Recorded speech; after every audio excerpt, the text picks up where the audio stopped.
Ladies and gentlemen, let's get ready. Let's get ready. Woo, woo. Here we go. What's going on? Hello, hello. Hello, hello. What's going on? My mouth is burning. I'm eating a freaking Pokeball. It's got this thing called a spicy Reaper aioli. And yo, oh yeah, Echo, sorry. Not for dramatic effect. Sorry. Whew. Yeah, this shit's spicy as fuck. Holy hell. Thank you, Panzer. I'm glad you got your package. Do I still got reverb going on? Or is said reverb gone?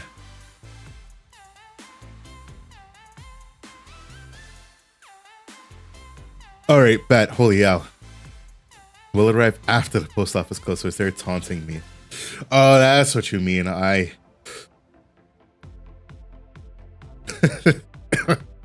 apologize. Goddamn USPS.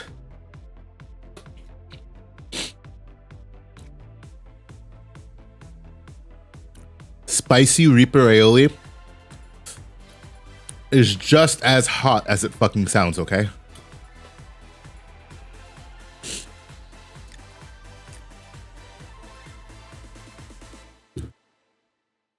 Pogu Bond! Gino also on a 3-stream watch streak. Y'all gonna hear a lot of that shit. This shit's spicy as fuck.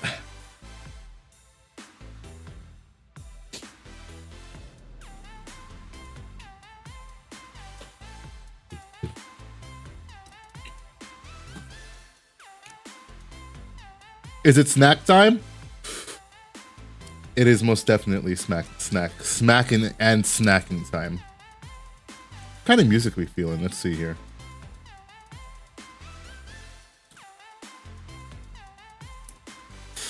Think we gotta rock the hip hop. Lethal Gamer says, get in the stream and my man's is chowing. Bro, listen. Once it starts, there ain't no time for anything, all right?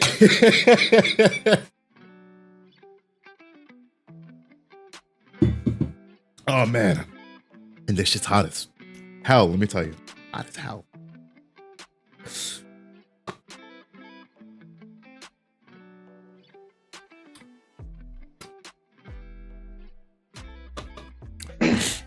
There he is. Look at him on the phone cam. Hello, Dan. I know, right? Probably look terrible. I probably sound terrible. You know, it is what it is. Yeah. I won't be on for the whole stream. I'll probably be going back and forth. Yeah, I expect that. Matches. Yo, spicy Reaper aioli, bro. Bro, I saw the Twitch real quick when you said that. That ain't shit. Stop.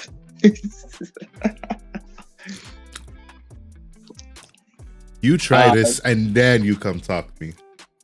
Do we expect Mr. Fermata to be here today? No. No, not in the slightest bit. All right, chat. Whenever you, the next time he does pop up, just cut ass on him again. You know, the usual.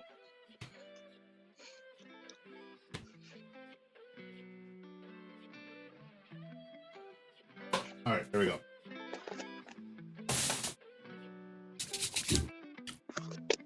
They say Reaper, but it's just Serrano.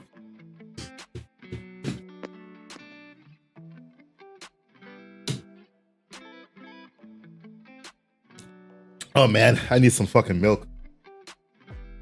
Damn. This man said milk. Oh man, yeah. Hey, yeah, you're gonna be burning next time you use the bathroom. It's gonna be bad. Yeah, bro, that shit's hot. Anyways. So, the wife likes Lilo and Stitch. Is that a Stitch onesie? It's a hoodie, sweatshirt. okay. But it's like thick as all hell and fluffy. I'm like, she might Looks like fluffy. this. So it's our Christmas present. Damn, that's gonna be weird. You got the Stitch face, then you got your face, the person's face with the ears on top. That's gonna be a weird fucking thing when you think about it.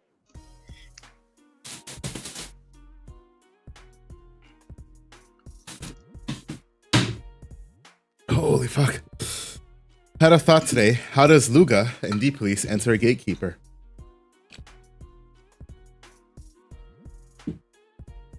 Let's see. The pop effect. No, because gatekeepers play cost 10. So Oh no, wait, no. Luga's effect is the Fenrir Luga is a level based deletion. I don't remember. yeah, Fenry is a level base because it increases for each Digimon. The level increases for each Digimon that you have. Right. Now Yeah, so it can get around it based on alliance, but if you drop Yeah. 2 gatekeepers, They then drop you're 2. fucked. Yeah. I mean, inherently, Can't drop Hellugar.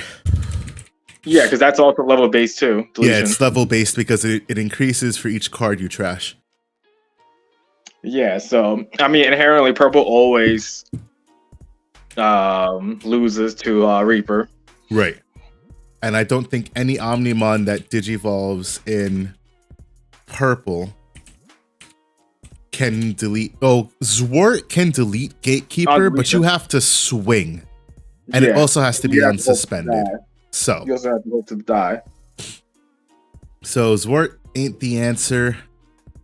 Zwart's not a good answer, at least. You could run Millennium on. Yeah, that bomb decks anything. But that's if you expect to face it. Otherwise, it's just GG. I think that's the only 2 removal answers. Panzer, who else? Always thinking about some shit. Now, as far as D-Police, I can't see the Twitch at the moment. Brigademon can't do anything. So it's honestly just to run Quartzmon. Yeah, probably, yeah. Because Brigadia is what, play cost 7 or less, something like that? Yeah. Now, Black, you do have better removal options for your level 7s. Yeah. But generally speaking, Quartzmon is Quartzmon is an answer to more than just Gatekeeper, so Iron Fisted, fuck off. Unfortunately, Iron Fist won't. No, Iron Fist is play cost based, but it is because it's highest play cost. They gotta make sure there's nothing with a play cost higher than it on the field, which I don't think there is in the deck. I mean, technically Reaper, but like most times at that point, you're trying to go for games, so you're just hoping that you can kill the gatekeepers with Iron Fist. Iron Fist per gatekeeper. That sounds terrible. You just gotta wait till they drop both of them and then you Iron Fist. Yeah, exactly. Ruin mode can deal with it. I did forget about Ruin mode. Yeah, Ruin mode can definitely deal with it. You just gotta get it. Yeah. I like. Well, you have to make sure you can do that all in the same turn because you have to get the minus 10k. No, you don't need it.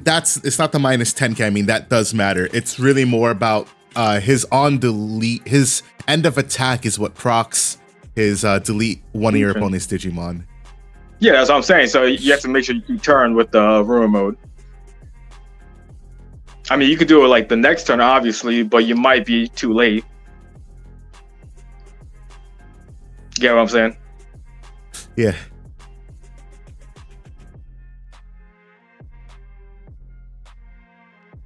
Coach said Adoru Greymon from BT7. No, that's I mean the one of sure. All right, let's see here. Whose payments do I have? Whose deck list do I have? I got everybody's deck list.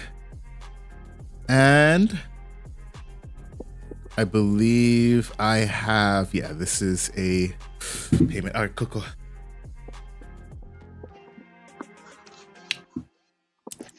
We are 14 people ago tonight. Nice.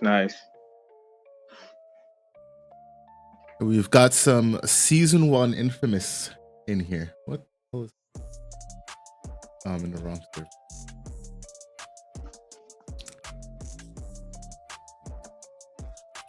We got some Infamous season 1 participants in here, i.e., the goated Gallantmon player Vinny is making his TBL return. I know, right? Consistently, I should say, because I'll be in and out.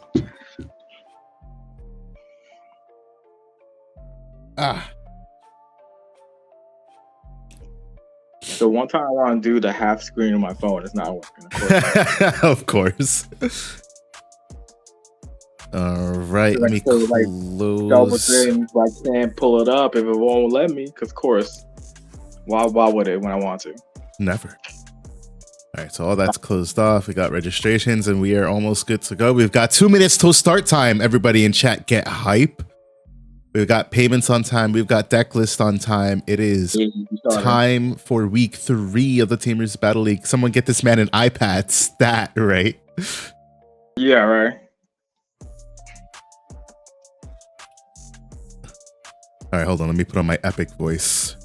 I don't even know what I have that I could use right now. I mean, you can do it on your laptop because it's just a website, but...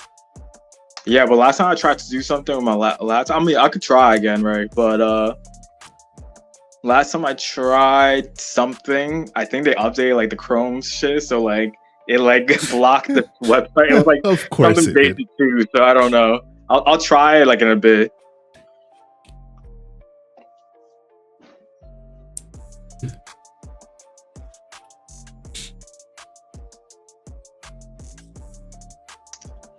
But I had to be upstairs. If I was downstairs, I could at least stream on my TV and then use something else. But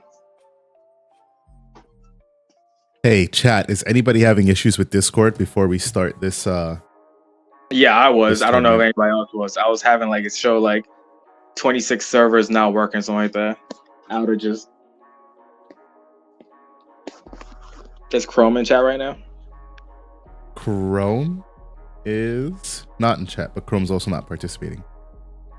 Coda, right. Just 1 second. Bro, Mike not here yet. Dan with his phone supporting the series. He's an MVP. Burrito's having problems. I was at first, but it's back. Leppy was at first. Yeah, let me see if I can flip my camera on here. I think I can. Let's see. Yep, packing over here. All those top boxes, all Zoid stuff right now. Got a couple offline servers. Okay, so for those of you who are participating in TBL and you're in chat, if you have problems, let me know.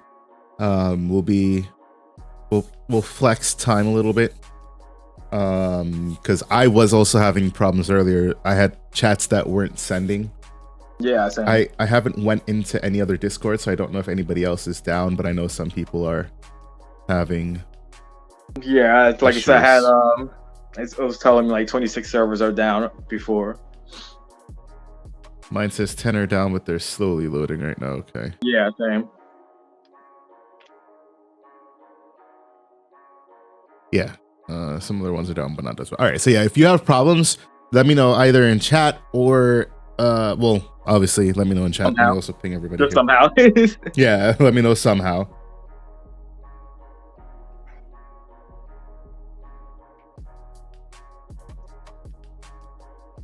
Hello, Jay Stort. What's going on?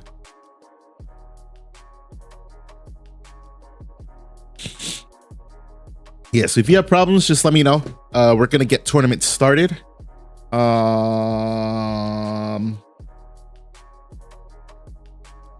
For anybody who's having issues, you'll have time extensions, so don't worry about that.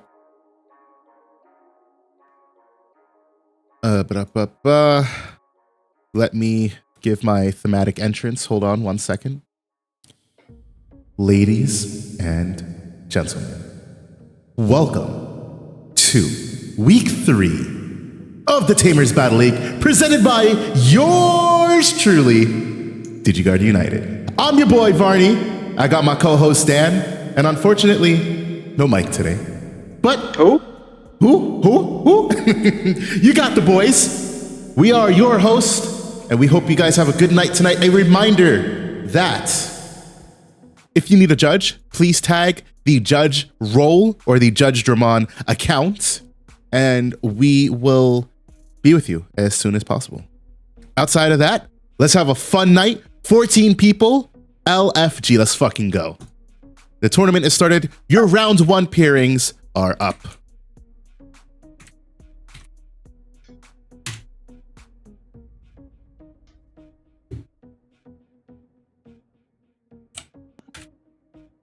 And I'm gonna be off. I'll be back again later, fellas. Swag money.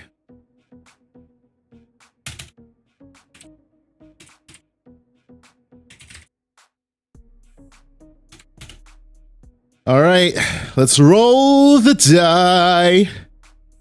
We're gonna roll the die. Oop, I sent the wrong link. Whoopsie daisy.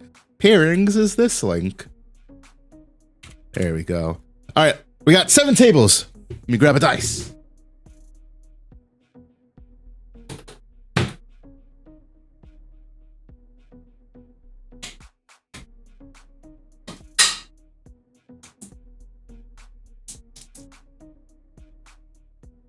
And we're going to table 3. That is Panzer taking on Alepi.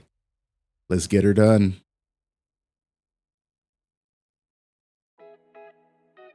Hoping that nobody has problems though. Oops, I'm not on mute. There we go.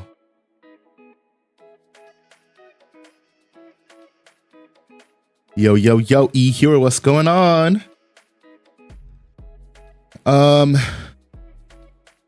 You can talk to me anytime, Panzer. Where is the pairings? Got you, Coda.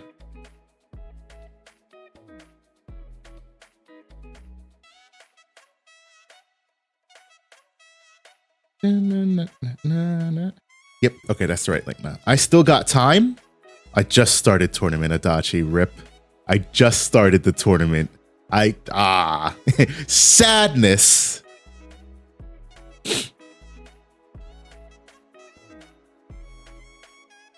Well, welcome, Adachi. I'll be with y'all till Leppy pops in here. I know Leppy said he was having issues earlier, so.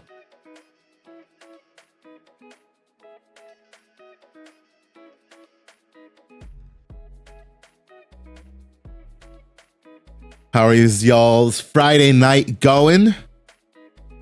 7 o'clock. Thank goodness it's Friday. Work is work.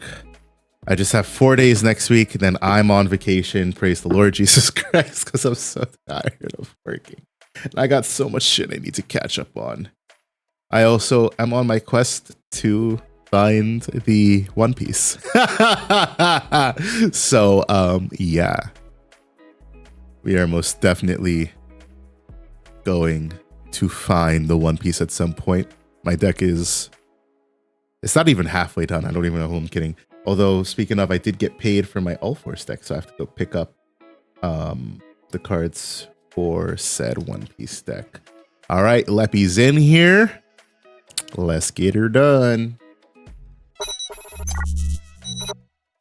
Since I'm the sole commentator today, let's hope I can give some quality commentary. Let's hope we can stay on topic and we're not going to get too sidetracked.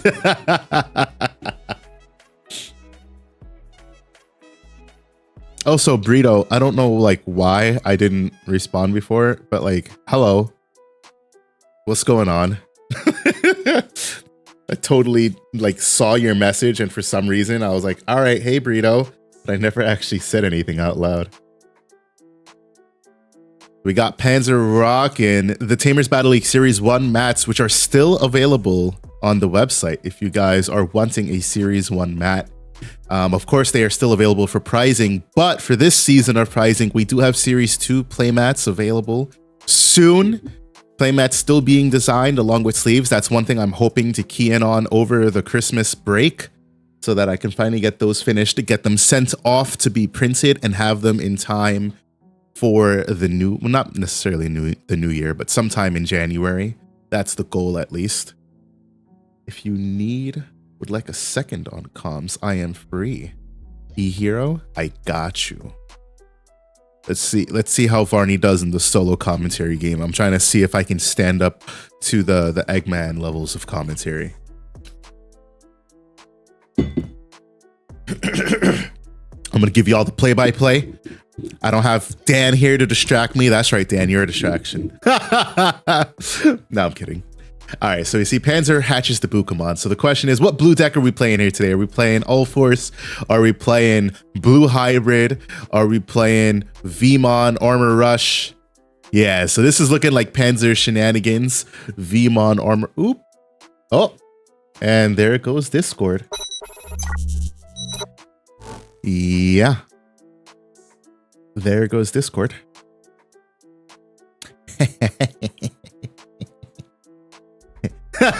Yep, that is exactly what I said. I was like, there goes Discord.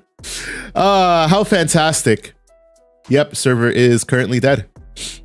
Well, not the server is dead, Discord is dead. So, hey guys. I have a good opener. So guys, as it stands right now, just put your cards down, leave everything as it is. Don't touch anything. We'll give Discord a couple of minutes. Let's see if it brings itself back up. Yeah. Yep, Discord crashed. Discord shat the bed again. Yeah. Discord's most definitely having problems. Oh, it's not my internet. Nope, light speed. It is not your internet. It is most definitely Discord. Discord is currently shitting itself majorly.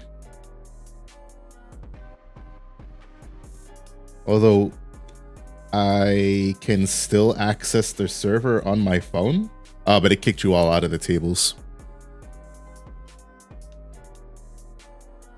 Cloudflare getting hacked, probably. Let's see. Nope, I can't send messages right now, though. My message is currently holding. Well, hey, guys, what's going on? Oh, there's a message I sent. Let me know when you guys are able to access the server. I can see it on my phone, my message sent, but it took like 10 seconds, 15 seconds to send, so.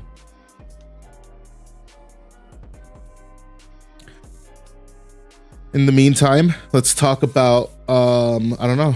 Let's see. What do I have to talk to you guys about? Panzer had a decent opening. I just want to take a moment to say that DigiGuard content is dope. Burrito, we appreciate it. Thank you. Unfortunately, YouTube content took a hit. Trying to get the YouTube videos, the YouTube podcast ad break. Woo! I'll pause. 3 servers on my list are down. Of course, this is one of them. Yep. All right, fam. We all just hopping in Skype like it's 2013. You hear with that 3 stream watch streak. Yeah, baby.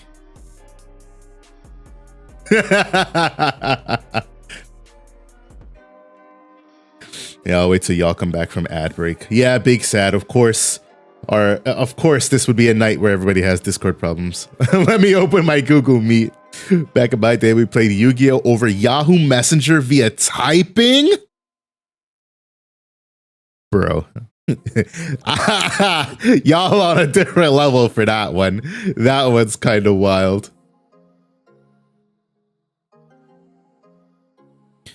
Yeah, Discord's currently loading. It's oh, there we go. Oh, kind of.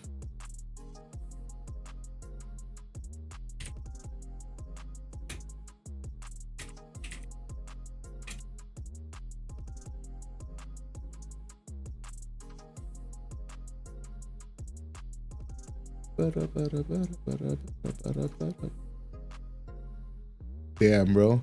The server is so down, it's not even in my list. Damn, bro. That's wild. All right, so here's what mobile just took the server out. Yeah. Can I even see it on mobile still? I have it, but let me see what happens if I refresh. Oh, it's still there for some reason. But on the desktop, that shit is gone.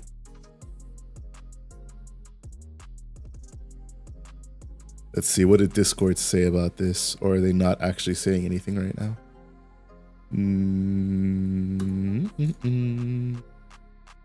September 29th, November 6th. Where the fuck? Yeah, seriously? No post about any outages, Discord?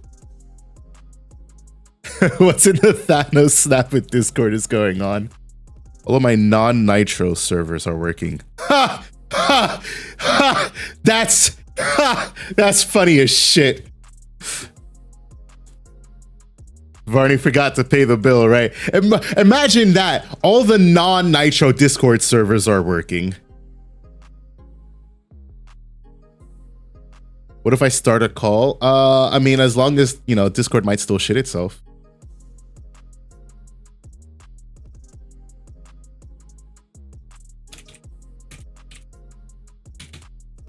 Let's see. 4:01 PST. So yeah, they just reported 12 minutes ago, almost a half hour ago. Users might see error starting a video stream. Okay. Okay, I think we're slowly coming back up.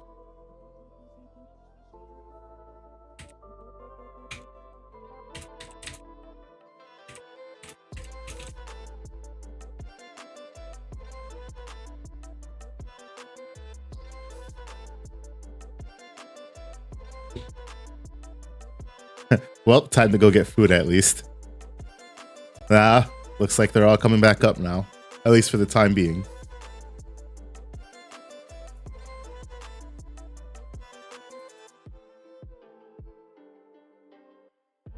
All right, it's looking like we might be good to go again.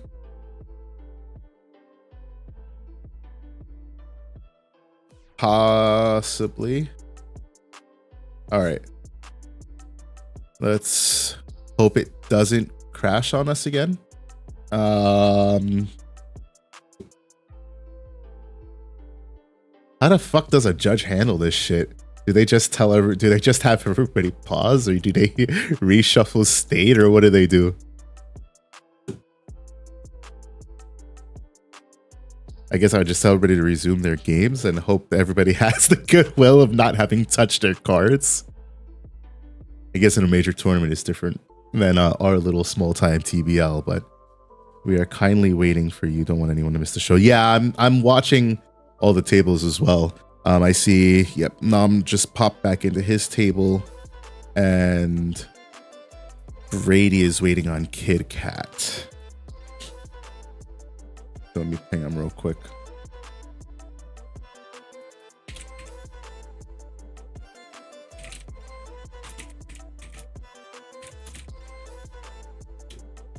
Announced the time extension. Yeah, I'll announce that. What time is it? 7:15. We barely even started, so we'll just go until like 8:10 at this point. Time to reset tournament. Let Adachi. And honestly, if it was that easy, I would. But it's one thing I hate about Limitless. It is not that easy.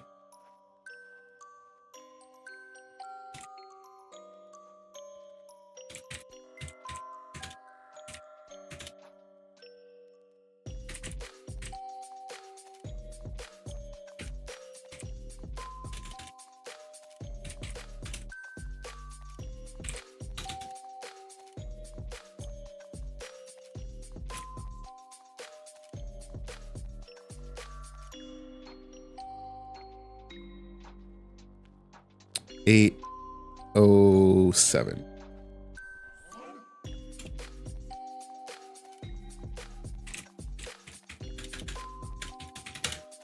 Okay, there we go.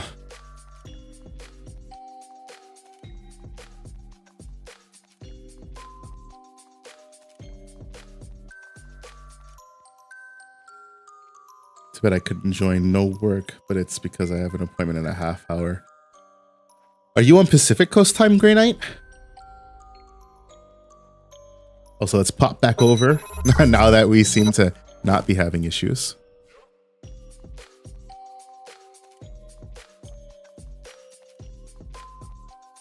Okay, yeah, I figured when you said appointment, because for me it's 7:17. I'm like, bro, appointment? Not this late. Oof. So Panzer opens with the Ukomon. So, oh my goodness, this is dumb. This is wild. Panzer opens with the Ukomon and raising. Hard drops the Dragon Mode Ace. Dragon Mode Ace drops Louis on the suspend and unsuspend. Louis pushes up Ukomon. Uko and Louis gain 2 memory. Well, 1 memory each. And all of a sudden, Panzer's got, excuse me, 2 swings on board for next turn. Not confident Kit Kat can even hear me. Irate. Hold on. Let me do some of.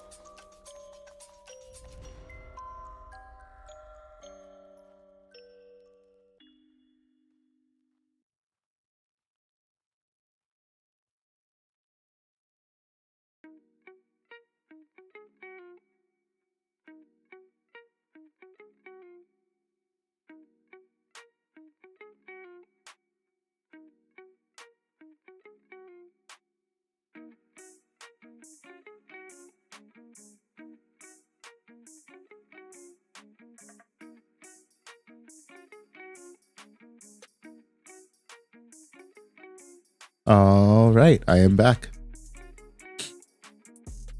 All right, let's see. Let's get back to big game state here. Let's see. So Leppy dropped an Agumon. Not entirely sure what he searched out. Ooh, Skull Greymon. Is this Agubond? Question mark. And 1, 2, 3, 4, 5 security still for Leppy. So that that Ukomon must have gotten deleted. But we see. Oh, that's disgusting. That's disgusting. So Imperial Dragon Mode swings on the suspend. It plays the Louis. The Louis gets to push the Vmon up and then double tap both to bring up and swing. Vmon gets a jamming swing in here. Doesn't matter. It's just a 2K rookie. Oh, damn. That was a Vmon on an offensive plugin at that. Golly. Are we going to see an unsuspend come up here? Nope. Just going to hard drop a jamming V. And dumps hand. Oof. He just says, screw it, and dumps the hand. Crimson Blaze goes hard here, but this is some form of a Greymon deck, so Crimson Blaze not expected. At only 3 memory? I mean, what's the play here, right? I don't know. This is kind of tough.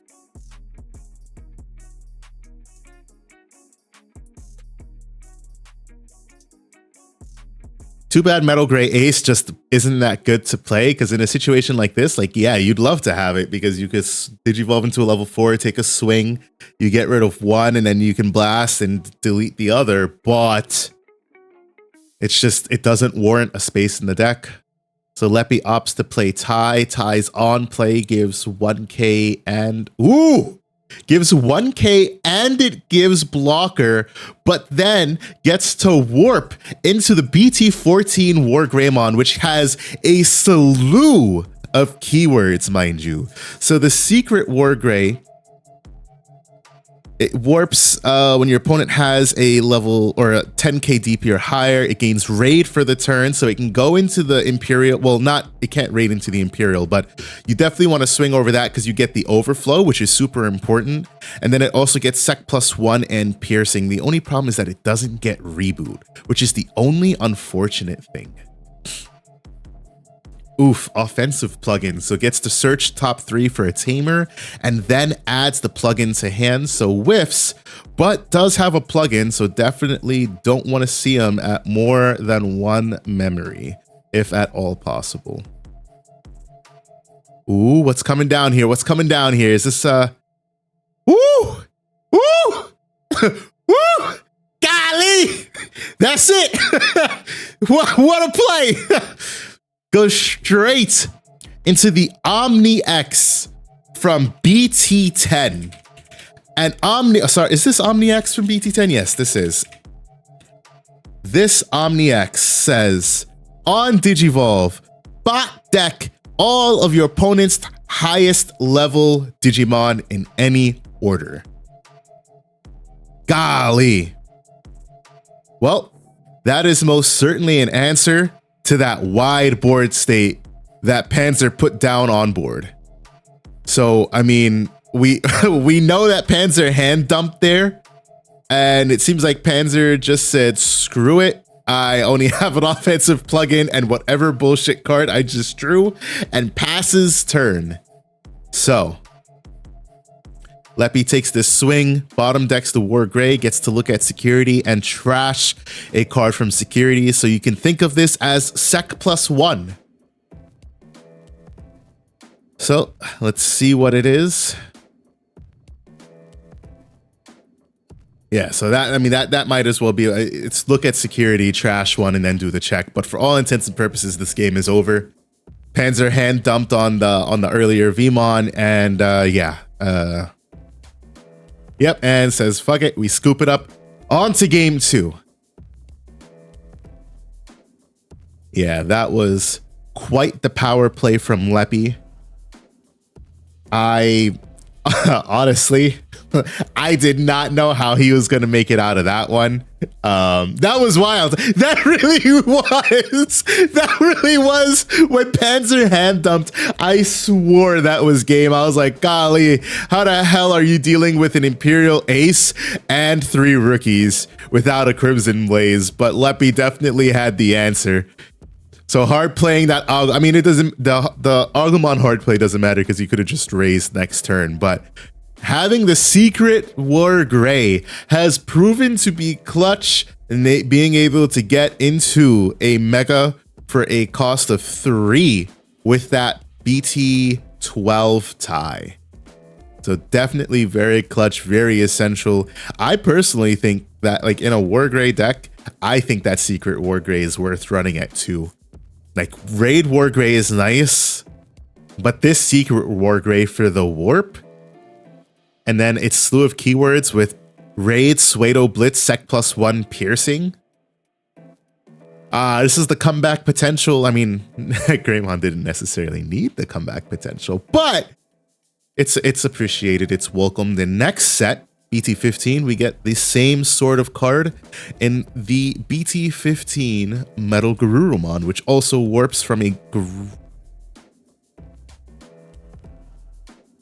I don't know why I blanked on that. Yes, it warps with a Gabumon and Tame, the same requirements, and this one, honestly, is the new Garurumon is kind of busted in that, like, War Gray, I wouldn't run the secret War Gray at 4 just because Raid War Gray is so good, but we haven't had a good Metal Garurumon until now. So being able to have evade, oh yeah, next set, sorry, is EX5. I meant BT15. Next main set. But this new Melga, 3 of your opponent's Digimon and Tamers can't suspend until the end of your opponent's next turn is kind of wild. Like, it's kind of wild. And then having the Slayer Dramon, when it becomes suspended, it can unsuspend. This is just going to bring decks that utilize and abuse Quartzmon right back into the meta for sure. Not that they're not already in the meta, but just being able to utilize the lockdown of suspend mechanics, yeah. So Panzer Digivolves the promo Vmon in Raising. This is the one that reduces Digievolution cost by 1 for something that it Digivolves into.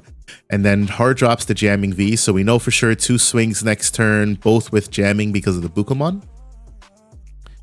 And then Leppy has a BT14 Agumon into the BT14 Greymon, and then hard drops the tie. So next turn, I believe this Greymon swings for a total of like 8k and then gains a memory on attack. So we see the first jamming V. Oof, out pops another tie, which you hate to see because double tie means double the memory gain, means plus... All right, triple tie, you hate to see. Oh wait, or is that the... No, I'm wrong. Sorry, that's a starter deck, whatever it is, 15, 16. The new starter deck memory tamer tie that on the redirect gives a draw and I think 2k power. And then the other 2 ties, the +2 memory on Digivolve, and then also the +2k power total, +1k per. +2k draw. Okay, yeah. On redirect, right, E-Hero? So This Greymon, 5, 6, 7, 8, 9, I think 9k total it gets next turn. Golly. So, I mean, we definitely know that one of those Vmons are out of here. Again, too bad Metal Gray Ace isn't that good, because Metal Gray Ace is the perfect example of being able to use this kind of a deck. Or this kind of a strat, I should say. We get BT12 Vmon drop. This Vmon looks for, I think, a free archetype. So you can grab Magnamon or XV, I believe is what it is. I'm gonna double check on that so I'm not speaking out of my ass.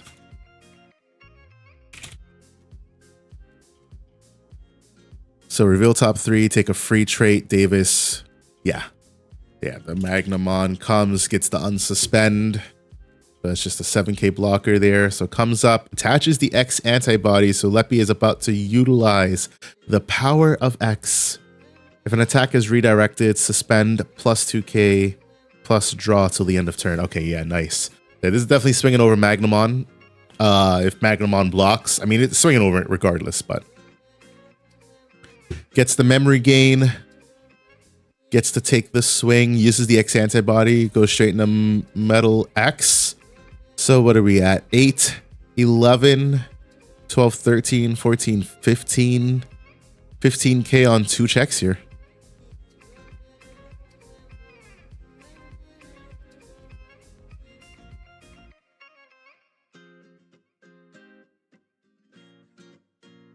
These are 5, 6, 7, 8, 9.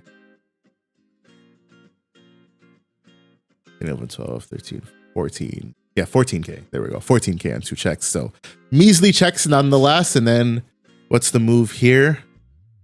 Is it Wargray, I presume? Yep, goes into the Raid Wargray, which gains Reboot and also has Blocker. So nice in being able to lock down the strat. Gets the unsuspend here.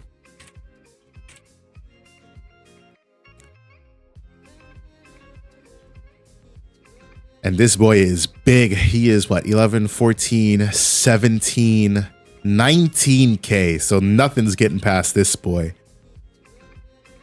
And it basically gets a double block.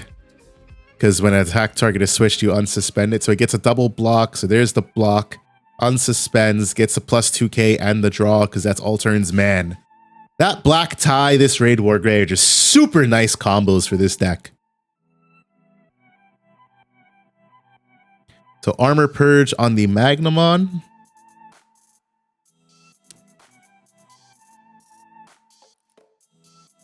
And let's see what the next move is. No rookies in hand, otherwise I feel like we would have seen a rookie. There it is! Just as I talk about it.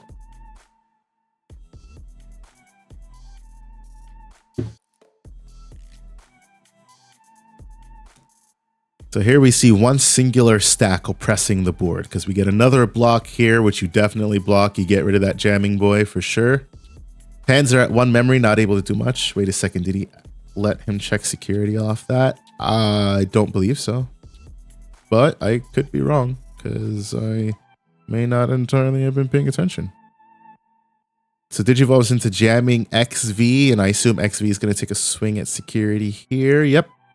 Takes a swing with jamming. Damn, hits another. Yo, Leppy's security is wild. Triple Tamers in security is wild. And then Panzer just drops Promo Davis, which lets him play a Vmon, and then says, okay, buddy, deal with it. Now, the thing is, this Wargray will have to raid into that Vmon to get the unsuspend. But it won't have piercing, so no checks, no attempting to go for lethal this turn. Doesn't even decide to hatch. There we go. Yeah. Raid, double tap, 17k total, 2 draws, no piercing, no hatch. Just says, screw it. We game. Screw it, we ball. So opts to go for the second swing into the Vmon, so clears board. Well, attempts to clear board, not necessarily clear board. And then what is the follow-up here? At 3 memory. Omni doesn't feel too strong here, but it is something he does nonetheless. Which, to be honest, is interesting. Oh, no, it's not. Yeah, I guess it didn't matter. Yeah, it didn't really matter. Yeah, that's what he needed to clear board. So bottom deck's X antibody definitely trashes that Sora and Joe. No Sora stripping for you, Panzer. And then that X Vmon is bot decked, and now it's just a singular Vmon versus the big bad Omnimon. And if y'all have watched the X Antibody movie, y'all know what Omnimon was out here doing to these Digimon. Granted, it wasn't Omni X, so there is that.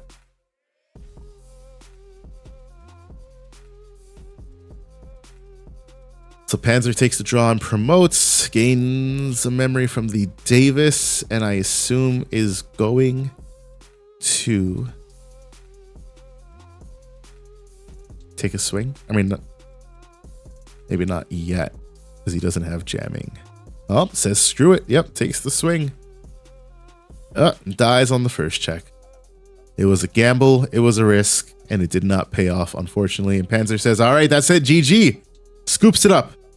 And so that is a quick and swift 2-0 to Leppy, who wipes it up with none other than the big bad Greymon, because this is the Greymon card game. Am I right, folks? Let me grab my dice. Let's head into another table.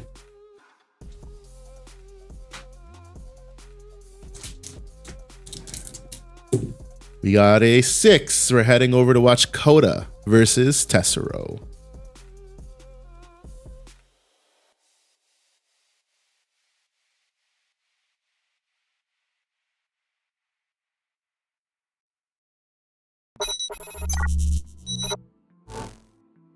So I can assume Tessero is still on his Fenry Lugamon.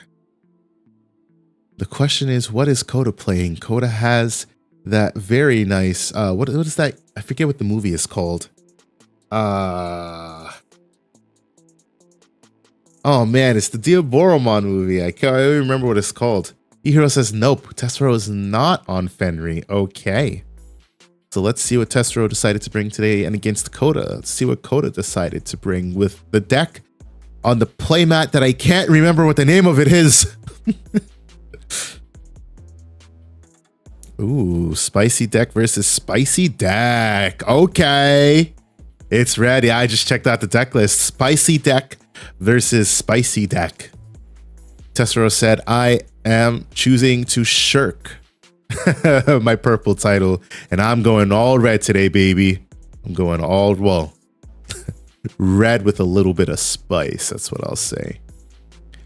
So we see Coda hatches the Koromon. This is the Koromon from the starter deck. And in particular, this Koromon. I'll tell you guys what it does in just a second when my page loads. This Koromon gets an all turns attack target switch plus 1 KDP. So essential for blocking. We see Coda hard drop the 3-cost tie. This is the cost reducer as well as the plus 1K and the draw on the attack target redirect. So Tessero hatches a Digimon, digivolves into Guillemon, so he's still channeling a little bit of that inner purple. And so what's the follow-up here? Ooh, plays Louis, which pushes out, taps, gains a memory, take a swing, question mark? Or do we start the milling? Nope, no milling, just straight into Growlmon, and then plays Takato Memory Setter. Ooh, you love to see it. Ooh, are we seeing Gallantmon get buffed indirectly by O2? Panzer says, damn, Omnimon. Panzer, listen, when you go back to watch stream, you're gonna hear me go absolutely nuts over that Omnimon play, because I was like, damn, Panzer hand dumped. I don't know how Leppy's gonna come out, how he's gonna get around that.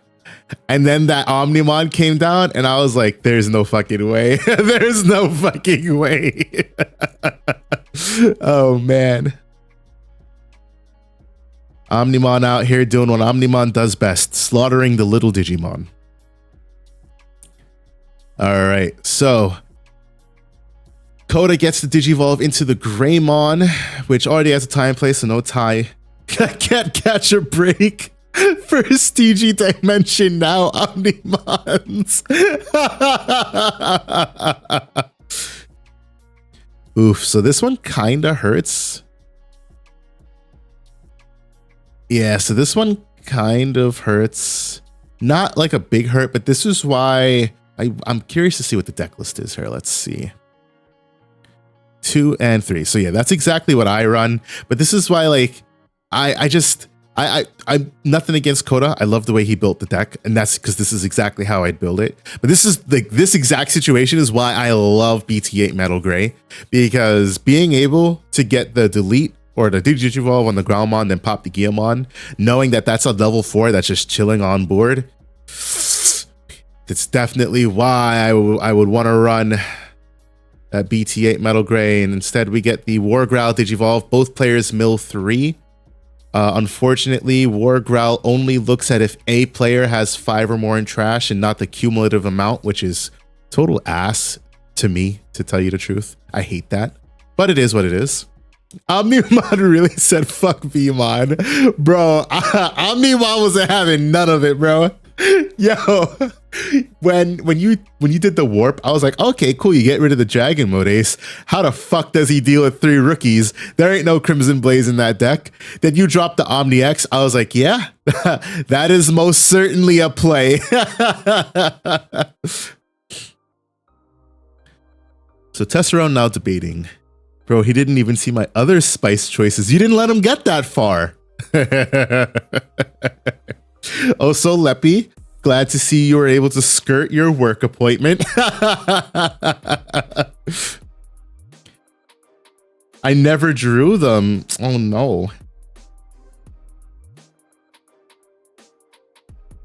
Let's see, what's the move here? Louis and Ukomon. So we know next turn it's basically promote, gain 2, so up to 5. And then gets to hatch, so gets to do it. I love Ukom. Ooh, interesting. Decides to pass. Not even Digivolve, not play anything. So super interesting move from Tessero here. I'm curious to know what his hand would have been, because this Metal Gray is 7k, but with buffs, it's at 8, 9, 10k. So it can most definitely swing over this War Growl unless there's an ace in hand. But the only purple ace right now is what's it called? I forget what that Digimon is called. I don't know why. Metal Gurumon. I don't know why I blanked on that. But instead, Coda Ops goes straight into the Raid War Gray, which gets reboot into plus 3k. So yeah, definitely swings raids into that. Gets piercing, so on 1 check unsuspends.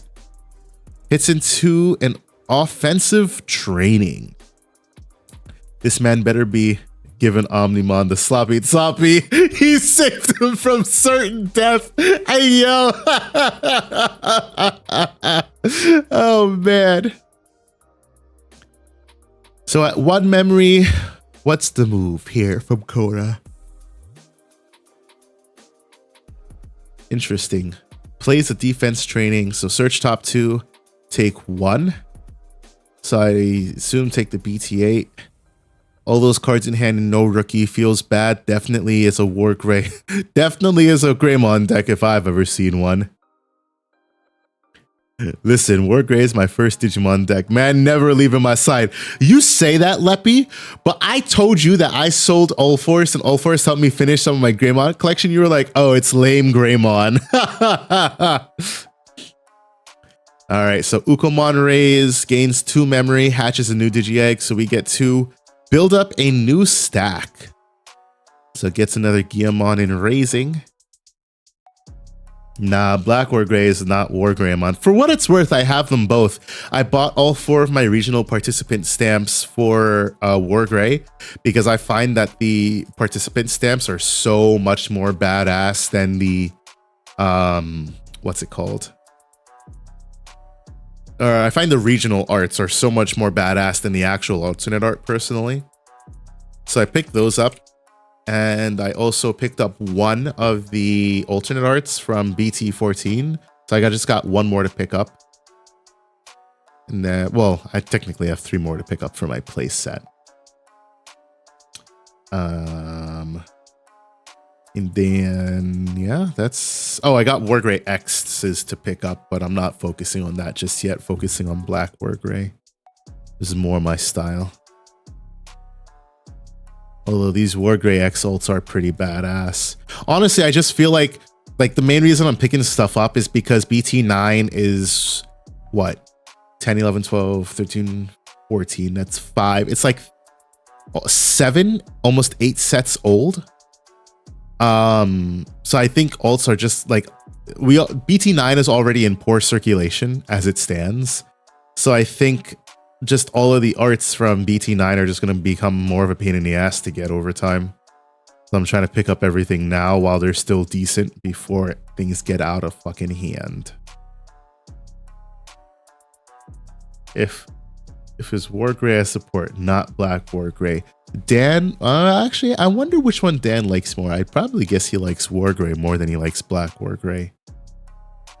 I need to get those Agumon X's. Bro, I finally got to complete my playset. I'm so happy. I think so. I traded for one from Mike. Or maybe I just bought it from him. But it was Mike, so he gave me a good price. I got a second one. Where did I get the second one from? Honestly, I think I just bought the second one for like 30 bucks. I have a third one that I might have also bought for 30 bucks in the mail. And then my fourth one I just got today from Allforce. So I'm super excited to finally have a playset of this fucking expensive ass rookie. I've been trying forever, bro. This card's been eluding me and it's not going down in price. I don't think it's ever going down in price. It took Wargrey and Imperial Fighter mode to fight Black Wargrey to a draw, just saying. But he did get bodied by a freak in a trench coat. Black or Grey King, unless we're talking TCG. Nats forever will make me hate the deck. The one you got from me now, here, I mean the alternate arts. Ooh. So Tessero gets to go into the raid. Gallantmon on Digivolve would honestly, I forget what this card does. I think it pops a Digimon on Digivolve. And there we go. Yeah, delete one of your opponent's Digimon with 6,000 DP or less. So again, Gallantmon getting cucked by Gallantmon things. But it does get to swing and trash a security. So it swings, trashes, and then gets a 1 check. So trashes defense and checks into a lowly Agumon. Oh man, and then here comes the Crimson mode. And no Greymon X protection on that Greymon stack, so he's out of here.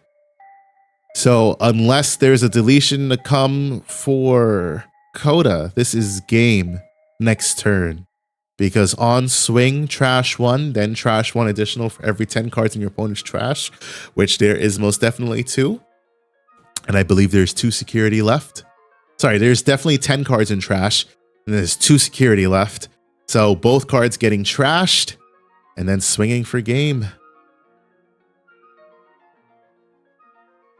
Tessera out here like, it's technically purple.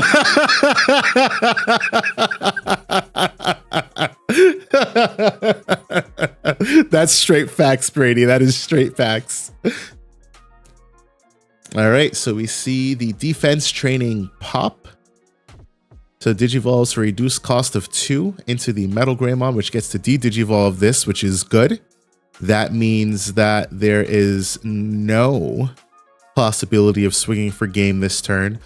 No blocker, which is kind of unfortunate, but it is what it is. Don't necessarily want to block anyways, because there's no rookie and raising, so there's no comeback on the next turn. So let's see what Tessero follows up with anyways. Opts for potentially the swing at security.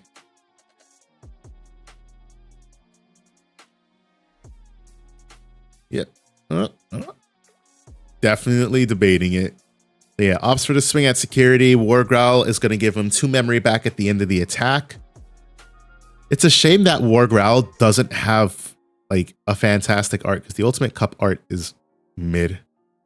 Like it's not bad. It's just it could be better.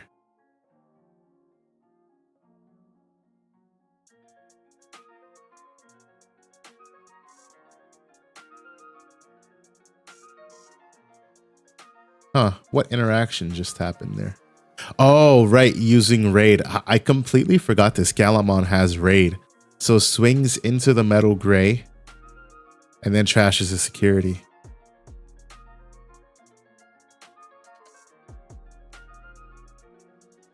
Offensive training. Growlmon and Growlmon. Which Growlmon do we want? Tessero rocking the Ultimate Cup Growlmon, which I really feel like I should start picking these up because 45 and then it's like 70. I feel like I should just pick these up right now.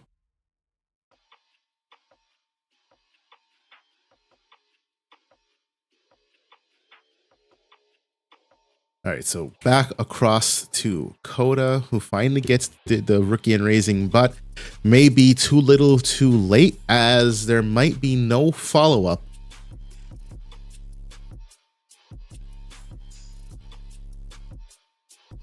Oh, man. Hey, chat. Varney might make a dumb decision. Varney is looking at Ultimate Cup Gallantmons. They're only 250. Should Varney pick up an Ultimate Cup Gallantmon? Question mark? 250 isn't a bad price. By the way, y'all forgot Justimon in your next advanced deck prediction in this week's pod. No. No. Hero says no. No Gallantmon Ultimate Cup pickups. You looking at Gallant, you playing yourself. It's like buying Tyrannus support.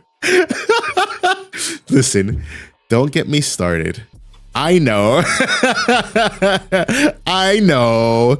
I love Gallantmon. What can I say? Oh, here it comes. Warp Digivolve. Digimon, Warp Digivolve 2. Gallantmon, rah! So, yeah, swings, trashes the security, and then, yeah, that's it. GG. A Ryu advanced deck to introduce more Millenniumon on top of Justimon stuff could happen. See, now that's what I support. You know, that hurts. You're right, but that hurts. Sorry. Yes, not Warp Digivolve. It is a Biomerge. Sorry, coach.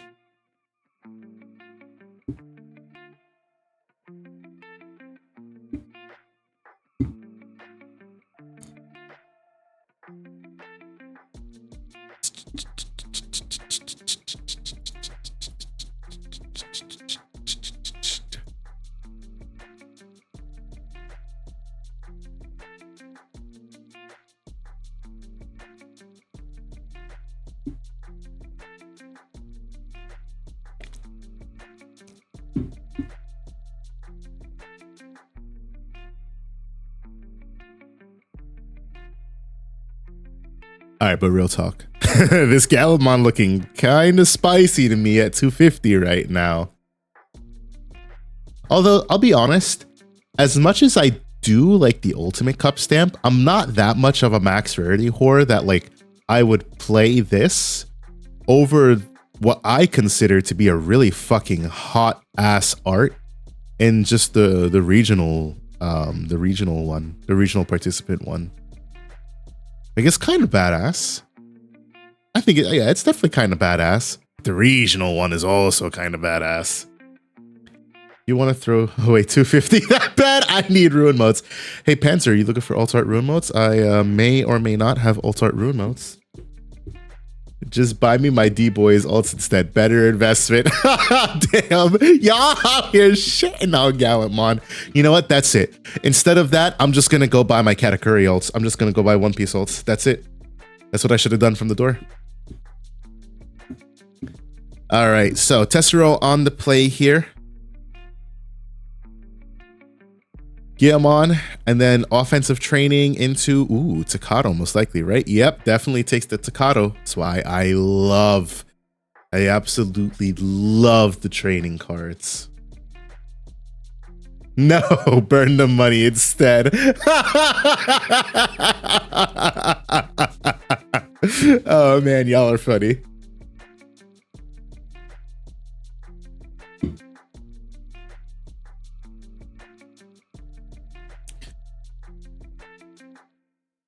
All right, so Coda gets to Digivolve into Agumon, then pays 2 for his own defense training, which sees Greymon and War Greymon. I feel like if you don't have the Greymon, you take the Greymon. Yep, so that's definitely the play here. Takes the Greymon and then most likely Digivolves for 2 in the back. There it is, the Digivolve for free into, what is that? BT9 Agu X? Or sorry, BT9, BT11 Agu X, a very interesting choice. And then defense training for 2. Ooh, only one option here, Metal Greymon. But you know there's a level 4 and a level 5 in hand. So as the opposing player, you know that's coming down. So you got to make your plays structured around that. Match me against Brito next round. I need him to catch these heads. Bring it out. I got an L to give you. Brito, you got to tell him, yo, hold this L, bro.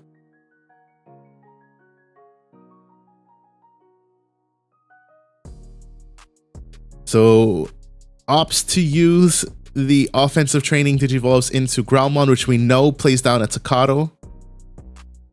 So plays down the OG, the EX2 Takato that gives Blitz, which is super nice for this deck. Because I definitely feel like you just Digivolve into Wargrowl, mill and swing, baby, because you know it's going to die anyways. Nah, fam, I'm on the salty run back after Tessero spanked me last week. I can't be out here losing the purple players no more. That's funny as shit. Instead, Tessero opts to play down the Guillemon and somehow, but in some way, sees double Ukomon and Louis. Can you imagine? Sees double Ukomon and Louis. What kind of world do we live in? Not if I give it to you first, Brito. Coda raises, pops a defense, Digivolves into that starter deck Greymon. Gets the draw here. And then probably pops Digivolves for 2 into BT8 Metal Gray, which gets the D-Digivolve on the Growlmon. And probably popping the other Guillemon. I don't think I would pop the Guillemon with the stack. I guess it depends on how important you think the mills are. Nope, does opt to pop? Question.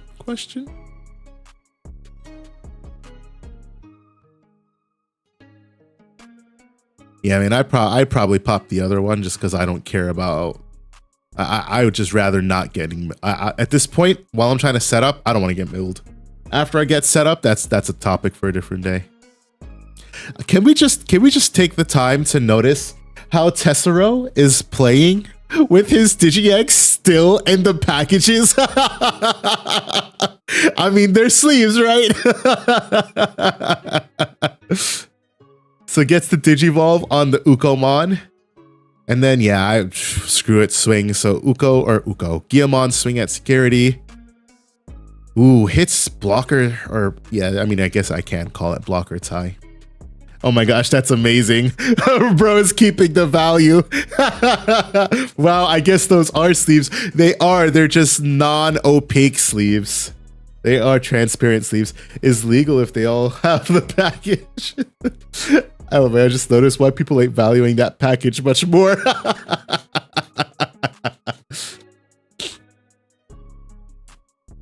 All right, so definitely spending 1 less to Digivolve for free in the Metal Gray X, which does get the pop on the Guillemon, so 2 mills are most definitely coming down here.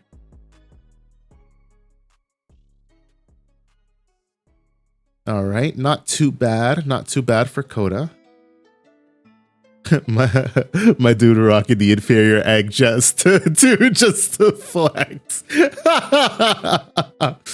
Ooh, baby. So we see the heart digivolve into Black War Gray X. So this is Greymon Pile. I think that's what we call this shit, right? Greymon Pile. So now the onus is how the fuck do I get rid of this stack? Whoa, man. True, if y'all let Tessero win, he stuns it on y'all. This is true. These are the facts we are spitting here today.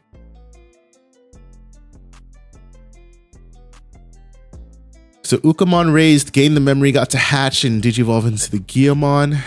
I feel like if you play a deck with Ukamon in it, you gotta play 5 eggs, because anything else and you're just like, damn. Opts to take the swing at security.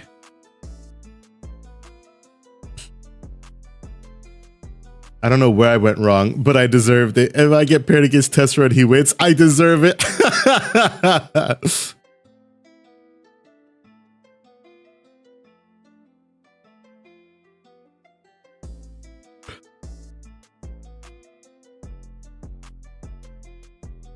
So yeah, Coda definitely opts to probably redirect that attack instead of even the block.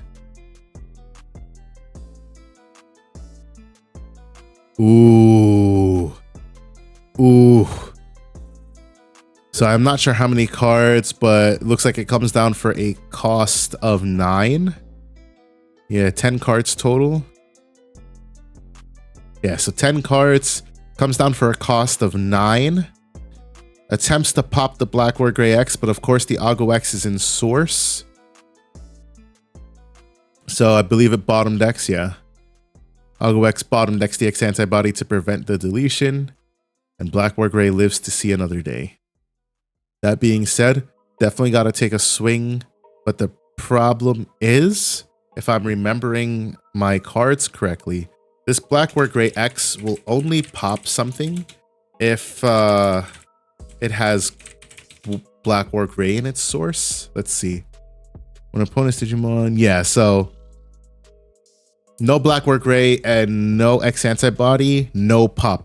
So potentially, if there is no X antibody on this next turn or on this current turn for Coda, that Black War Gray is gone next turn with the Gallantmon when attacking. That being said, you can also kind of easily get around it by just hard playing 6k or lower, so that you force the opponent to delete your 6k or lower. But we will see how big the brain plays get. Opts to digivolve all the way up to a Metal Greymon in raising, so perhaps is giving up on this Black War Gray X stack.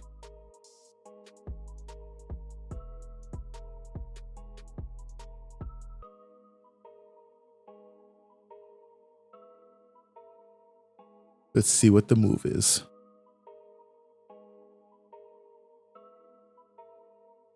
Yep, so opts to play the defense training. So yeah, definitely gives up on the Black War Gray stack. Ain't no protecting it. Is this game 3? Yeah, I'm almost positive this is game 3.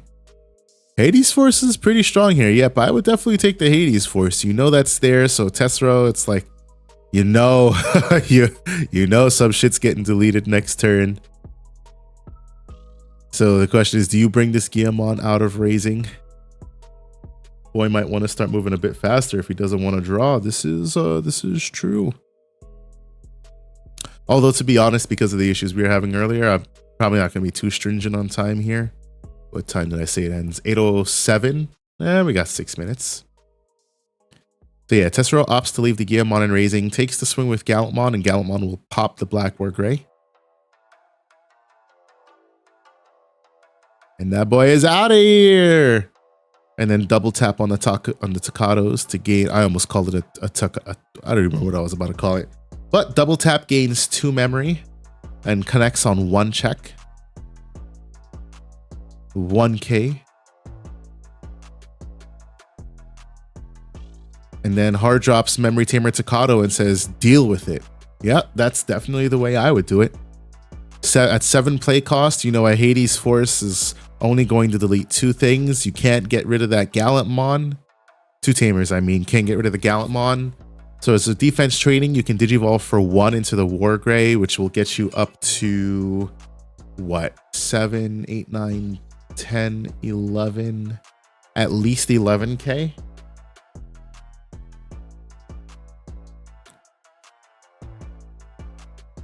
Sorry, I'm thinking of Raid War Gray, but then I'm using Metal Gray's DP. Raid War Gray is 12K, so it gets pumped, or is it 11K? I'm forgetting. It is 12K, so 15. Oop. Interesting play, because it doesn't really do anything. Yeah, so this is potentially game for Tessero this coming turn here.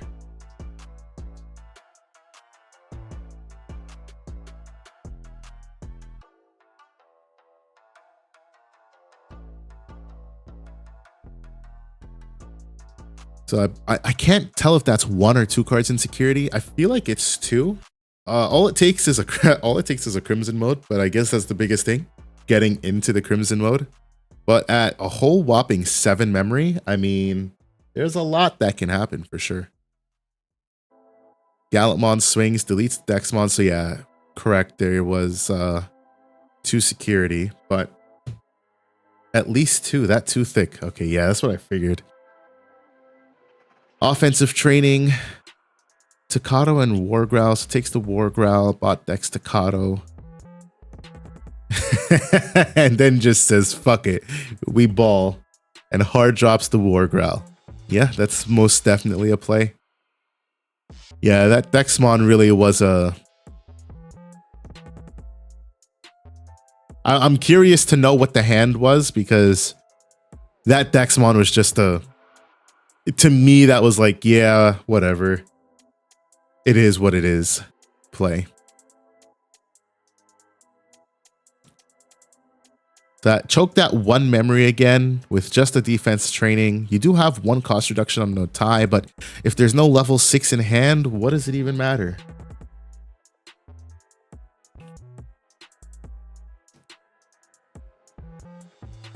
The big combo here would be to, I mean, it's all if he has it, but with Raid War Gray in hand, Tessero was missing 4, should have choked to dig more. Yeah. Definitely think an argument can be made for that. I mean, I think personally, like I would have gone digging for what's it called? I don't know why I'm blanking here. I would have gone digging for Crimson mode. Ooh. Well, that feels like an admission of defeat from Coda. Because ops not to raise, you would still get to redirect an attack, but there is 3 Digimon on board with 1 security, so 2 swings takes it. Oh shit, no, that was 3 security. I'm fucking retarded. Y'all, I'm dumb. Don't listen to me. That was 3 security. I couldn't tell shit, so that's why. So I definitely, if I was Coda, no shot, I was definitely raising that Black War Gray, because it would have been able to redirect an attack. The only problem is it wouldn't have had protection. I don't know. Definitely rough all around. Unfortunate. I wonder if there was only 1 or 2 Raid War Grays in the deck. Didn't matter, would have died anyway. Yeah, I figured that out later on the DP, because I forget that Black War Gray or Black War Gray X naturally sits at 13K. But yeah, that is that. Let's pop over to Mythios and Nam, who are still playing and are about to go into time. Oof, I can see why they're still playing. So Nam out here still playing Yellow Vaccine, my boy. And he's got Tamers on Tamers on Tamers on Tamers. This is why I put dice next to my security. It all depends on the color of your sleeves and the lighting. If you can clearly differentiate, you know, how much is sitting there, it's one thing. But I know when I can't. Taikari Dan's game. Yeah, I know when I can, I definitely put the dice there. So Bulkmon comes down. I'll give them like a minute or 2 of leeway. Well, I guess it's Yellow Vaccine.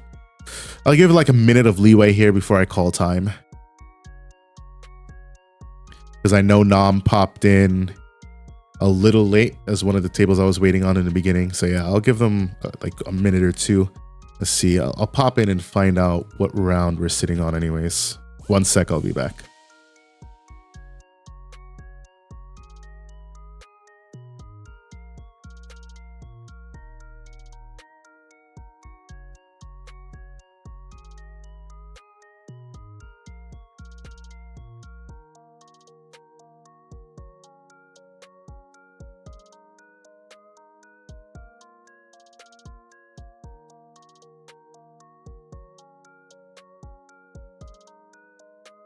All right, so they're on game 2.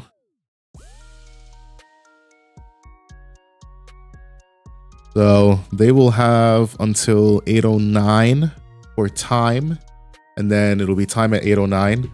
So we'll see if Mythios can wrap this game out, because Mythios won game 1. If Nam takes this game 2, then this match ends in a tie. Unfortunately, Venusmon hits into Rosemon. I want to make a comment, but I'm not going to make that comment. But the battle of fairest Digimon ladies has Rosemon Burst Mode prevail over Venusmon. So Nam sitting here at 3 security. Let's see what the move is. He's got 6 memory. Lonky goes hard here if he plays the Lonky. Pays 5 for another Bulkmon.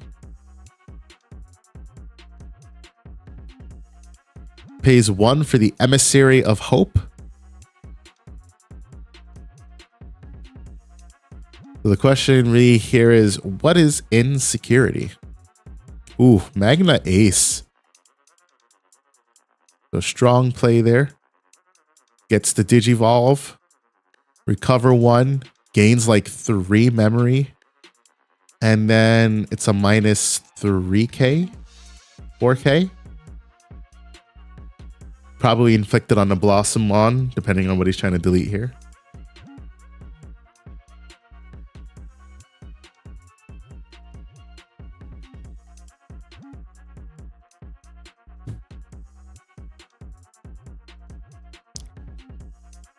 Two recovers. 1, 2, 3, 4. Correct, yes.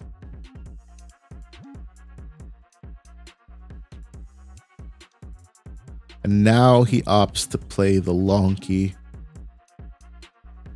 which will take out only 1, but not the other, because I think he's at 4 security, yeah. I'm curious to know when he drew the Lonky. All right, let me call time real quick. All right, now you guys are in time. So, active player turn 0.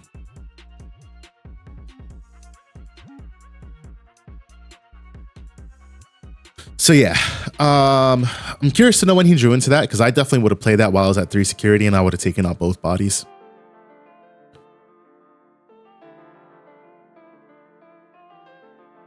So Mythios has no eggs left. So this is kind of the turn for Mythios, right? Like this is kind of it. If Mythios doesn't win here, he's got no more eggs. So Digivolves for 3 into Lilymon Ace, which gets a suspend on a 6k or less, I believe.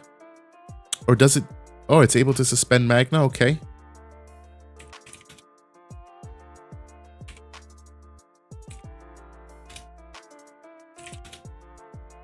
Lilymon Ace. Oh no, it's just a suspend on one of your opponent's Digimon. Okay, so that is clutch. And then it bot decks a 5k or less. So gets rid of the Bulkmon. He also has very little cards in deck. I mean, yeah. Well, I think at this point, both players do. But I mean, at 4 security, like, you need one hell of a burst turn. And I just don't think it's possible. It's tragic that there's not even like a Mimi on field for him. Like, at this stage in the game, no Tamers, no anything. It's just, yeah.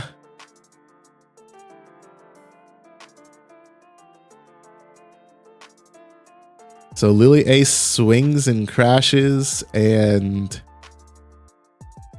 overflows cancel out. And then Blossom on here. He's got a Quartz. Yeah, I hate you. Honestly, courts don't even really do anything here because you just get the suspend on 5. Now he hard drops the Mimi, gets a search, but again, takes Rosemont, so he finally sees the level 6 here. Let's see what Nom is able to follow up with. He's going to go to 5 memory because Mythios is at 2 or less. 3 or less, sorry.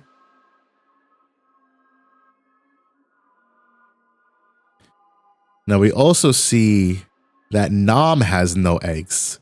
So it's hard play nation, baby. Can you tell how long this match has been dragging on? Oh, man. So Nom adds top card to his hand with that TK.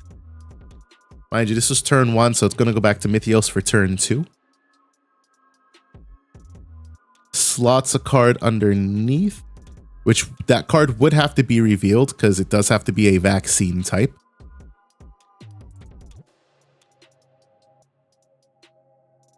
Then does it again. Also, for all intents and purposes, both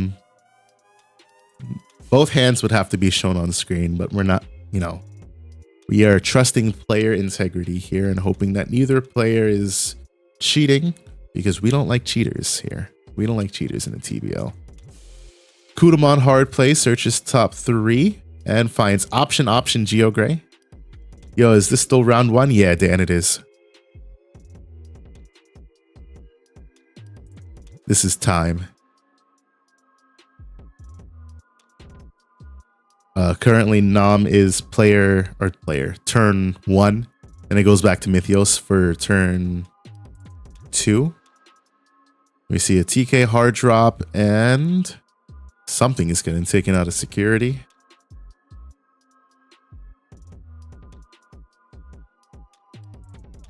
Takes the Rapid Mon. Shuffle recover.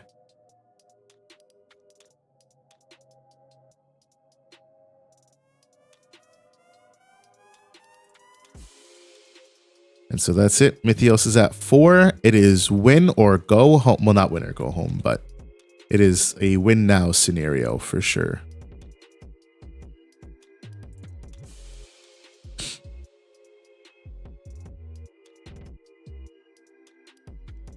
So we know Mythios has a Rosemon in hand.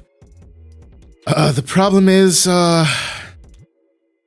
can't really swing the Blossomon. It's too risky. So you can't get an unsuspend with the Rosemon, which means you can't get a memory gain with the Mimi. And then there's no Yoshino to return for the burst. So very sticky situation. 1, 2, 3, 4, 5, 6, 7, 8, 9. Yeah, so he digivolves into the Rosemon. We know that's the play. Gets to suspend the Kudamon.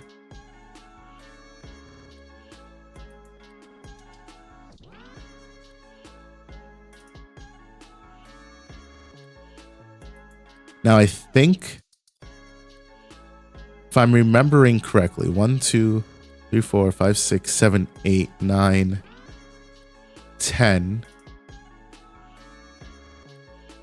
Oh, wait. Am I forgetting that Mimi's effect? Mimi Tachikawa. When an effect suspends a Digimon. Oh, okay, yeah. So Rosemon does get to suspend. Okay. So Rosemon gets to suspend the Kudamon, gains the memory. So that's a 2-cost Digivolve. Now, Quartz is the play here for sure. It's a question of if he runs Quartz. Because you get back 1 memory for every 2 suspended. So you would gain back 1, 2, 3, 4, 5 memory. So it would be a 1. Ooh. HPD into burst mode. Okay.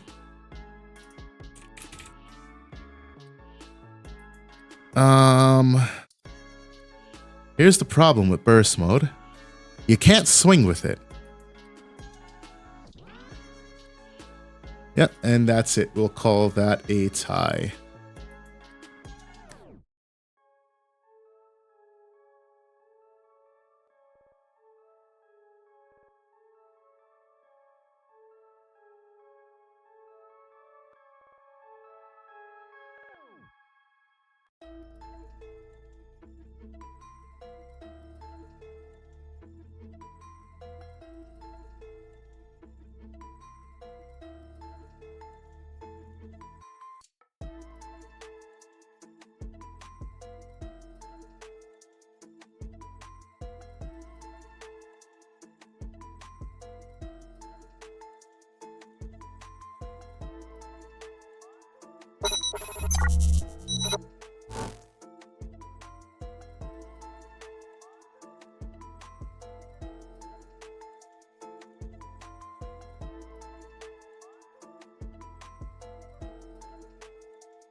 Hey, wait.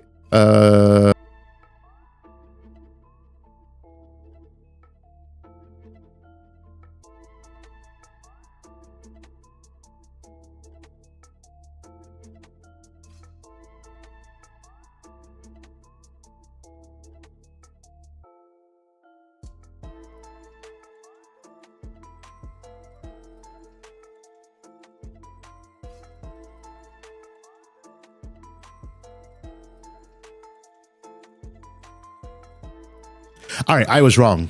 Not a tie. My bad. I don't know why I was thinking that was like a game 3. That was Mythios won game 1. That was game 2. No winner. First player takes the series. So, no ties yet. Varney, you've been muted. I know. Sorry.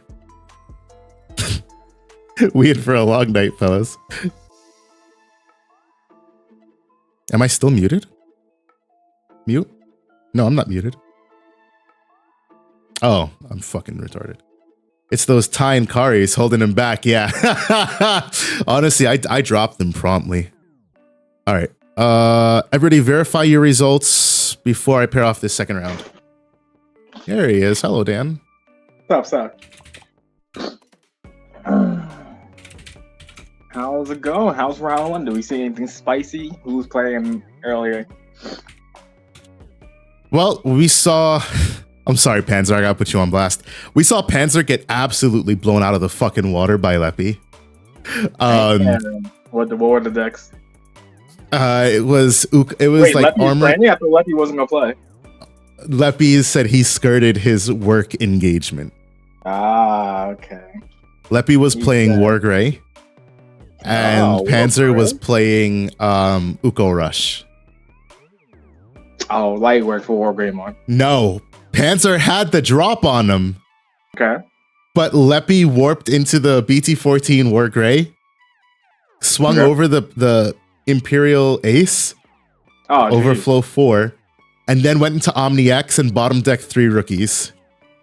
After Panzer hand dumped. I was like, that's tough. All right, it's looking like pairings are good. We're going to get the second round paired off. Wait. What am I still? No, everything is good. Okay, yeah. That round is done. Let's pair off the next round. Round 2 pairings are up. Players, you have until 9:12.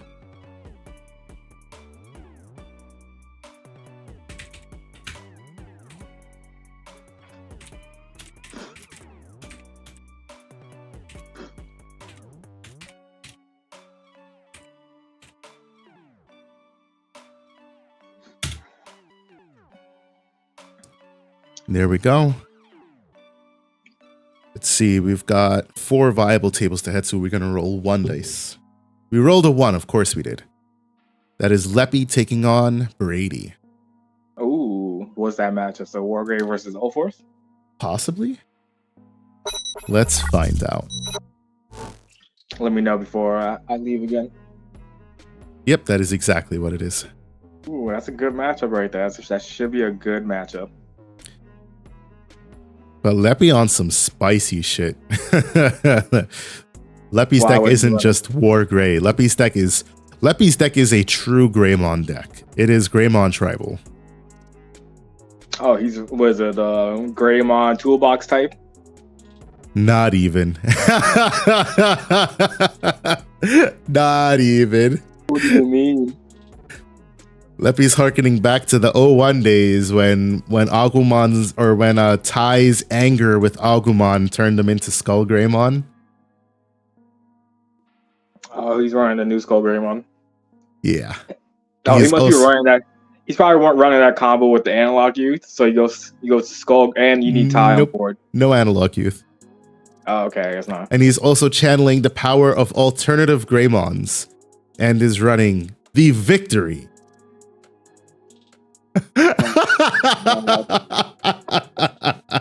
Leppy, I love you, Leppy, but sometimes you try. I feel like you try to be different just to be different, and it's not necessarily good, you know.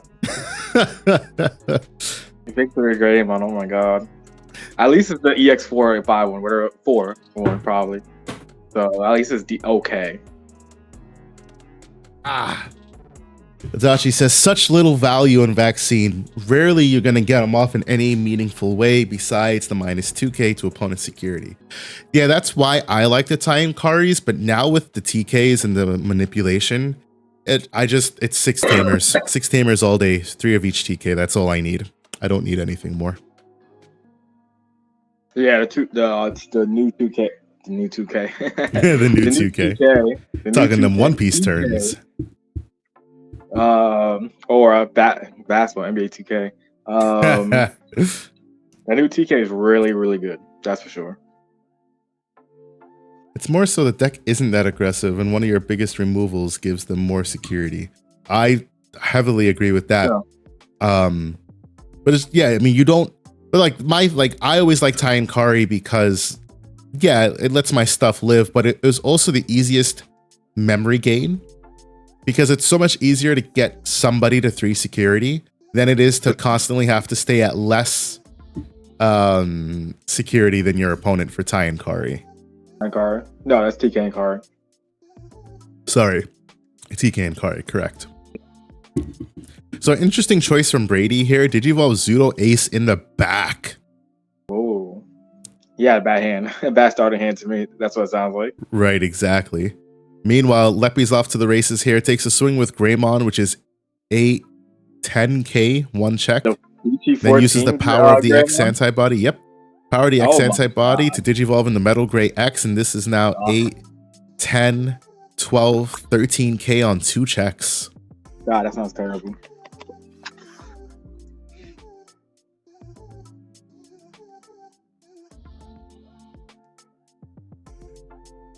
First check 1k, second check 8k, lives past both, and then ends turn on a War Gray question mark. Yeah, because then you get like reboot if he's playing number 8. Yep, that sounds like exactly what's about to happen. No, secret War Gray, interesting. Oof, that sounds bad. That's not a good time to evo into that War Gray, I think. Right. I mean, I'm not seeing board state right now. I'm just going by off the words you're saying. You know, I'm just like, oof, that sounds like he didn't have much going on. He didn't want to risk the stack if he felt like it could have gone, if it could get deleted or bounced. I mean, the way that I see it, right? A Zudo Ace in raising means your opponent doesn't really have a good hand either, obviously. But it also means that they might have the level 6. So yeah, for all intents and purposes, I want to make it as hard as possible for them to get rid of my stack. Because if he evo for the full 4, he probably gave him minimum 2. 3 memory, yeah. Gave him a 3 memory, so ult force. You can easily go ult force and then nope, not even. Hard plays Davis, and Davis doesn't even take the ult force that was revealed. Davis takes a Vmon. Oh no! Is there a Vmon in the stack? What's the stack looking like besides Zudo? Do you remember?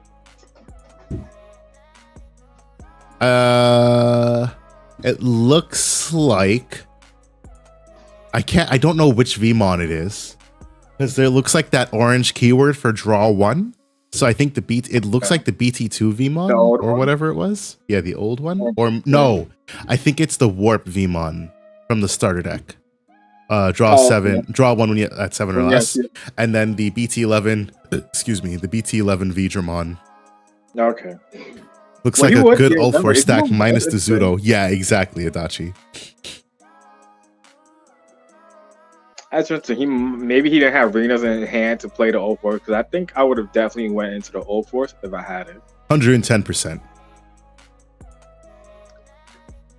But the scary part about that Zudo 80, you have to swing it, so you get like the full maximum effect off the ult force. I was gonna say the bigger problem, as I think about it, probably why he didn't go into ult force is because Omni X. No, well, but Omni X. So with X antibody underneath, it's already 5. You're going to overflow 3. You're essentially giving them a 2-cost Omni X. No, yeah. But I mean, I'm assuming that Greymon stack doesn't have protection. If he went with that Greymon and then went into it. So, like, if he's a level 6, you can't bounce with all force just yet. Well, now he can. Yeah, he just used the Rena, plays out Rena unsuspend. So now he can bounce the Wargray. Yeah, Wargray is back in hand. Sources are gone. And Ulfor swinging in on one check with jamming, baby. Ooh, good thing for jamming because he just hit a 12k Wargray. Yeah, that's what I'm saying. It's scary to swim with that Zudomon, you know? You just never know. Yep, Good exactly. thing he had the Buka for jamming.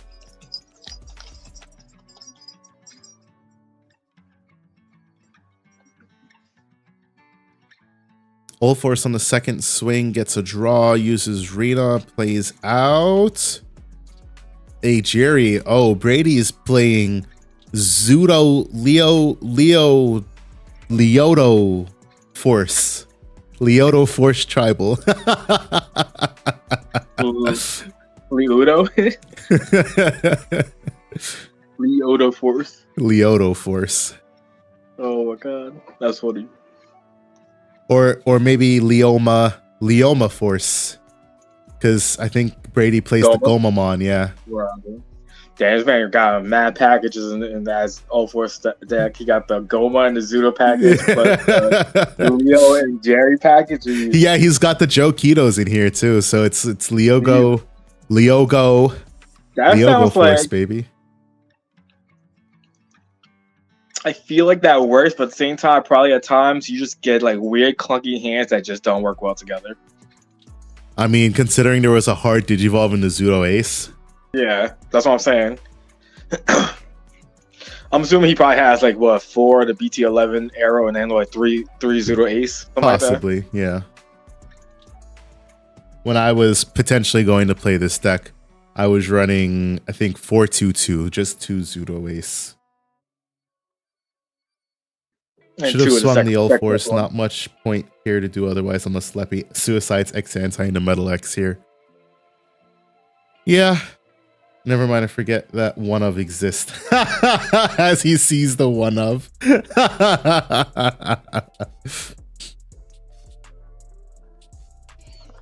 Alrighty, guys. I'll be back later again. Alright. Ooh, baby. So Leppy digivolving the one of into the Skull Greymon. Digimon TCG, the high roll card game. You know what, Dashi, you'd have people out here and tell you that Digimon is not a competitive card game because it's too high roll. They tell you all this sort of shit. This new Skull Grey, by trashing one card in your hand, delete one of your opponent's Digimon with the lowest level and one of your opponent's Digimon with the lowest level. On deletion, play an Agumon. If you have tie, it gains rush. Wow. Uses the Skull Grey to go into the OG War Grey. I agree on some levels, not entirely, but to say it doesn't exist is just like correct, right? I mean, it's definitely there. You know, more so than the likes of something like, I guess you could formally say One Piece before Yellow. I guess this is equivalent to what big Duel Masters, right? I think is what people compare it to with the shields and the life or whatever. Like yesterday, playing against Chrome, every time I drew HPD, I won. Yeah, I have no doubts that you'd win if you fucking see HPD all the time for sure.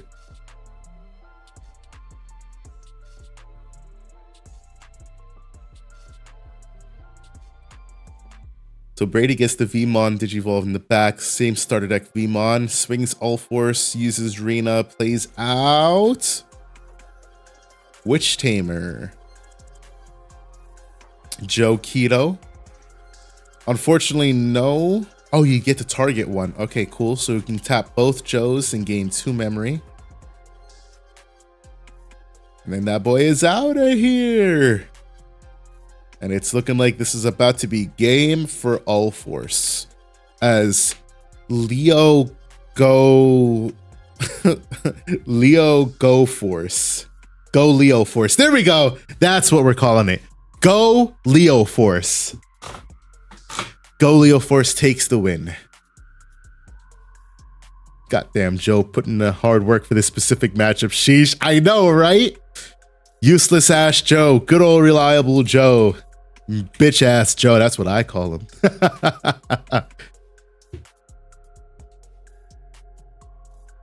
Honestly, they did make Joe a really good card in that it's a trash any one Digievolution card and not a specifically like target top or bottom.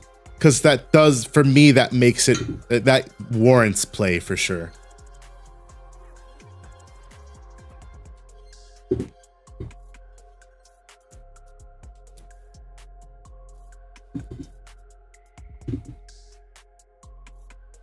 So Go Leo Force wraps up that game 1 as Brady has the classic Pokemon sleeves and says, listen, my buddy Joe, Gomamon and Zudomon, we are the real.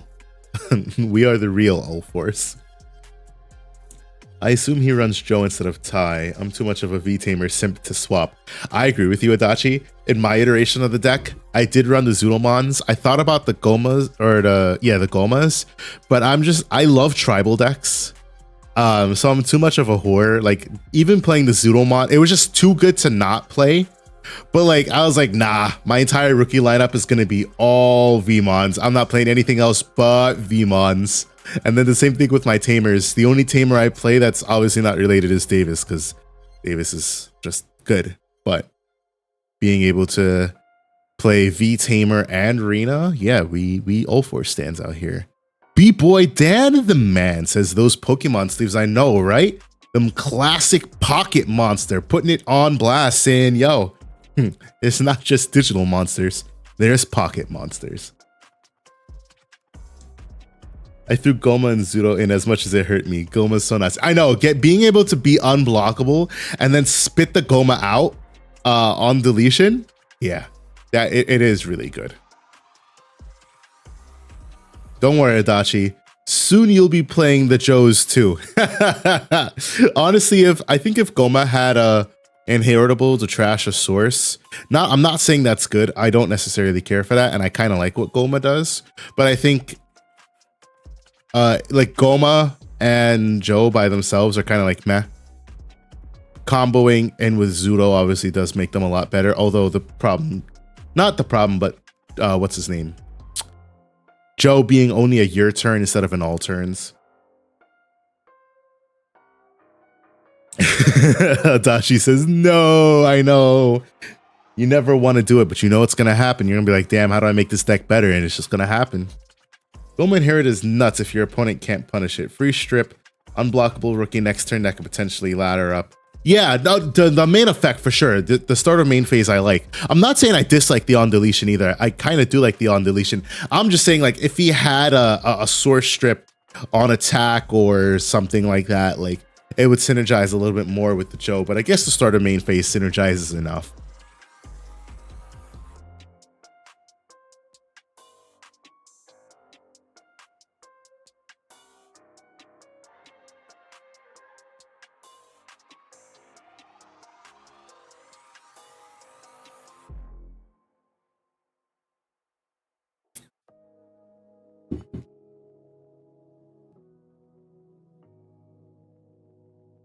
All right, so what's the move here?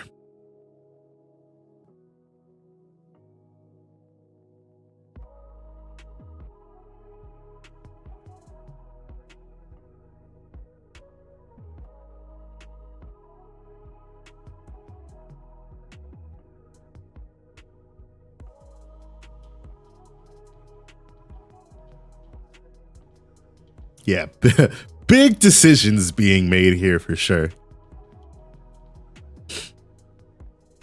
Opts to hard play the Davis. Top 3 search, Vmon, or Leomon. Interesting. I'd probably take the Leomon. Goma kinda good. Listen, Dan, is it... Honestly, it's not even a question. I don't even know how to ask you that. I won't even ask you that because I already know what the answer to that question is. You want to know it's something they haven't been able to get right since Pokemon came out? A good game? Hey, I think Emerald was pretty good in terms of difficulty level and then the entire battlefront here. It's just a shame they haven't been able to do anything like that since. I also really like Soul Silver. I think Soul Silver is the one where you travel back to Kanto, right? You go through all of Johto and then you travel back to Kanto and then you go through all of Kanto. I think that's pretty busted. You know what they really should do?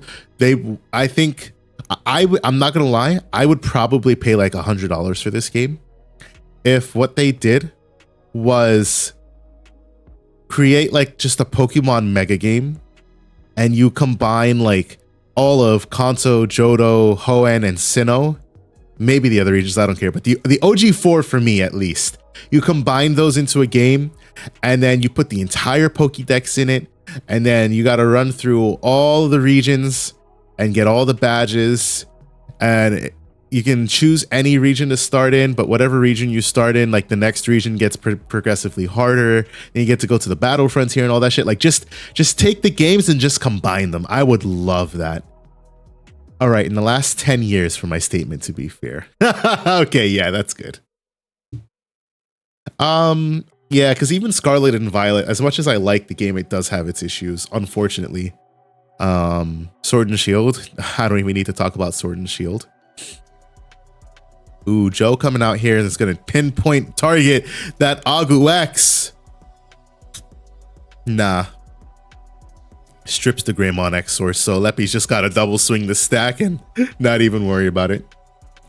Between the anime, card games, video games, and toys, they cannot decide whether the little circle in the center of the Pokeball, if the circle stays at the top half or the bottom half when it opens. That's funny as shit. Honestly, I would think it stays on the top. Like, that's what makes the most sense to me, for that button to stay on the top. There are a couple MMOs online that do that. One even just uses the original ROM, so you're just playing through the original games and has you get a new team for each region. Oh, that's interesting. Damn, I'm about to hit back my Pokemon grind.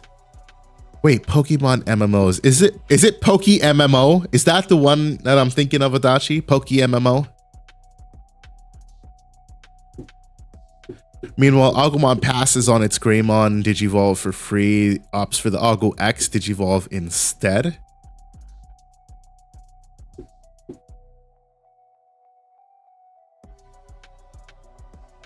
So then what's the move here? Honestly, yeah, I double swing Wargrey. I'm not even worried about that.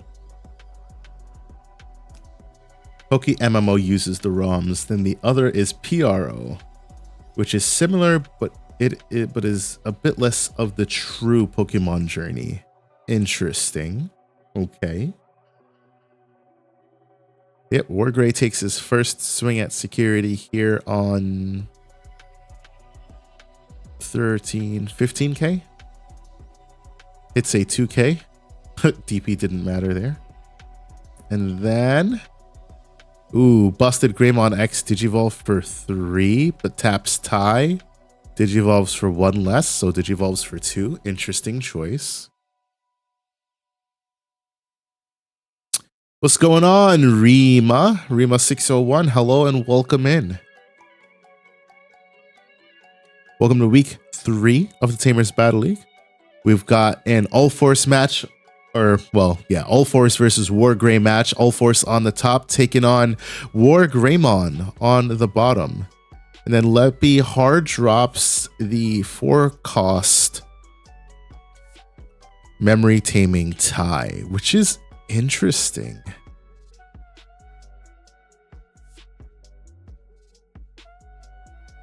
This is very interesting. I'm curious to know what the thought process is here. So Skullgray suspends, picks up the Jerry. Panzer, fuck my life. What happened, Panzer? How am I, Rima? Rima, I'm doing pretty good on this Friday night. How about yourself? Ooh. Hard drop Zudo. Zudo hard drop gets to strip 2 sources.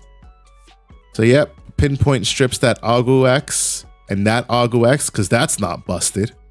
Taps Joe, gains a memory. And then, yeah, you just go into all force from here, right? Pop mental training, maybe? Question?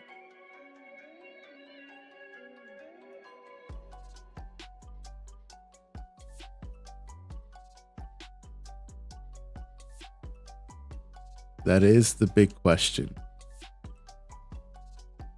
Blown out by 1 round 1, then paired against. Hold on. 1 sec. Digivolves in the All Force. So yeah, pops Mental. So Digivolves in the All Force for 2. Plays down a Rena, unsuspends, gains 2 memory. Just 1 memory.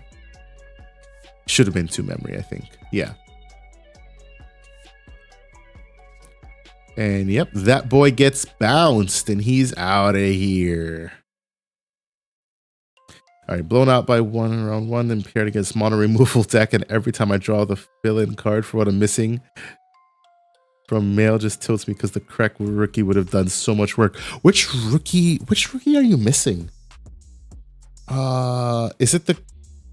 Yeah, which rookie are you missing, Panzer? Sergio kind of cucking me too, trying it out and keep seeing it off my searcher Vmon.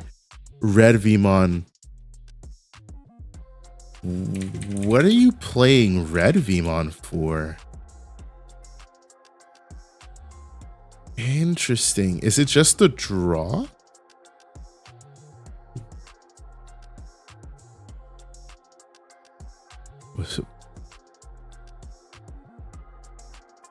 Vmon hard drop. Raw draw and a red source to help with the offensive. Oh, okay. Yeah, better on play generic draw over search. That's what I figured because I looked at the inheritable and I know you don't have purple Digimon in that deck. So yeah, the draw power definitely makes sense, especially in that deck where you're running the Ukos and the Louis that aren't searchable at all. What even is Ukomon's type?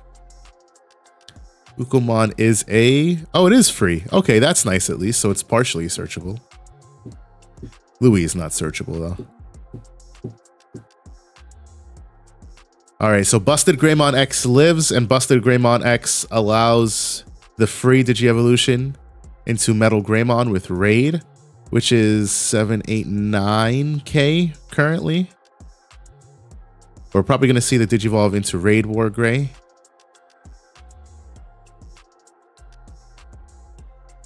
Louis is searchable in my deck too. Ooh. What is it searchable by?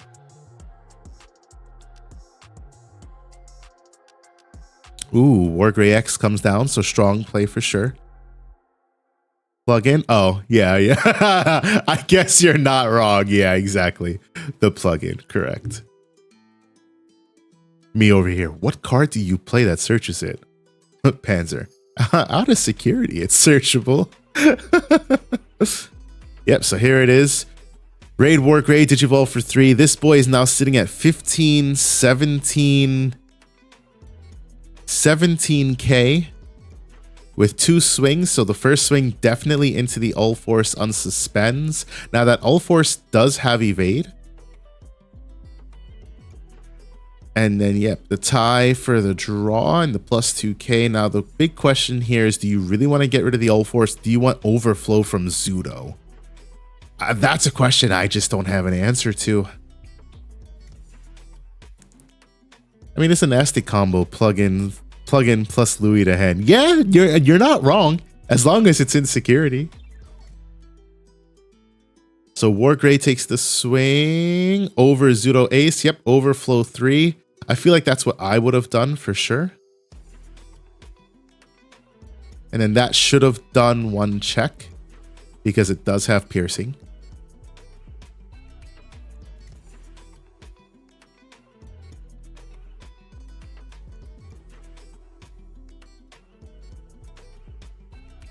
Yep, there it is. There's the check. And Jerry pops out for no Leomon. And yep, there goes another check because we did have that sec +1 from the Metal Gray X. Hard play Searcher Agu.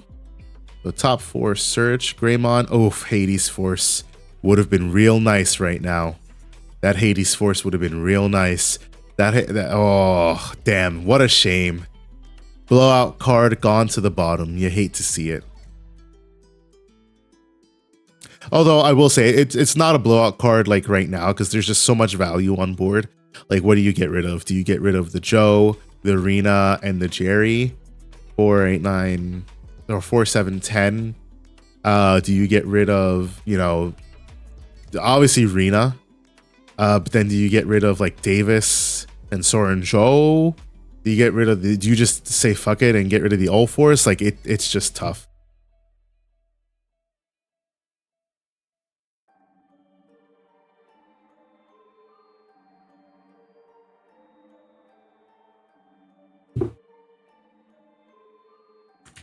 So just opts to play another tie, probably giving blocker to the other Agu X, or yeah, that one, presumably.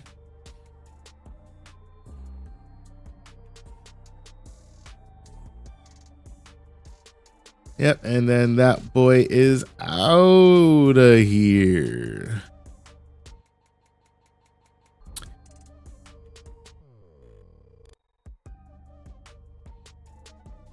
All right, I'll be back. Judge call.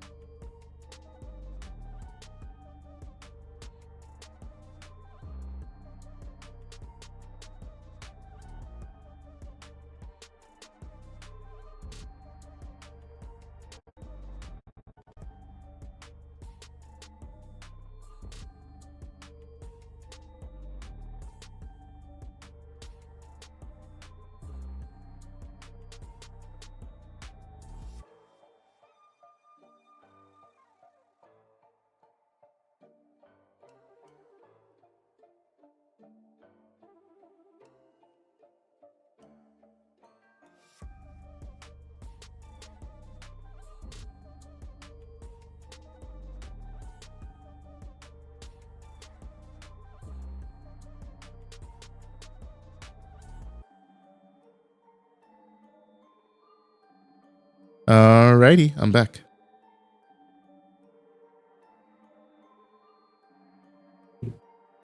So let's see what happened here. Zudo Ace.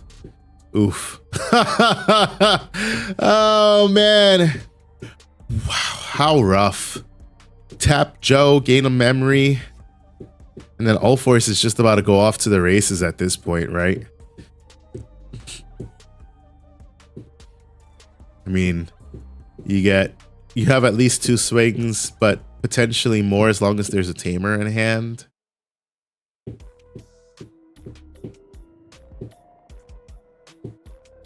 Interesting. I wonder. Huh. Interesting. I wonder why Brady digivolved into All Force instead of swinging, because I would have swung. So my thought process, I would have swung this All Force first if I didn't have the tamer to play, let it be suspended, and then use the other All Force to play down the arena, because then I'd get the unsuspend. I don't know. I'm not a big brain All Force player anymore because I sold the deck. So what do I know? I'm just a guy who plays. He didn't want to risk dying. He can't die. I mean, I guess he could die, but like even if he hit Hades Force, it's only one of the highest levels. So I mean, either way, it would have been out of there. But it has jamming. The Zudomon doesn't. So yeah, I wouldn't have swung the Zudomon, but I definitely feel like I would have swung that right stack All Force first, because I would have been able to. I mean, it looks like he has game anyways. Yeah, Jerry and then both on suspend. Yep. And that's it. G. Ooh. Ooh. Oh, evade. Damn. Oh, that was almost tough as fuck. That was almost tough AF. Murphy's Law. If it can't go wrong, it will. I can't argue with you there, Adachi. I can't argue. Varney, are you going to IRL locals on Sunday? Potentially, most likely not. I can't say potentially. Most likely not. I'm helping Dan move tomorrow, and then I'm probably going to go play One Piece with a friend. All right, let's roll the dice. Let's see what other table we end up at. Table, you know what? Let's pop back over, because this judge call earlier, I was very interested to see how this would turn out. Or is this match tied up? Nope, looks like they are now setting up. Okay, cool. Yeah, so this match, very interesting. I had a judge call for a Crimson Blaze in security, which was an actual travesty. It was a real travesty. Does that mean Dan is probably not going to? No, Dan will be there, rain, snow, or sunshine. You can always count on Dan being at DigiLocals. Unless he's sick. Or he lost a leg. I think those are like the only circumstances that Dan wouldn't be at locals.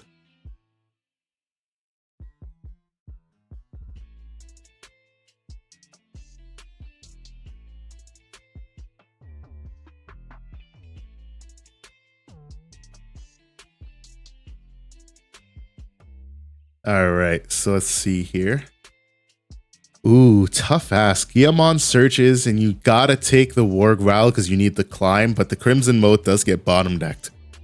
Maybe one of the hardest games of my life, Jesus, bro. You say that was hard. To me, that just looked like an all-4 slaughter fest. Like, the Adachi was saying it earlier, but the viability of Gomamon, not even Gomamon really in that matchup, though the viability of Joe pinpoint targeting Greymon X as well as Zoodle Ace on 2 different stacks is just disgusting. Like, just real tough. Joe and Zoodle nasty for that matchup is easy peasy. Exactly. That pinpoint targeting for protection, bro. Like that's what would make me fear the All Force matchup as D-Boys.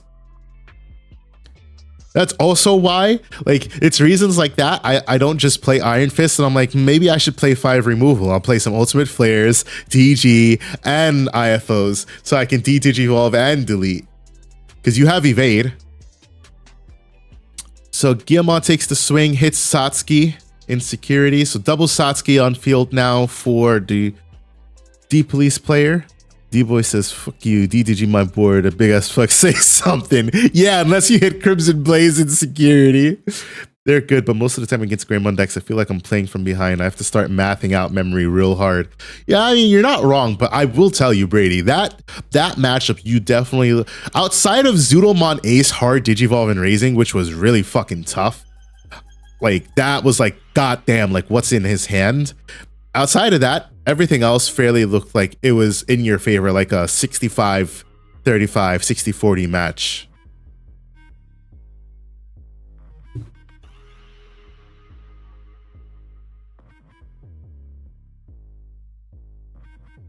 What are we, 8:56? All right, yeah, they got some time left. They got like a little bit less than 20 minutes.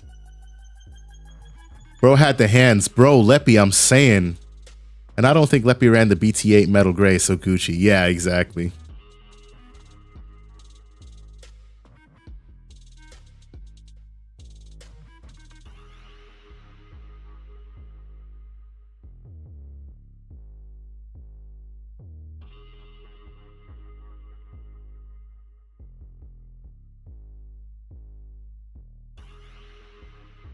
Ooh, Cargo Dramon hard drop.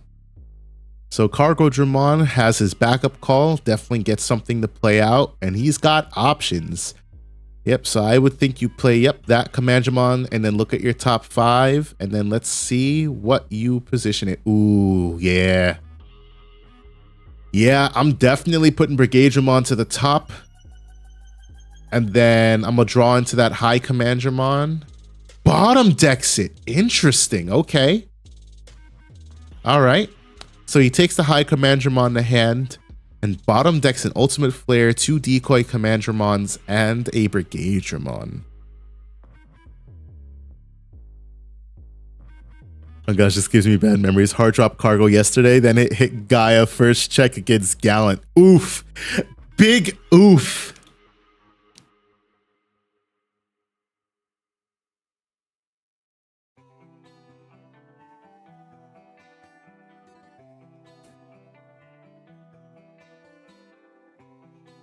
All right, here's the War Growl. You know, it's funny. This is a matchup where, like, is this in Gallantmon's favor or is this in freaking, what's it called's favor?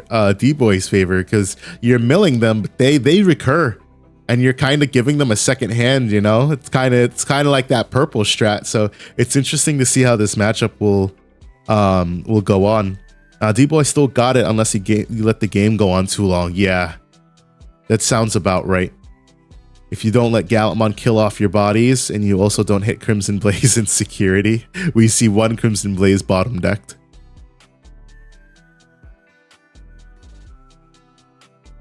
Pops Mem boost up to 2, and then probably Digivolves for 4. Ooh, okay, takes a swing. This will get to delete the Commandramon. I believe that's the Digimon inheritable. Yep.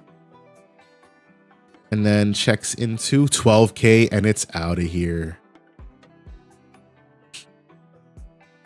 Do we see a Bio Merge? Is that a Gallantmon I see in trash? Nope, just Digivolves into Black Growlmon for 2. Mills 2. Ooh, nice Gallantmon there. I feel like you take that back, yeah?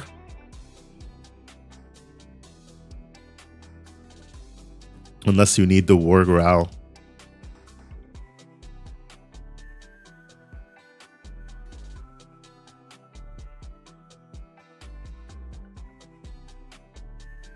Yeah, it looks like he took back. Yep, so takes back the War Growl and then mills another 3. Then he'll get to play out a Takato or a Guillemon. Oh, Crimson Blaze milled. So that's 2 Crimson Blazes down. And for most players, we could say that's it, but there are some people who run it at 3. So let's see if D-Boys can do what it does before Vinny potentially finds a 3rd Crimson Blaze. So Commandramon comes up, goes to 5 with the Satskis. Digivolve's high Commandramon, most likely.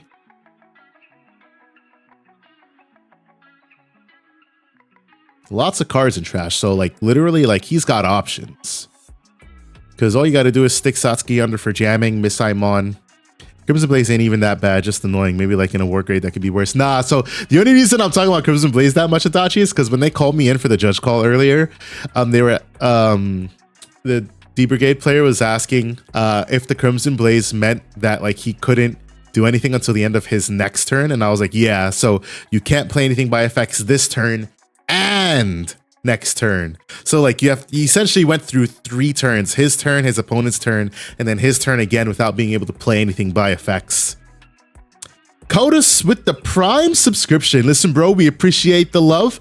Y'all already know the money goes right back into y'all and getting the playmats printed. Crimson Security is only 1 turn, not 2. Right, if you hit Crimson Insecurity, it lasts for your turn, your opponent's turn. No, it is 2 turns. It's your turn, your current turn, your opponent's turn, then it comes back to your turn. Unless I'm fucking reading the wrong card here. The verbiage is bad. Your opponent can't play Digimon by effects until the end of their next turn. Alright, well, I'll have to apologize to them after because the card... It is till your opponent's next turn ends. Alright, hold on. Y'all got me fucked up right now. Hold on, because now I'm hearing 2 things. 1 second.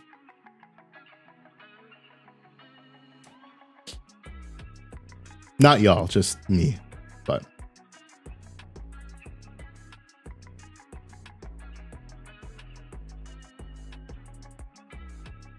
It depends when it's hit. Crimson Blaze has the most judge calls. People have no idea that Decoy can save bodies. I can send you a ruling 1 sec. Yeah, Panzer, please do.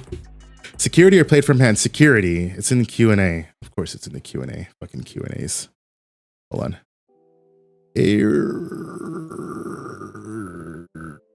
Security effect activated on my opponent's turn. When does opponent...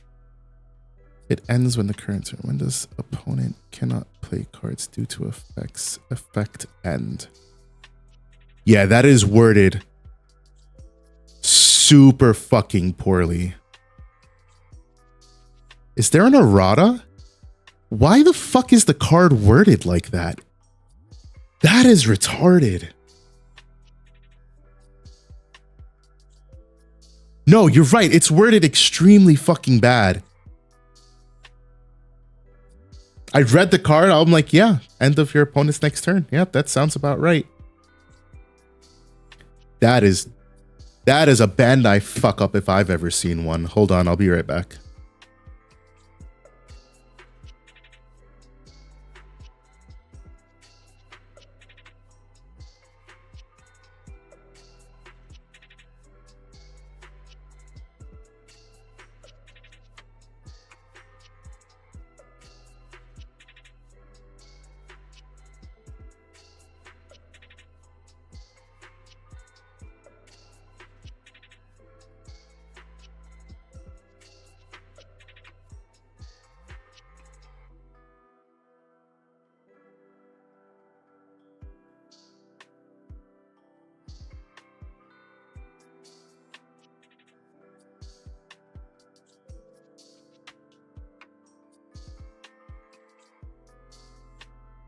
All right, I'm back. What's the judge Q&A ruling? End of current turn? Yes, correct. End of current turn. If you catch any until the end of opponent's next turn during your turn, it is that turn. That's so fucking dumb. That is, it's only dumb because Bandai is one of the most literal, like, I feel like Bandai cards, like, it's a literal reading, right? Like, there isn't normally this level of convolution around effects. That's just so dumb. It is should read until your opponent's next end turn. That makes it even worse. Actually, no, that doesn't make it worse. That makes sense, yeah. I swear they just inserted other TCG wording. Yeah, I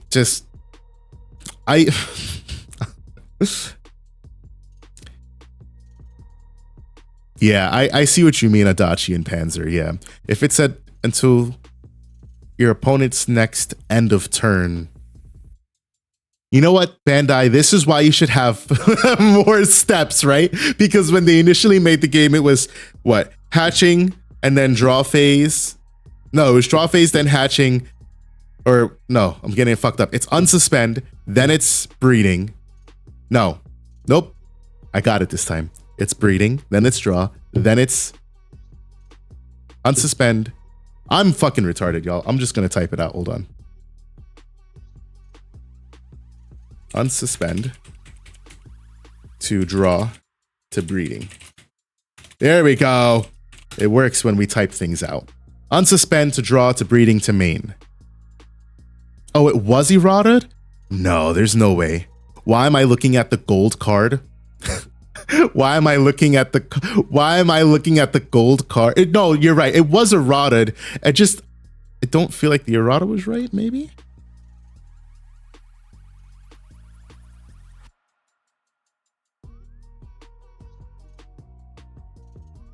All right, so I'm looking at the gold card, right? And the gold card says the exact same thing that the regular card says, which is kind of dumb to think about. Considering that the gold card came out so long after the errata. You can always count on Bandai, am I right? They still use that wording on new cards. That's what I'm saying. You can always count on Bandai, right? It's actually a travesty. The errata is end of their turn instead of next turn, which makes more sense. Yeah. It does make more sense. Otherwise, that's why I was talking about Crimson Blaze, like it was this big bad, like it was this big bad card.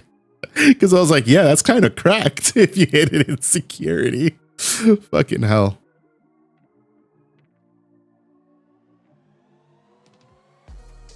If you pop your opponent's ruin mode on your turn, no, you don't get 2 more turns of it. Yeah, that is another card that says it, isn't it? Let me read it. To the end of your opponent's next turn. So it's supposed to mean, yeah, okay. Yep, I understand what it's supposed to mean. That's so fucking dumb. Crimson Blaze is good, but not that good, LMAO. Yeah, we are learning tonight, boys. Learned this ruling back in EX2 when I was teching Innocence Blizzard in Imperial versus Reaper to try and lock him out of game.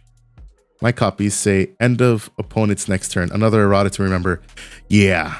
And that's why, you know, I can understand Bandai's aversion to erratas for problem cards like Apocalypse.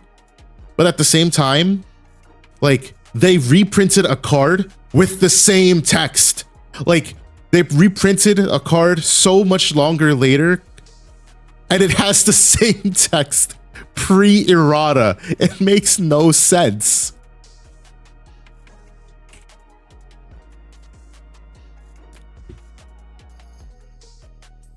It makes no sense. You would definitely catch any player with that. Thank you, Bandai. Thank you. Thank you for nothing, honestly. Thank you for nothing.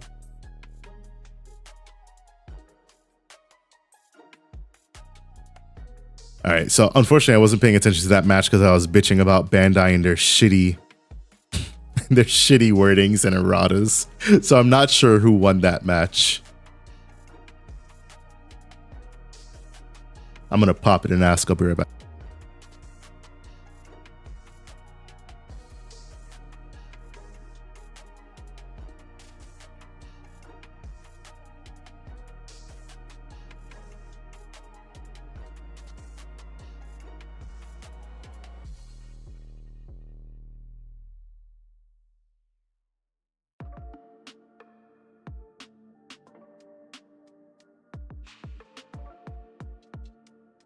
All right, so I gave a 5-minute time extension for my fuck up on rulings.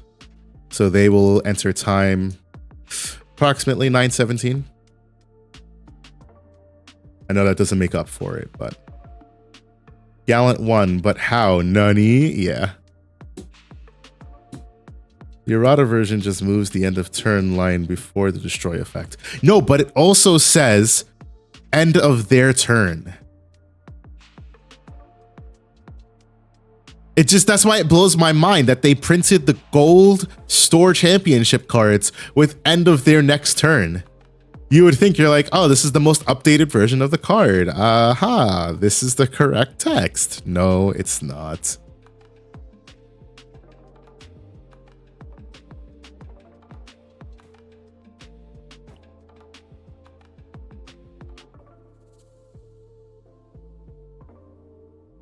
And then we have Kit Kat and Tessero down there.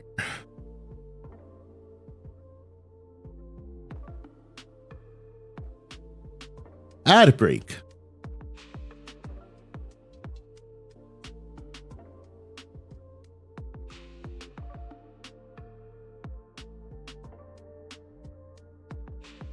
Bandai just needs to print the solution now. Sell the errata set instead of the occasional limited reprint packs. Honestly, and I would buy it too.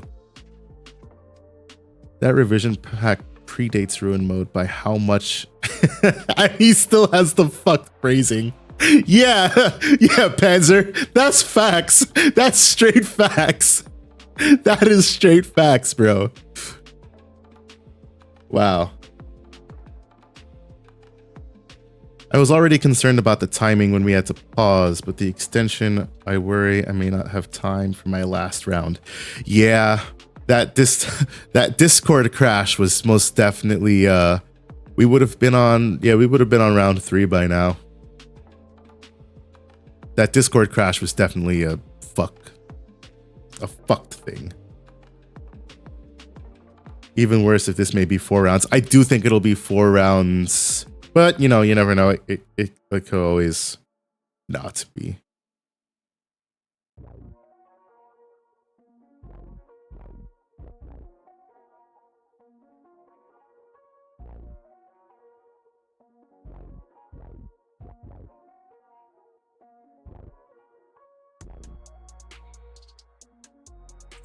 All right, everybody is back from the ad break. Hello, welcome back. Ooh, Crimson Blaze? Wait, why is Cargo Dramon deleted? Cargo Dramon is a 7K, am I right? Oh, nope, the Digimon egg. Yep, that's tough. Yep, that's tough. Yep, egg. It's definitely the egg. I completely forgot about the egg. Damn. That egg isn't entirely trash. Print the LM sets with the revision cards, Bandai. None of them have to be foils, please. Honestly, yes. I heavy agree with that, Lightspeed.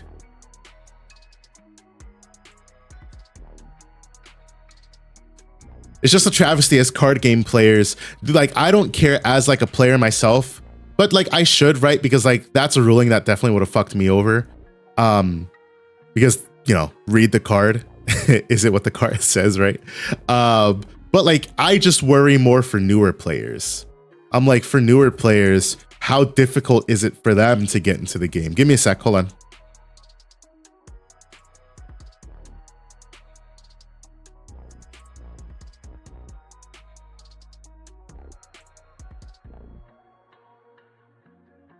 Yeah, I just worry more for the newer players because it sucks that you go to play and then, you know. Yeah, Leppy, it's been 52 minutes. So I gave them an extension because of my scuffed judge ruling earlier. So that's me trying to make up for it. And then I just called time on the other table. But yes, we are in time. One table's in time, and this table will be in time in 3 minutes. Night 17, yeah, that's what I called. Yeah, it sucks for the newer players because you get into a game like Dragon Ball, right? That was my thing with Dragon Ball. Like when I got into when they errata Senzu Bean, I was like, bro, what do you mean Senzu Bean? That's a set 1 card. There are so many printings of Senzu Bean with the pre-errata. There might not even be a printing of Senzu Bean with the post-errata. Like, that's just dumb. I hope we don't ever go into errata for balancing. I don't want to have people do with Senzu Bean / Ring of Destruction. What is Ring of Destruction's errata? Let me see. But I'm glad you said Senzu Bean because that's literally what I'm talking about. Ring has like 5 versions. Destroy 1 face-up monster card and inflict damage equal, and then destroy 1 face-up monster and inflict damage. Destroy 1 face-up monster and inflict damage to both. That's, bro, there's so many erratas. That's funny as shit. That's wild. You can only activate 1 Ring of Destruction per turn. That's funny as shit. Holy hell. But that's what I mean. I agree with you, Panzer. I'd like balancing errata if it's only ever done once on a card, but I also get that it sucks for newer players. Yeah, like I would love for Apocalypse like that. I think that's a prime card for an errata. I think, what other card was I thinking about?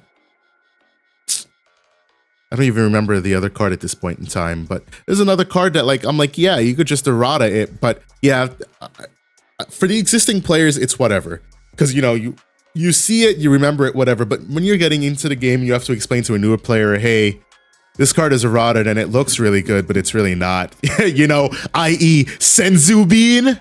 Yeah.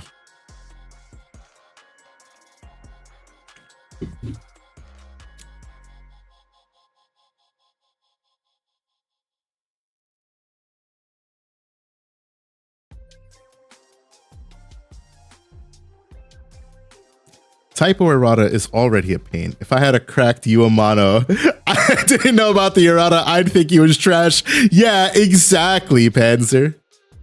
Hey, it really sucks, but I gotta pick my wipe up. Okay, Coda, I got you. Hey, if you wanna... Yeah, okay, that's what I was gonna say. I won't drop you from round 4, but I got you on round 3. Ban the card and reissue it with a different card code BTA. Honestly, I'm not even opposed to that. That's kind of what they did for like they did that weird shit with RBO1 where they like gave the promo Agumon a reprint, but then they called it like RB whatever card code it was. So I might make it back. I just really want to play. Yeah, I got you, Koda, for sure. Let me know how I can get set up with a hat though. I collect them more than mats. All right, yeah, for sure. When you come back, just let me know. Also, I'll be right back.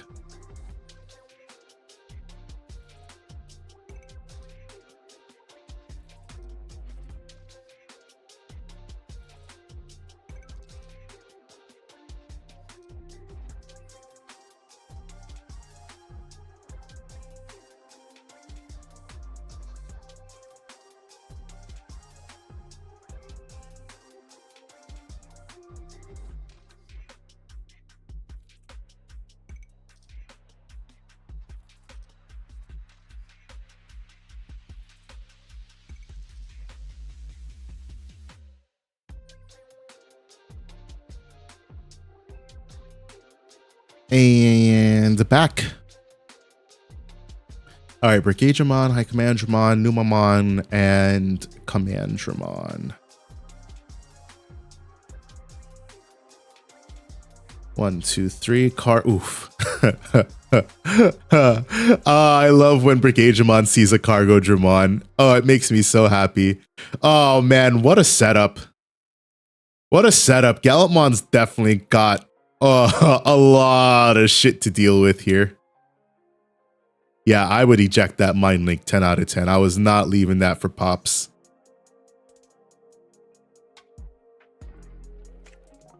All right, what do we got? We got 2 Biomerge Staccatos, a Growlmon, and a Black Growl. Yeah, Crimson Blaze is a thing. 1, 2, 3 things deleted.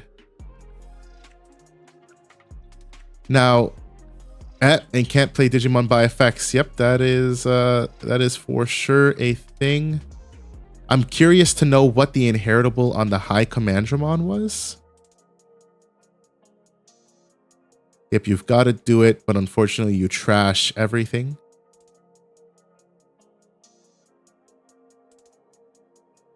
Oh wait, yeah, I think it has to resolve fully, right? Hey, chat, question. That Crimson Blaze, can you, if you delete something, can it play something out with the effects still? Like, I'm not interfering with this match, I'm just curious. They can't play his first line, doesn't matter either way. Okay. You know, I'm not a Crimson Blaze expert by any means of the imagination anymore, so.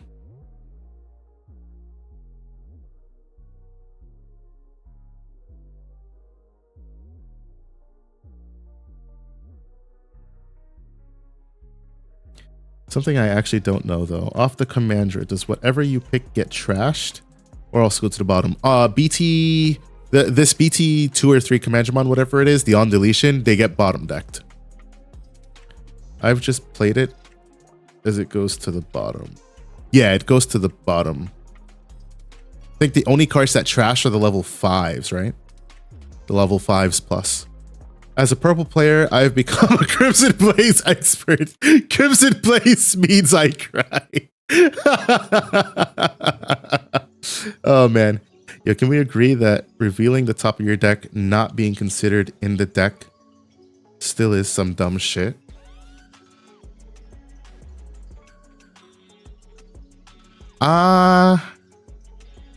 Yeah, I guess I see what you mean. And what effect are we referring to though?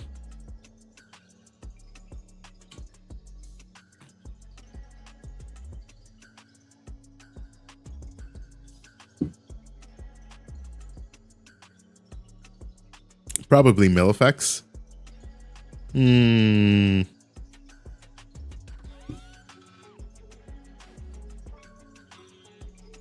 If you reveal like an EX2 imp or a wizard with a take 1 trash the rest, you don't get effects. Oh yeah, no, there's no shot. Yeah, I'm perfectly fine with that.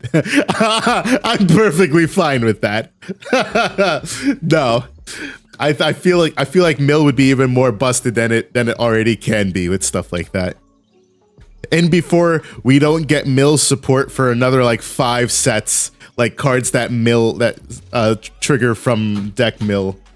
We'd be looking at a different card game right now, right? It'd be busted, but logical. No, I get it. It's like when you reveal your security. It's the Congo ruling. When you reveal your security, the cards in your security, well, actually, no, I guess you're right, because with Congo, when the cards are revealed, they're still in your security. They're not taken out of security. Hence, Congo and Omni X isn't a thing. Yeah, okay, I see what you're saying, Panzer. I can't argue with logic. Bandai Games, am I right? This is how you can tell that Bandai... This is how you can tell the kind of company Bandai is.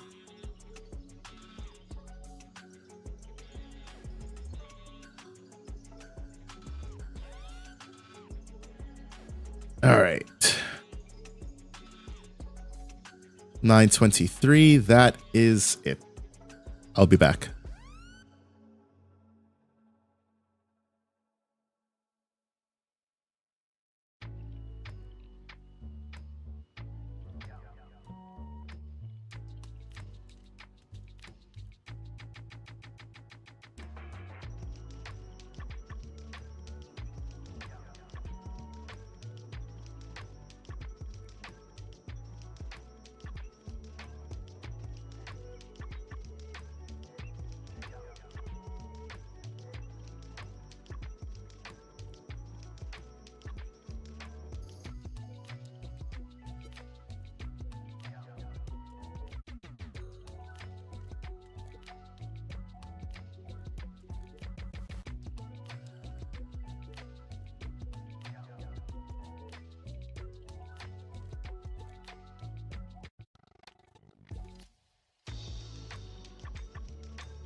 2 out of 3 reveal locations are considered still in that location. I demand consistency. I can't argue with you, Panzer. That is logic. That is logic, and I cannot argue with logic.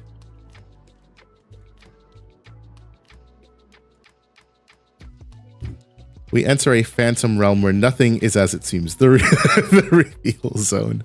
All right. Tamers, please verify your results for round 2.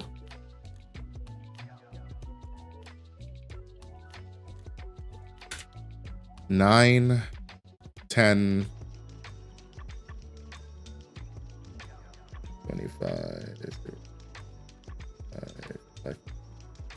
16, 17, 9, 16, 10, 16.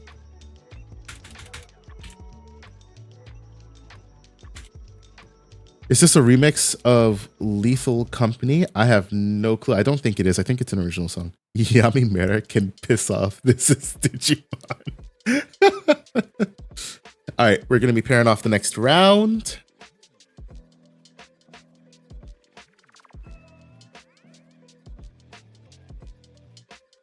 Oop, what did I just see here? Hold on.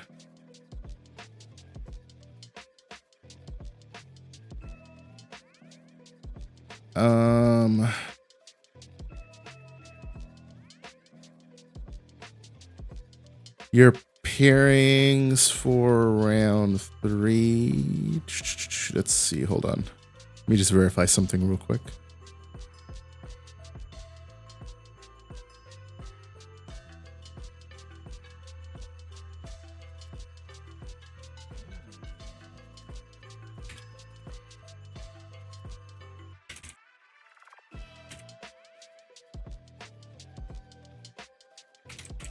One sec, let me clarify something real quick.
All right. Pairings for round 3 are up as of now. Round will end at not 10, 17, 10, 29, 10, 19.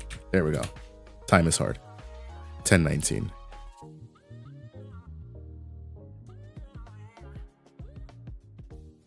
And so here we are going to head to the top table. This is the boy taking on the boy. Brady taking on Tessero.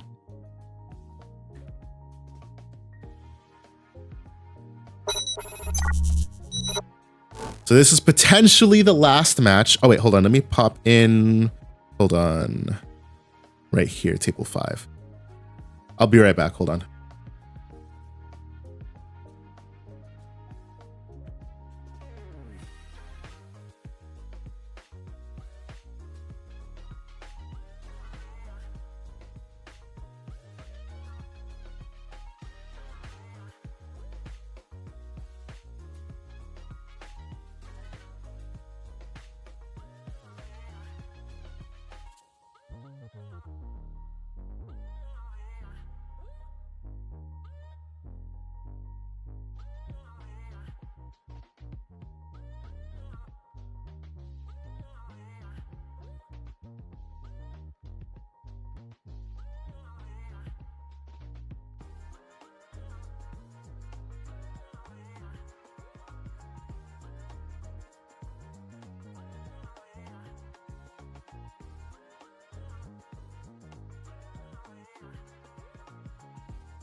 All right, I am back. And now let's see. Wait, I was reading some shit earlier. Hold on, let me double check.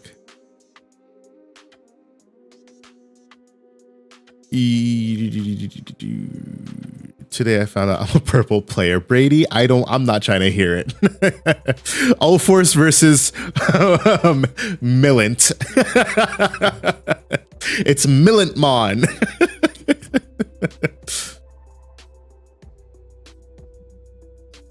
Yeah, so this is going to be an interesting matchup. Because this is a matchup where you kind of really definitely don't want to ace, because there's just so much deletion in this deck. But let's see what Ulforce is capable of doing. Brady hits the mental training. Yep, definitely takes the Zudo ace here. Look at Brady.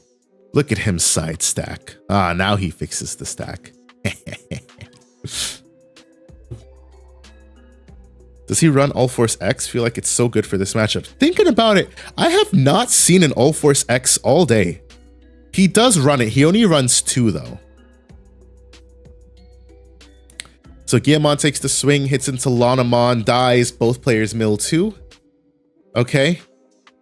Those are super mid mills for Tessero. They're mid. Okay, I don't know how I'm trying to phrase what I'm trying to say. As Tessero, I'd hate to see those mills. I'm trying to mill the Tamers, baby, because I know Ulforce can't get the Tamers back. So it's just unfortunate. Oof. So mental training, strip and bounce Guillemon back to hand for 1, and then Digivolve Ulforce for 4. Plays down Arena. No memory. Oh, just 1 memory gain because of the what's it called? So yeah, puts him to 3. All right. Okay, so he just hasn't come up. Yeah, pretty much without you. All right, so Guillemon Digivolve again, and then Growlmon, question? Or are we gonna play some trainings and some boost? Yep, so offensive training comes down. Offensive training pretty strongs here, because I feel like I just play it. Yep, I just play it again. Yep, just play it again, because why not? Ooh, Gallantmon and Wargrowl, tough ask. Depends on the hand, obviously. It takes the Gallantmon for sure. I mean, you can always biomerge. Nope, not yet at least. All right, so Buka Hatch. Digivolve into Vmon. Ulforce takes a swing, Rena suspend, play a Tamer, unsuspend, gain 2 memory, 3 memory here. Yep, all the way up to 4, and jamming on 1 check. And it's just a lowly Guillemon. Do we swing another check here, play another Tamer? Is this the Tootsie Roll? Is this the move? Let's find out. Yep, so swing, tap, play. Davis. Top 3. Takes Ulforce. And unsuspends. Ooh, Takato, that's nice. Oof. Next turn could be something really freaking good for Tessero, depending on what he has in hand. So Ulforce X, there it is, Adachi. Ulforce X to play down, or to unsuspend Arena, trying to generate some drop. Interesting. Oh yeah, blocker and evade. Yep, you definitely want blocker and evade here. Well, not so much blocker. You definitely want evade here. Interesting that he played the 3rd Rena though. Nice. Now I'm curious to see how this plays out. Oh, me too. 2 trainings and both Takatos is strongs.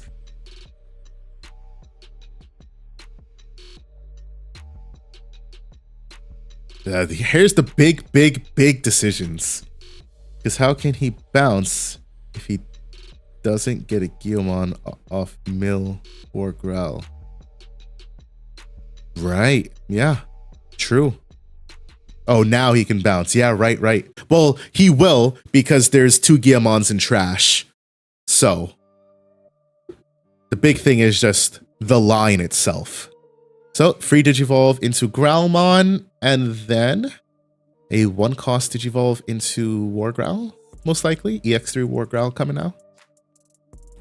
Or do we go straight for the warp into the BT? Well, not the warp, but Digivolve BT12, then BT12, I think attempts to blow something up. If it doesn't, it digivolves and then it reduces cost by 1. Yep, so yep, that one for 1. Deletes, doesn't delete, digivolves for 3.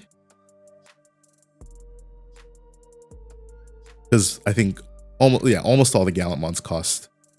Yep, so digivolves for 3. Blows nothing up. It does have Blitz. So takes the swing at security, trashes 1. And because of Growlmon, this is I think that's a 14k swing. Rip Gallant. I think Brady's deciding if he wants to block. So I think the thing here is you can block Rena. Oh, nope. That's it. Oh, yeah. Here's the trash. So yeah, you block, tap it, unsuspend it, bounces it back. Yep. So it effectively nullifies the attack. Yep. Yep.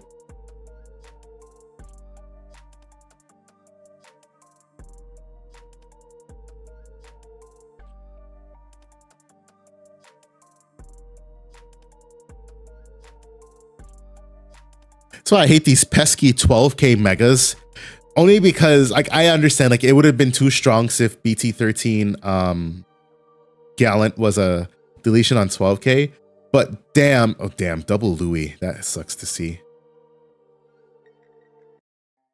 Oh yep, oh it doesn't matter because you evade this, but then you just swing V. Yep, yep. Yeah, Adachi, was there any way to get out of that? I don't think there was, right? Oh, right, jamming, yeah. Yeah, jamming. Yeah, I don't think there was any way to get out of that. I guess you would have had to go into the War Growl mill, play out the Guillemon. Needed mill War Growl and could have lived, but All Force X still would have been on board, yeah. Because it would have been at 2, Digivolve for 4, passes memory to 2, would have still lived. Yep. As it stands, Gallantmons are... They're all... This 6k deletion, man. I mean, again, I understand it, but like, damn. So no, once All Force X is on board with even 1 Rena, it's sketchy. 2 and it's basically GG. Yeah, because you can what? You would... you can block, tap 1 Rena, unsuspend, and then evade, then tap the other Rena, unsuspend again. Yeah, that's so nutty. Yeah. All Force X is strongs. That's why you gotta go the Hydramon route. Bottom deck that bitch.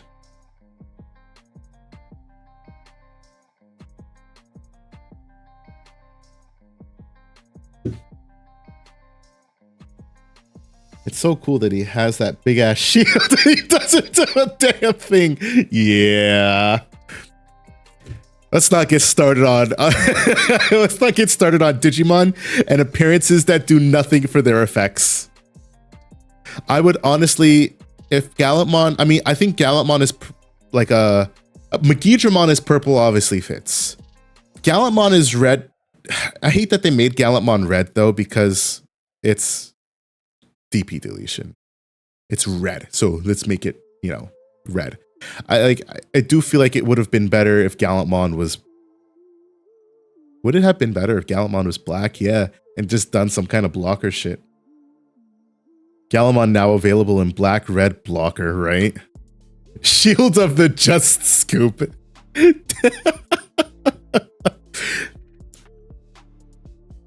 Alright, so Uko and Raising. Ooh, Guillemon hard drop. So that's strong for sure.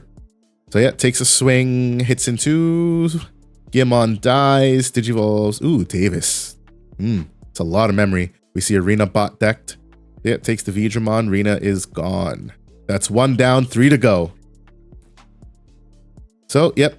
Uko comes out, gains a memory, hatches. Now we get to build up again. True, where's our purple-red Gallant? They let War Gray split colors. Honestly, yeah. Purple-red Gallant. I mean, I don't know what Gallant would do to make use of purple, but like he needs something. My boy Goat redeemed the hydrate, posture check, and a stretch. I got you. I'm a slurp just on microphone just for you. Not sure if you heard that. That was my hydrate. Posture check, I got you. I'm gonna sit up. And a stretch, I definitely got you. He doesn't even need defensive abilities on the opponent's turn, but he should be immune while he's swinging. Yeah, but that would be busted. That's what I like to hear. What's going on, Goat? How was work? Ooh, damn. Strong setup for Tessero so far. I mean, Gallantmon gains the 2 memory at the end of the attack, so only puts Brady to the 3 memory. Brady can use mental training, Digivolve for... So Brady can... No, Brady can't bounce this Gallantmon. Because you raise, you Digivolve for free, then you Digivolve for 3, then you can go into All Force, but you're only going to get to play down 1 Tamer. So you can only bounce level 5s. The most you can do is try to establish a blocker. Or I guess you could do All Force X. Yeah, you could do All Force X. Gallant motherfucker's too scared of Delicate. Ooh, uses the Warp. So warps into All Force. Oh, wait, hold on. I don't think that was a combo. I don't think that a combo was allowed.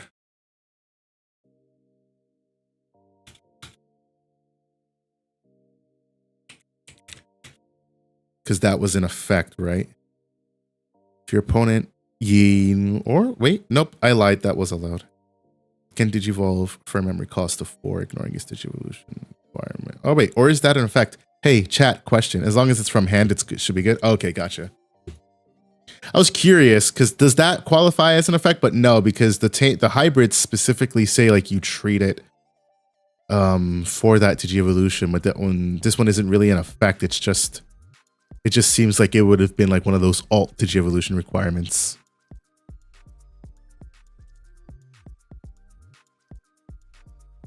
I mean, this seems like it's going to be game anyways. Well, not necessarily game, but... Oh, maybe not. It does say for Digivolution costs, so IDK. Yeah, that's what I'm wondering about. So it reads, if your opponent has a level 6 or higher Digimon in play, this Digimon can Digivolve into an All Force Digimon in your hand for memory cost of 4, ignoring its Digievolution requirements. So it doesn't really read like an effect per se. I think that's fine, though. I would err on the side of that's perfectly fine. Because it doesn't read the way that... Let's look at Kazemon. Kazemon reads... You may Digivolve this card from your hand. Yeah, so that's definitely... Yeah, that's different, for sure. I think that's fine. Somebody can correct me if I'm wrong, though. It was okay today. No big wrecks today. It was pretty chill. I was covered in Diesel most of the day, which is not fun, but it's just part of the job. Yeah, especially Diesel. I think you can't. First Q&A. Ooh. Yellow Hybrid won the Kams. How do I pronounce that? I've been saying Kamaso, but then I realized it's not C-A-M-A. It's C-A-M-S-A-O. So is it Kamsao? Kamsao? First Q&A. Let me look it up. Training boost. Q&A. Never mind, Elma. They have a literal ruling as last Q&A. You can do that. Oh, okay. Thanks, Adachi. I appreciate it. That's what I figured, though, because it doesn't read in the way that like the other effects do, like the Kudamon or the Samson, for example. Because Samson reads, one of your Kudamon may Digivolve, like there's a condition to fulfill, and Kudamon may Digivolve into Kentoris for its Digivolution cost, ignoring the level. It's like that's an effect, but the All Force one just seems like it's just an alternate Digievolution condition.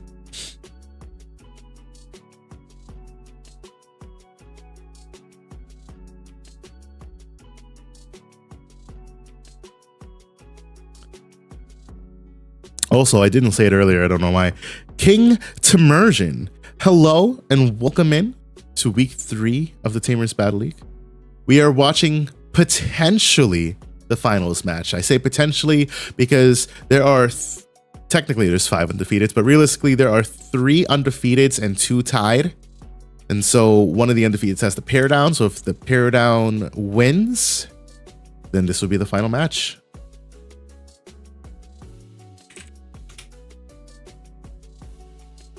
So Brady is on the play.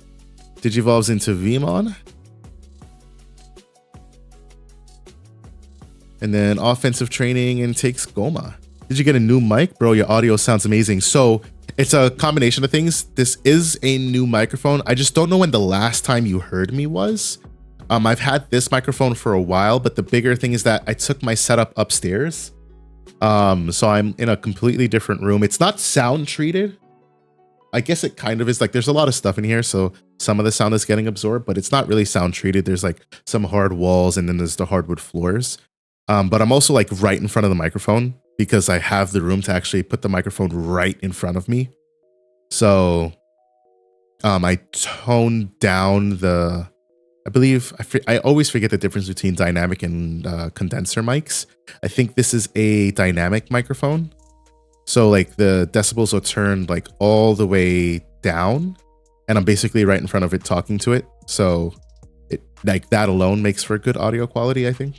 It's been months since I've heard you on stream. Yeah, so I'm definitely in a different place, and I'm probably using a different mic from what you heard last.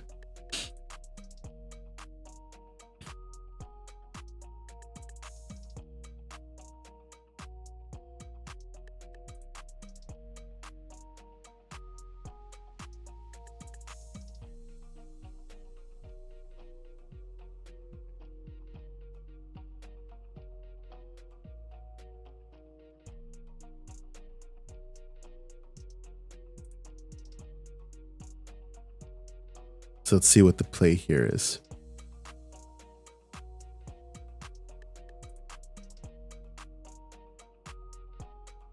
Yeah, dynamic is like Procast. My condenser is like getting audio for the whole room, if I remember correctly. So yeah, or I think you mean podcast. Yeah, this is the mic I used to podcast with as well.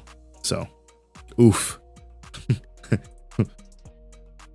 Double Mill, Double Joe. Now that one has got to hurt. Are we just going to see the Digivolve in the War Growl, Mill 3? Because that's what I would do, baby. We high roll. Yeah. Oh, he's like, yep, that's what we do. Digivolve for 3. Mill 3. All right, Jerry's gone. Okay. That's 3 Tamers down. And then plays out the Tocado. Better than double arena. You're not wrong. It is better than a double arena mill. For Brady, at least.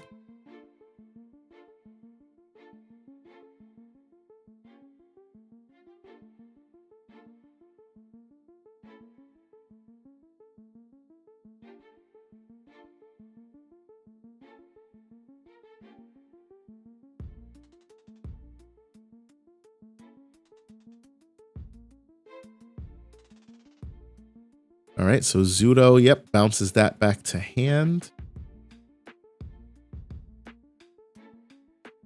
And now it's Tessero's turn again, who raises, gains 2 memory, gets to hatch. I have that backwards. Dynamic is for podcast. Yeah, that's what you said. Dynamic is for podcast. Would have been so clean if you had the 5 and 6 in hand, right?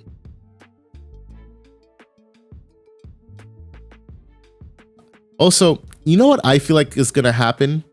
I feel like one day we're gonna get a card that's like you can raise, like you can essentially raise 2 Digimon in raising. Like when I hear an empty space in your breeding area, obviously I know it's future proofing, but because it's future proofing, it just feels like we're gonna get a card that says you can, like, I don't know, while this card is on the field, like treat it as an extra hatching or breeding area or some shit like that. Like, that's how I feel. I could be wrong, but that's how I feel.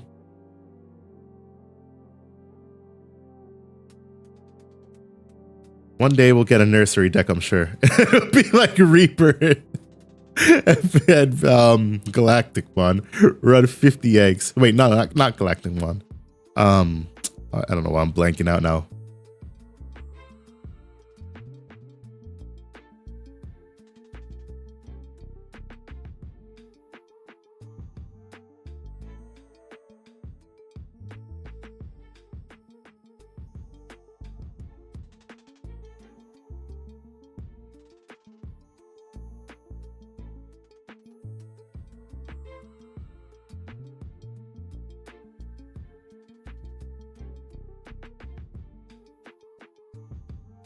All right, so first swing, it's a little, well, jamming, so it doesn't matter.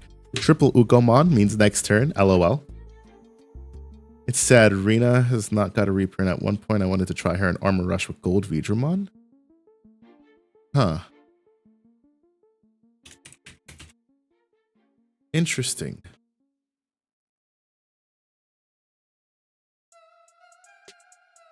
Yeah, that's pretty tough. That is pretty tough. It would combo pretty nice with Gold Digimon.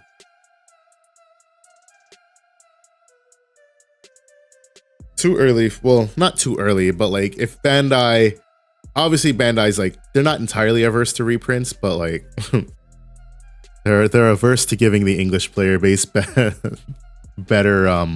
you know. Yeah, probably bounce one with the source. Yep.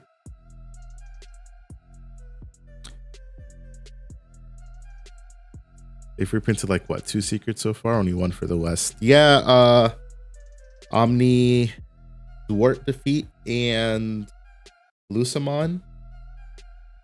I guess 3 Metal Greymon.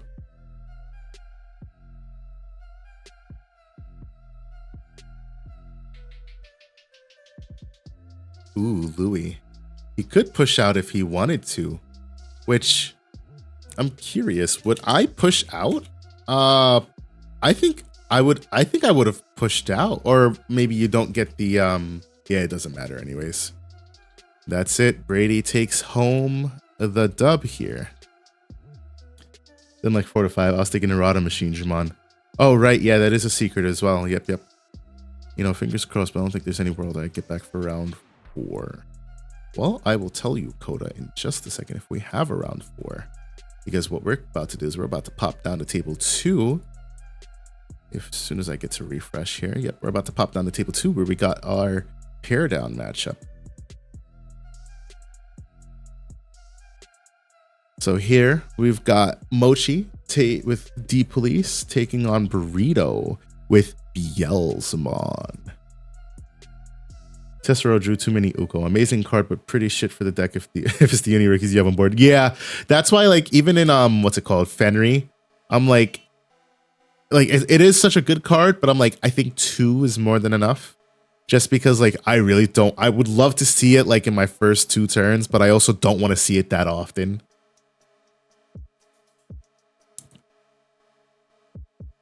So Burrito, did you agreed? More than 2 is too much. It also depends on the deck. For a deck like Panzer's bullshit, like I think 4 is just what you need because it's just part of the gas.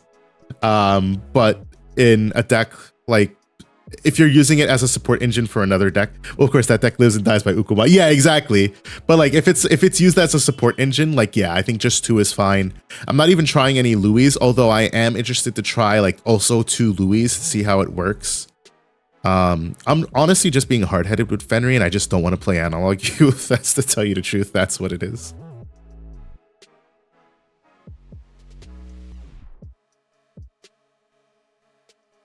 So Beelzemon takes a swing here. Louis would be too damn good if we had means of playing it off for free. Yeah, well, that's why that Uko shit is so good because of that Imperial Ace. That's because I think, yeah, that one plays him out for free, but I think that's the only generic Tamer play for free, if I'm not mistaken.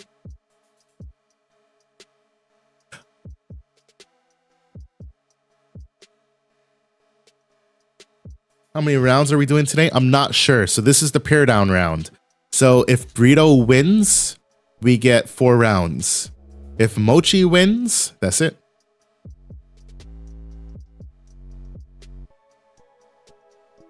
The best worst black card in the game.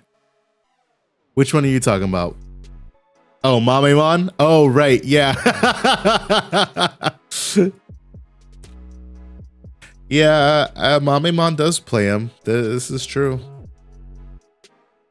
I guess, does Gigi play him? Yeah, so Mamemon and Digimon. Huh. Adachi, you actually got me thinking now, though. But the only thing is Digimon's effect is only for green or black Tamers. But now you got me thinking about some stupid Louis Ukomon Digimon shit. I missed it. Say it again. So we're watching the pair down match. If Mochi wins, let me look at the pairings. If Mochi wins, this is the final round. If Burrito wins, we'll have a round 4.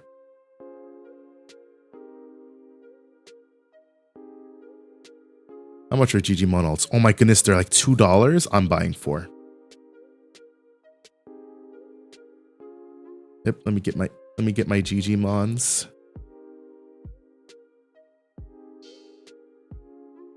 I mean, you could just raw dog a Mame in a Uko deck. I probably wouldn't, but you could. I love the use of the term raw dog.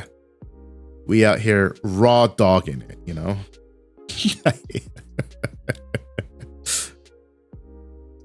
What else can I pick up from BT11 here? I see Akihos have cooled down. Phoenix Mons have cooled down. Ooh, King Suka, $5. Yo. You see how that's what I'm saying, King Timursion. You're getting 4 from me, don't forget. No, those are regular arts. I'm picking up 4 alternate arts. Taigas are $9.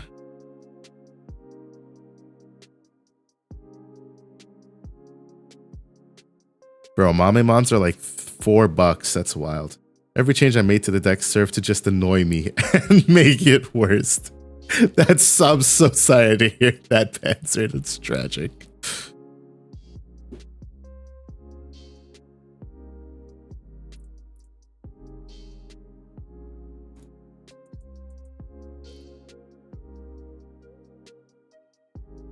Once again, I find myself here. Bro, I just need the new Anjimon so I can just run 12 unsuspending level 4s.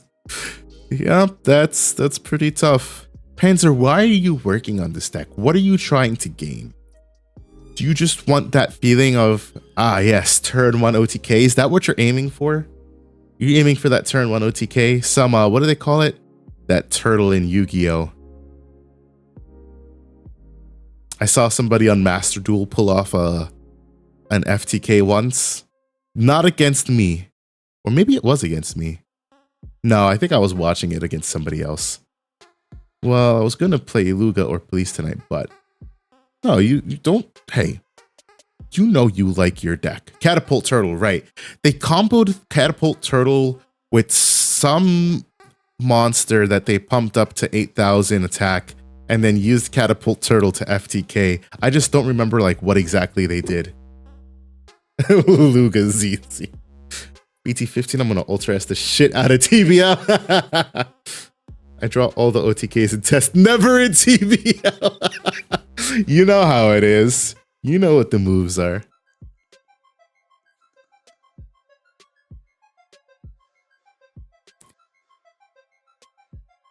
So board for Mochi isn't looking too good at the moment. Defense training, but 3 Satskis, nothing in raising. Meanwhile, I mean, Lethal is on board for Burrito. So the best hand I ripped in a test game was 7 checks on turn 2. See, you're on it, Panzer. You say, Varney, I want to build your horsepower. Let me borrow your promo kudas. I might have extra promo kudas. I'm not sure. Panzer, you see you're onto something, right? With your 7 checks on turn 2. And I know you said you've done 5 checks on turn 1. Now you just need the finishing blow. Now you just got to figure out a way to get the finishing blow on turn for turn 1.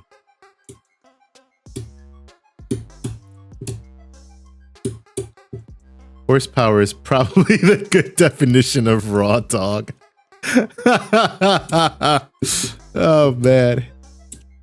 It's just true out here as horsepower, we gotta raw dog it. We can't use training boost to warp Kuda into Kentaurus. We gotta raw dog our way up, you know what I mean?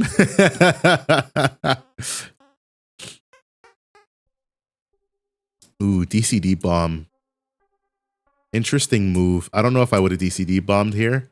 Because you don't really want to get a D-Digivolve on the Bielsa X just so that they can Bielsa X you again. You do get to pop something, which is nice.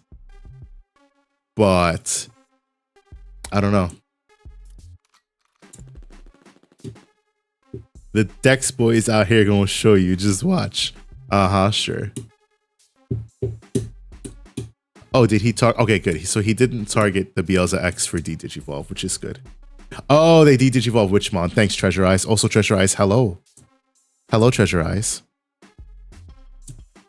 But I didn't see the Witchmon D-Digivolve. Yeah, that's a good D-Digivolve then.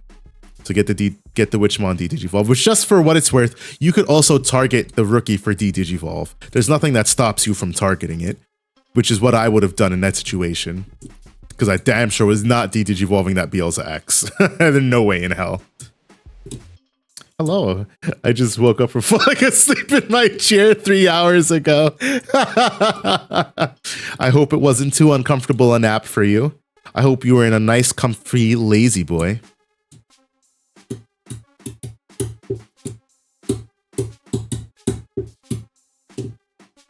So Cargo Dramon played down Command Dramon, but no Brigade Dramon means no calls, means this is probably game. Secret Lab chair is honestly amazing for napping. Ooh, Secret Lab. There was a Reddit thread asking about FTK, and all the comments said not even a theoretical one exists. They are so wrong since Louis got printed. I agree with you, bro. I agree, 110%. I have one on my turn 2 a couple of times in Armor Rush. Yeah, Fire Rocket is strongs. Fire Rocket, Davis and Ken, and what's it called? Flame Dramon, yeah.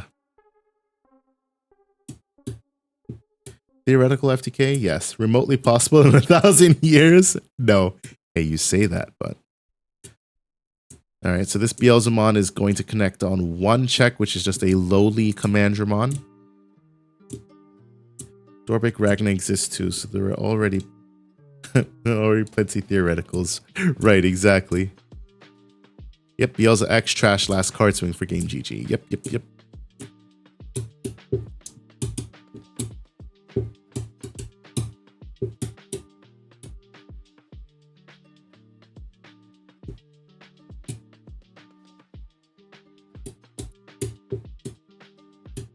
Alright, I will be right back.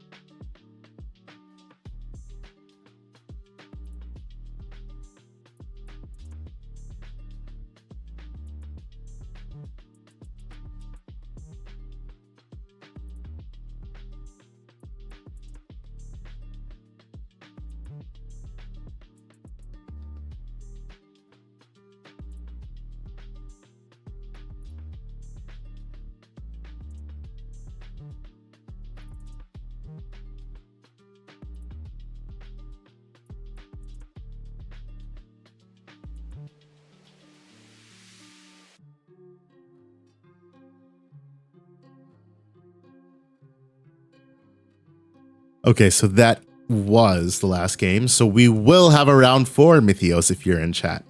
And down we head to table 7, where Kit Kat takes on Lunch Dog.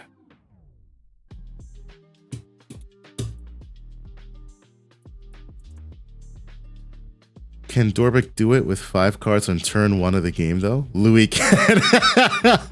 Sure, spam Fireball. I said theoretical. I'm not here battling to care about actual FTKs. I can see there being a going second, 1 turn to kill if your opponent gives you 10 memory. I mean, yeah. If the opponent gives you 10 memory and you're the, what's it called? You're the Louis-mon Ukomon player? Yeah, for sure. You stepped up in the FTK ring, now sumo up. Alright, so here we've got Postmon? Question mark. Let me check the deck list here.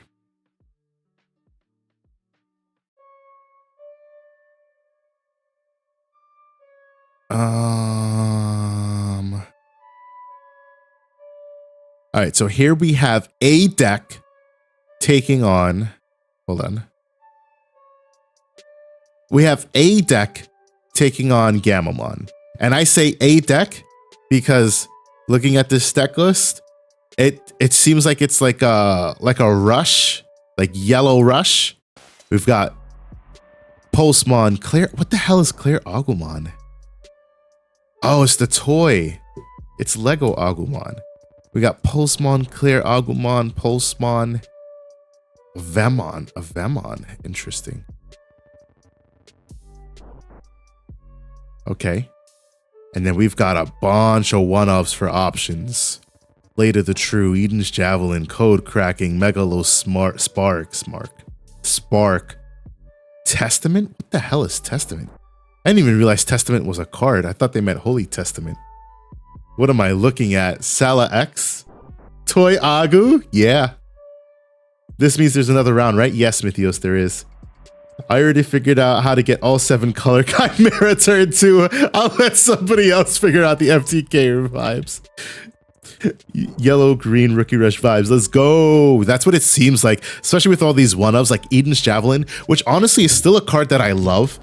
Like, I know it's not super strong in the current meta because 6 costs to like neg like a 6 or like probably 7 on your opponent's Digimon just isn't that strong. But I just love the idea of the card. Nowadays, like that's a perfect like. Honestly, I feel like if Eden's Javelin was today cost a 4, might be a little bit too strong. I love Eden's. Why you gotta cost 6? Yeah, that's what I'm saying. Back then, 6 for Eden's was goated. Like it was perfect for the power level. Nowadays, 6 is way too much. Like if this was a 4 cost card nowadays, I could definitely see myself playing it. Honestly, you know what, Adachi? If Eden's was a 5 cost so I could use it with maid mode, oh my goodness. Shit, we got 4 rounds. I already backed up my camera in shame. A couple sets ago, it was still decent. I ran that shit in Yellow Hybrid. Hell yeah. I love Eden's Javelin. That's definitely one of my favorite removal cards, just because it's a self-replacing neg that wasn't defendable against.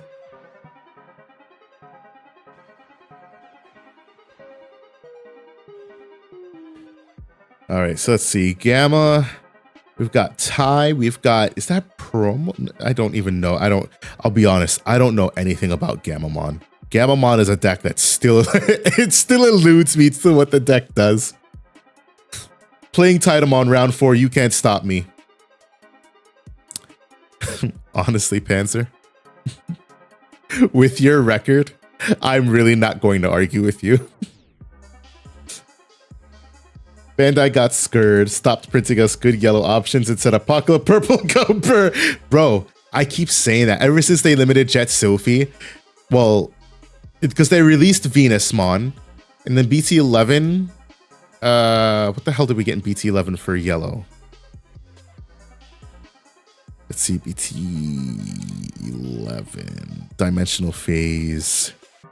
Yellow was, oh yeah, that was the fucking Mastemon shit.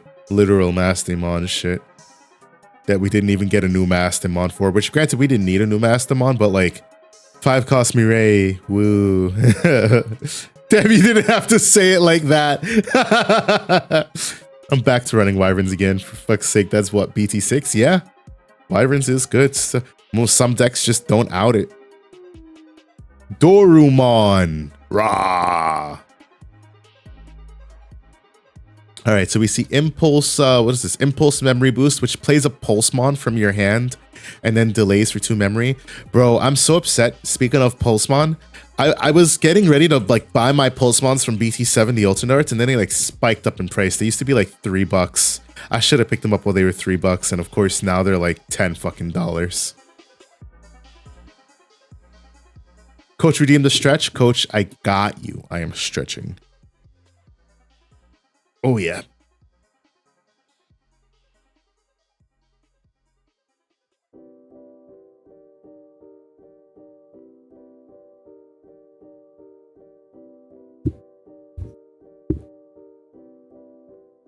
All right, so let's see here. Oh, yeah, I was looking up what that hero does because I completely forget what that hero does. Hero Amanokawa. All right, Gamamon hero. That is RBO1 hero. I'm calling it out now. Brady is going down in the final against Burrito. Brady, you hear that? Them's fighting words. Varney literally killed you. Give me a new security rookie that's vaccine. Fuck you, Harris. Honestly, Adachi, heavy agree. I'm so sad that Harris isn't a vaccine because honestly, my rookie lineup would be Pata, Kuda, Harris all day. Ate my night, man. Hatch a purple egg. Digivolve red Vmon over it. Digivolve gold Vidramon over that. Your opponent does the same, but plays a memory tamer, passing you to 4. Play black Gargo, DNA Chimera with 7 colors. On an empty board. Going down in DGU history, maybe. Ooh, more fighting words. Kano Weissmon hits the field. Placing 1 Gamamon in its name from your hand as a bottom Digi-Evolution card. Gain a memory, draw 1. Okay, that's nice. One of your Digimon Digivolves. It gains 2000 DP for the turn. Okay, that's nice, I guess. Pulsemon takes a swing here. Kano Weiss, does it have blocker? Oh, is that, was it Wezen? Wizen? I don't know these damn Gamamon cards. Like I said, Gamamon is the one deck that eludes me. No, that Wezen is that. What the hell is the other green one? Oh, it is Wezen. It's just blocker Wezen. Got it.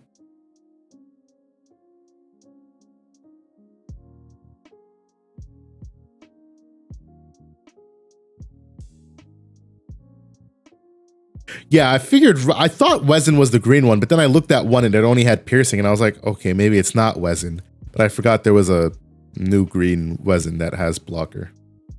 Gamamon, the ultimate getting knowledge checked. You just have to know, you have to know the whole damn stack, not just the inheritables. I know. That's why I just, when people play this deck against me, I'm just like, yeah, this is going to be a rough time just because there's so much shit to remember. It's like, which ones are you playing? Are you playing old Wezen or new Wezen? What's the main body effect? Ooh, BT16 reveals already. We got a Poromon and a Upamon. Hey, Adachi, we got a new Upamon. I don't know what this inheritable is, though. Let's see. My Japanese is rusty AF. Ooh. Oh, blocker. Ooh. Oh, those are box toppers. We knew those. Oh, I'm fucking retarded then. I didn't know them. They're not new. When the fuck did these get revealed? I didn't fucking know these cards.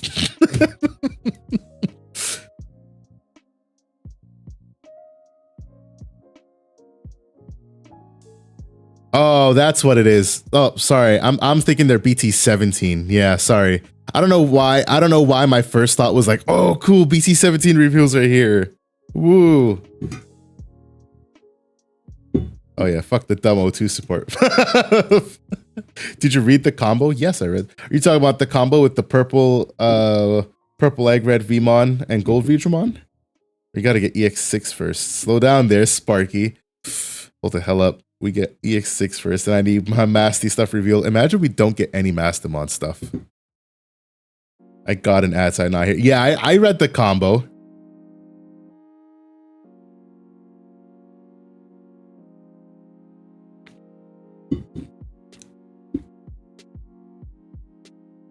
Let's see. EX6 is going to be a wild spoiler season. Oh my goodness, it really is. Honestly, this BT... Okay. BT15 is in Japan. BT16 is coming out, and then it's EX6, then we get BT17. Yeah. So this BT16 shit needs to be over. I'm so over it. We just need our EX6 shit by this point, bro. Bandai rep misspoke. Not new Masty Ace. New Dark Master Ace. BESS Gamamon went Digivolving. Give me all your money and trash your security. Is that game or are they? All right, let me pop in here because it's going to be time in 4 minutes. I'll be right back.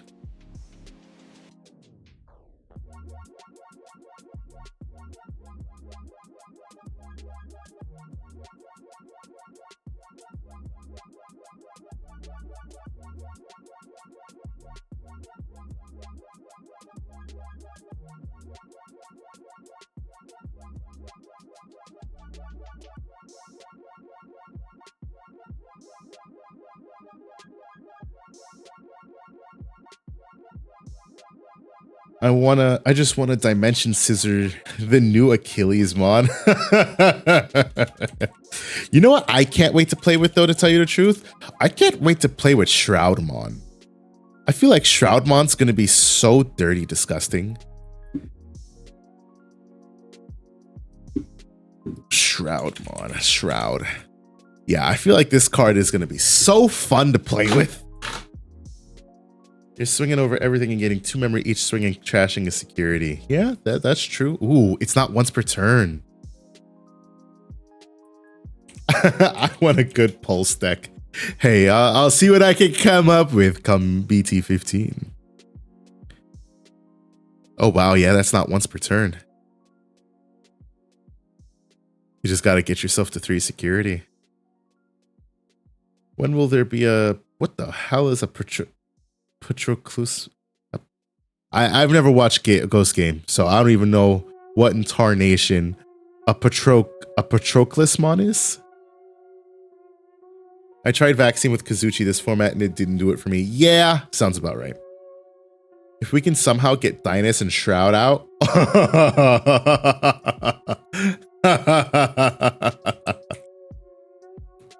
Let's see. Let me read this. Let me think about the combo. 3 or more. Trash top card. Prevent it from leaving. Yeah, baby. On deletion, recover 1 till you have 3. Yeah, baby. Kept the bulks, but Kazuchi and Bout got the axe. Yeah. They're just, it's just okay. That's the problem. It's just okay. Getting to 3 in pulse is easy. It's built for it. Getting yourself down to 3 is easy. Getting yourself up to 3, not necessarily easy. You get to trash your security for natural unsuspense. Right, that one is easy. Patroclus is Achilles' boyfriend in the Iliad. Oh. Tells you how much I know my... tells you how much I know my epics. That's about all I know about the Iliad.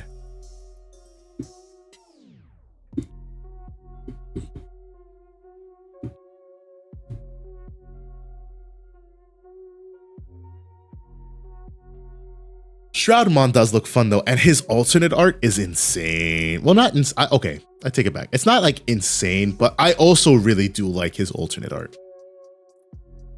I think it makes him look badass AF.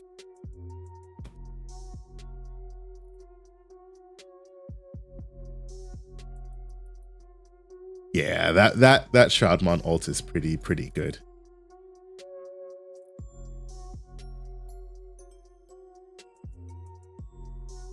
All right, so what the hell is that? Is that a serious mon? That is most definitely a serious mon. Although I don't know which serious mon that is. I think that's RB1? No. Oh, yes. The background looks white. Yeah, it looks like RB1.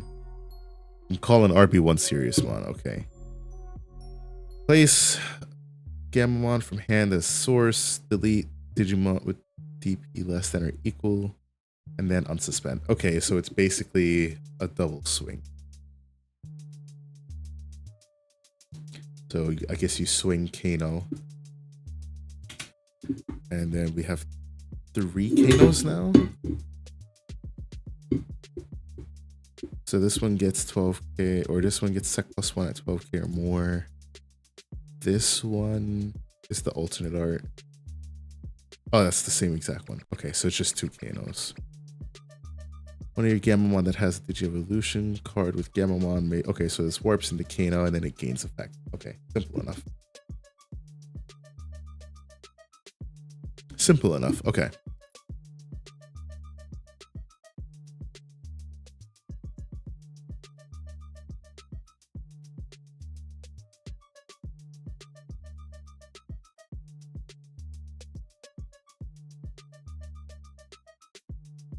All right, so let's see. Black, or no, not black. That's yellow War Growl. The War Growl we have never seen more support for. The War Growl they gave us once in yellow and said, we're never giving you another yellow War Growl again. What the fuck is this? Actually, BT5 yellow War Growl, right. It is the... I remember this card being a fucking menace too. That's the problem. BT5 War Growl with fucking Lord Nightmon. hated seeing that shit, bro. I was like, fuck you. You're damn minus 4K and then play down a damn Stormons.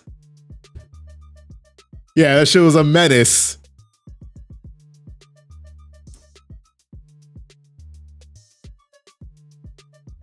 Oh shit, time. Hold on, be right back.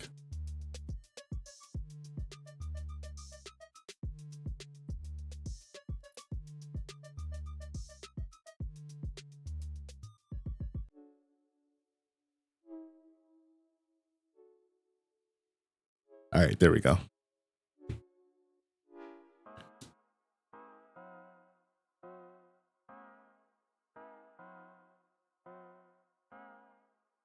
All right, it looks like they are wrapping that one up. And off we go.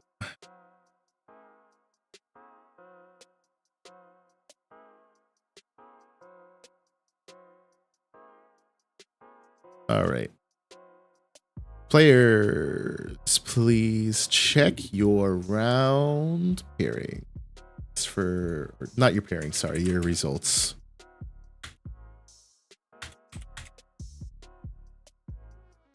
Yep, so that's that. Waiting on this report. That one ends in a tie.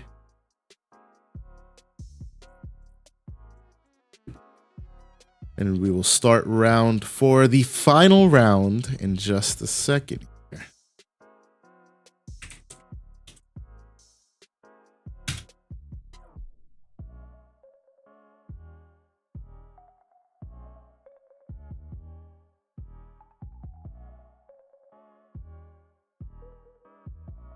This round will end at 10, 11.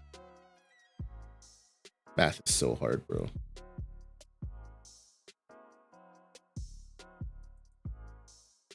$14. Yeah. 11, 14.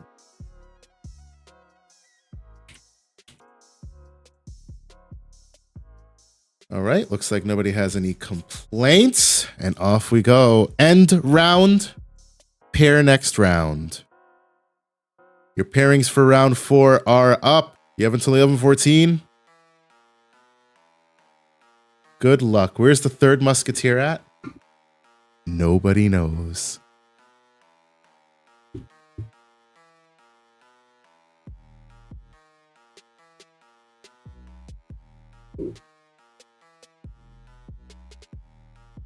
All right. I'll be right back.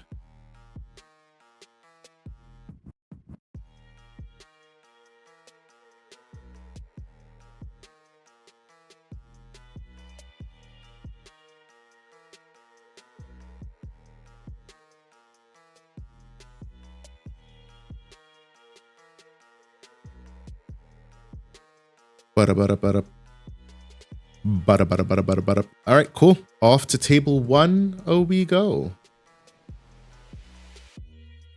Where we see Burrito take on Brady.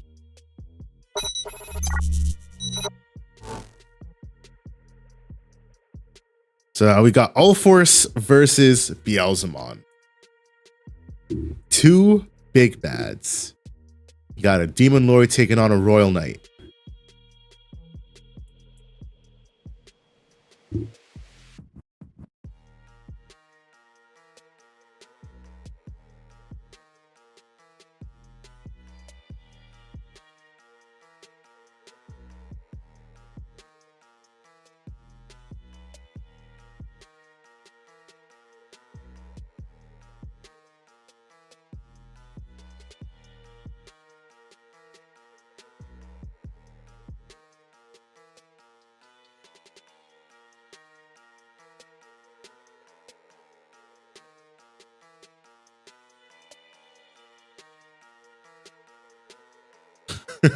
Yo, I've seen some funny shit on Facebook groups, but I think I've seen the funniest shit just now. If you guys are part of the Discord, you'll want to pop in the Discord because I'm going to post it there.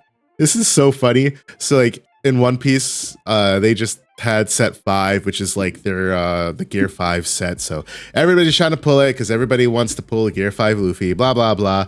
Well, everybody's also selling fake shit.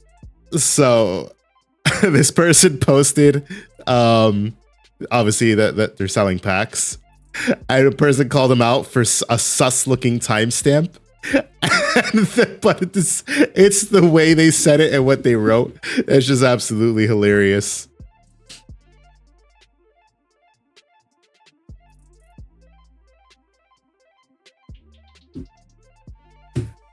Have fun with that one. All right, let's see now. So, who's off to a stronger start? I think, for all intents and purposes, Burrito is. He's got the Wizardmon in Raising. And he's got a... All right, so brings it up. So, yep, Wizard X draws a card, gets Blocker. And he can take a swing and mill mill 4 cards if he wanted to, placing one at the top of the deck, which is exactly what he'll do. So he'll take a swing, mills 4, Rivals gets set, perfect. Wizardmon probably place a card. Yep. Places a Blast Mode. Yep. So he places that so he can mill it and gets to delete the Vmon. And then at 6k DP, he checks into 12k Ulforce. So it is out of here. But he was able to get rid of a Vmon. And then just plays Iron Mako, search top 4. Probably taking a Balmon, unless he doesn't have an Impmon in hand. Yep, so Balmon is the take. And exactly in that order. So now Brady, 2 memory, Digivolves in the back into a Veedramon, and then plays a training. Nope, plays Jerry. Interesting for 4. Yeah, I guess it makes sense because it's going to refund you memory. It also lets you turbo up, establish a bit of a board presence. So, okay, not a horrible play. Can't just Death Slinger it, because it'll be a 6-cost Death Slinger. Gains a card. If I'm Burrito, I assume he's just going to Digivolve in the back.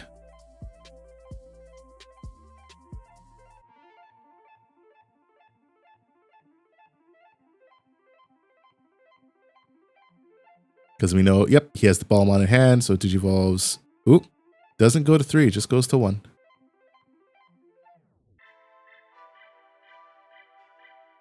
Yeah, Digivolves in the back. I think that's the right play all day.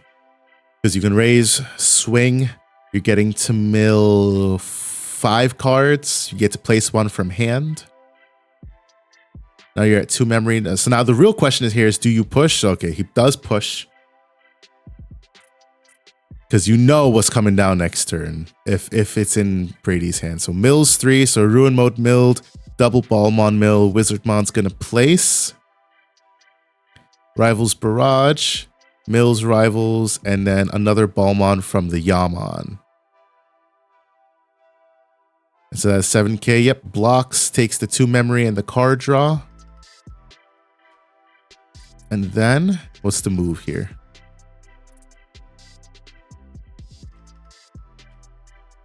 Adachi, I really do feel like... I know you probably don't need to, but just because I feel like being a madman, I feel like I want to play like 2 Ukomons and Beelzemon just because. Either Uko or Louis, I can't decide which. It's like, do I want to? No, it would be Uko because I want to hatch when I want to hatch when I raise and get some real turbo going. Maybe it fits in as the missing piece to EX2 Impmon. All right, so Ulforce swings over the Beelzemon, knowing that or the Balmon, knowing that there's no Beelzemon in trash. You can throw 2 Uko in pretty much anything, and it's not an awful idea. I was considering it a vaccine for some draw power. Yeah.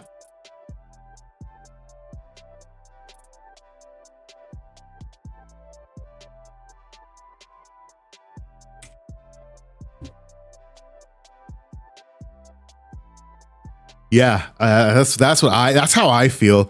I feel like 2 Ukomon and Beelzemon, not a bad idea.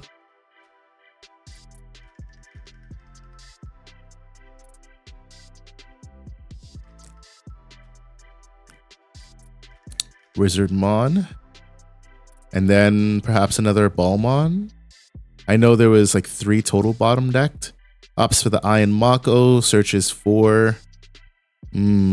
Probably takes. Do you want the one of or do you want the Bielsa X? That's the decision here. Takes the Bielsa X.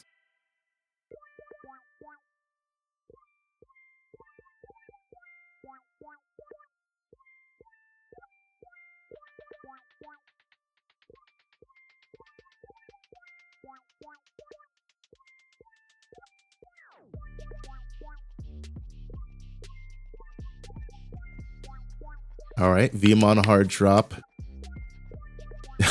Takes Rena. Yep. Yep. Yep. It's all for swing. Tap Rena. Unsuspend. Unsuspend. And then another Rena. And then, yeah.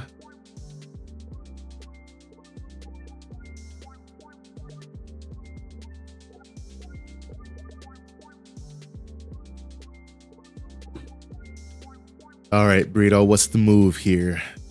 I wonder if Burrito plays any of the training boosts. Let's see. Interesting. So Burrito does not play any of the training boosts. I feel like you'd want to play at least like 3 of them. Just because it's a good card.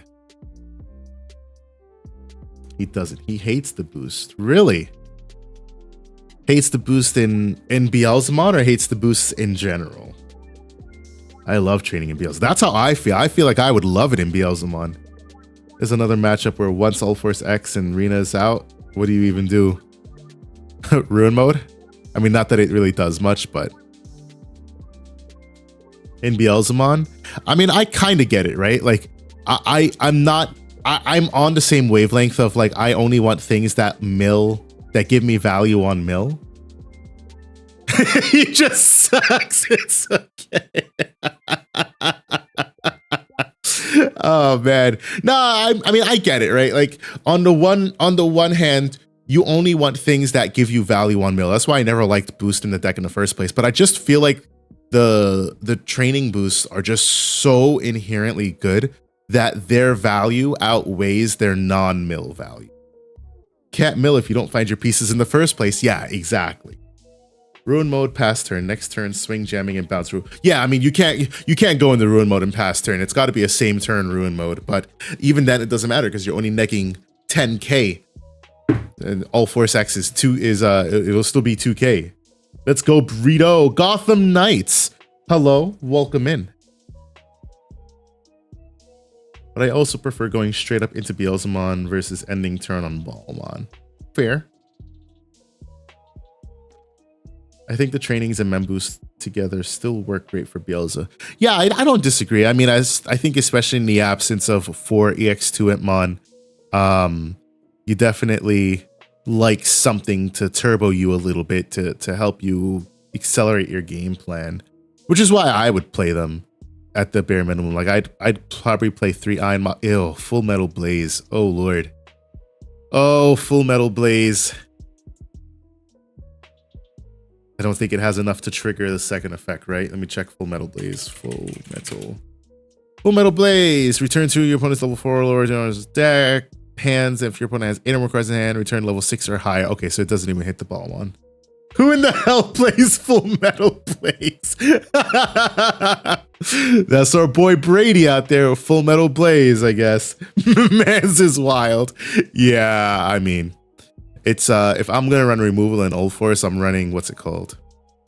Full Moon 7th Blaster. No, that's a Beelzemon card. Full Moon Meteor Impact. There we go. Full Moon Meteor Impact me. Full Moon 7th Cluster Blaster.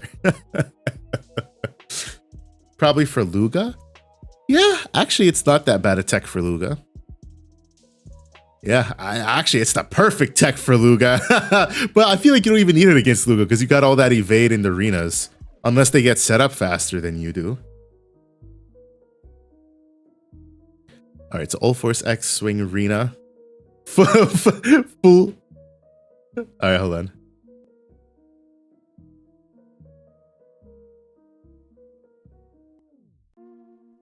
full moon, sunrise, seventh judgment, blaze del soul, right? That's exactly what was running through my head. I'm like, shit, what the hell is the name of that card? Meteor Meteor cock breath. I don't know, Belga option are just all fucking better. Plasma Decadra launcher is not bad either. Yeah. Plasma Decadra was the best for a while until full moon. Yeah, but you only bounce lowest level. That's fair. That's fair, yeah. I died reading it.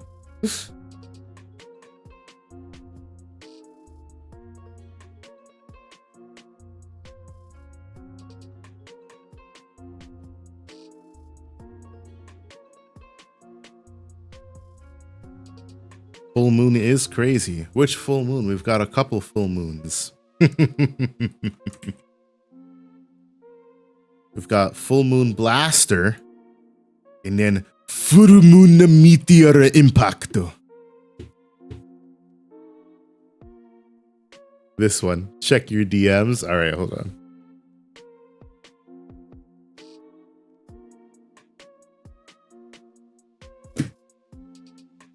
What was I gonna say? Rip joke didn't land. Maybe it did, Itachi. You never know what landed and what didn't. There it is. All Force X for game. Karen Mod Mercury retrograde.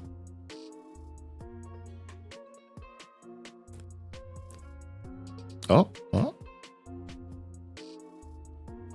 do we have going on here?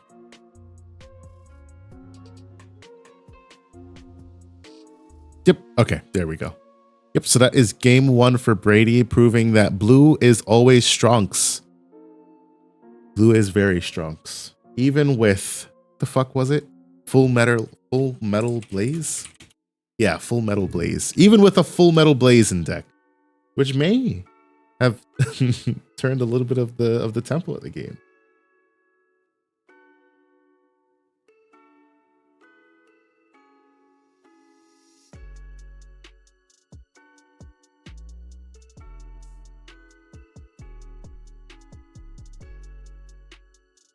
Speaking of attack cards, I'm surprised we didn't get a Magnamon X attack card in BT16. Does Magnamon X even have an attack?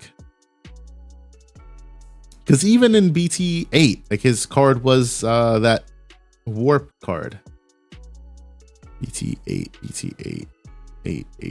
Where the fuck is BT8? Right here. Yeah, what the hell was it called? Magnamon had Plasma Shot. Oh, sorry, I meant BT9, not BT8. BT8, Magnamon got Plasma Shot. In BT9, Magna X got Awakening of the Golden Knight. Gonna smack Burrito later for even asking what the fuck was going on when he gets his ass beat by All Force often enough to know what the deck does. Damn, go easy on my boy.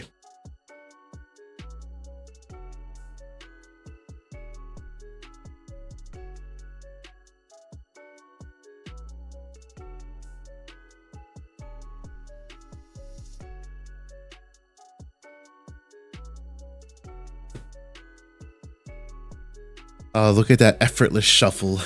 2 seasoned card game players. I think the option really threw him off. It threw me off too. I'm like, what the fuck is that? What is that? You said full metal what? Not full moon? Full metal? Read on my homie. No, chill on that man for him. Honestly, I get it. I do the same shit to Dan. Or Mike, if Mike was here. But he's not. You wanna know where Mike is? I don't fucking know. Mike probably, you know what I'm calling? Mike probably snuck away to One Piece locals. That's probably what happened.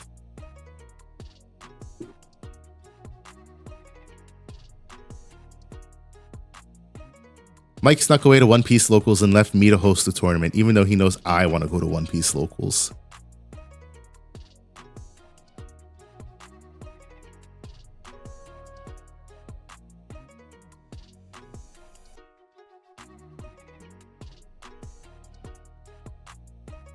Man, how much time is my boys gonna shuffle their decks? I feel like I've been watching them shuffle for like the last minute.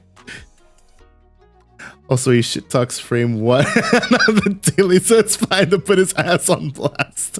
And I ain't talking about no blast mode. That's funny as shit.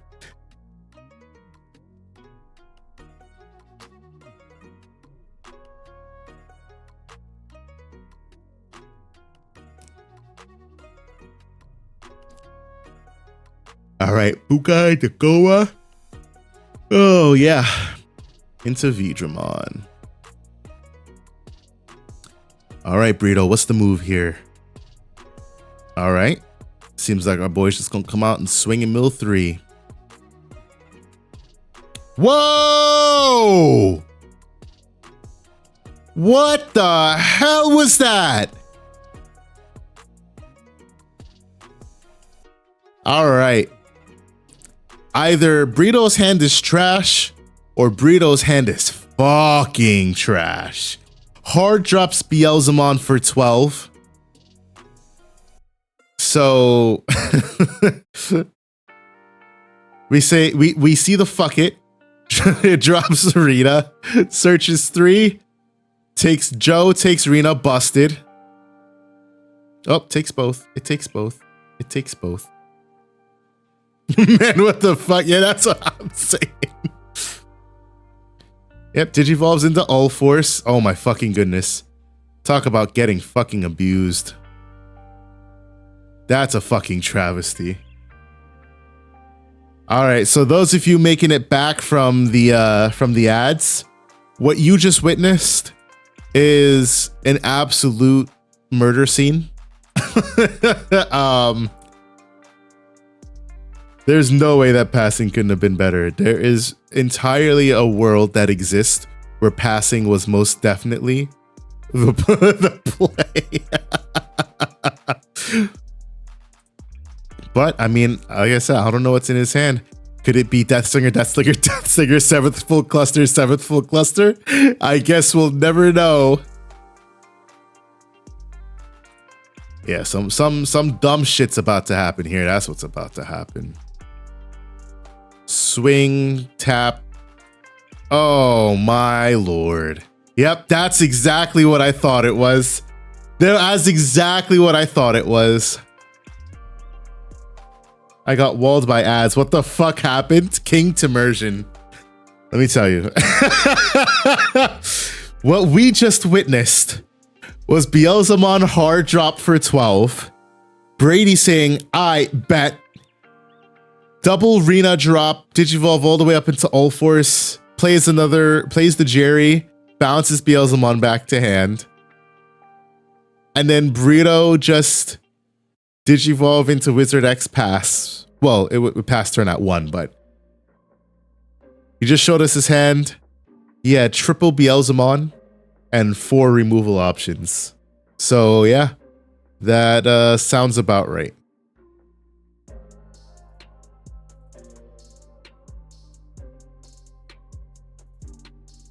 Seventh full cluster deletes lowest level. Saved from going for game by Leomon.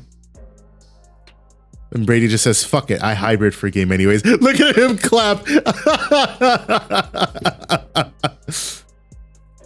Yeah, that's a travesty. This never mind. Oh man, yeah, that's. You know what it was? It was all that damn shuffling. I swore I saw 1 turn, or 1 minute of straight shuffling.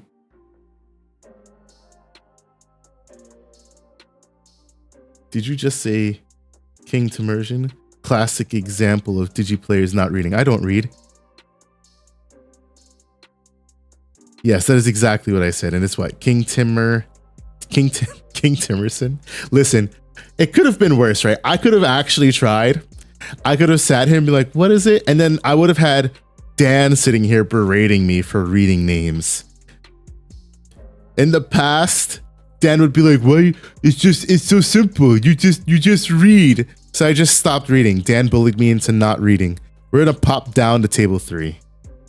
Well, no, seriously, what is it? Is it King Timerson, King Timerson.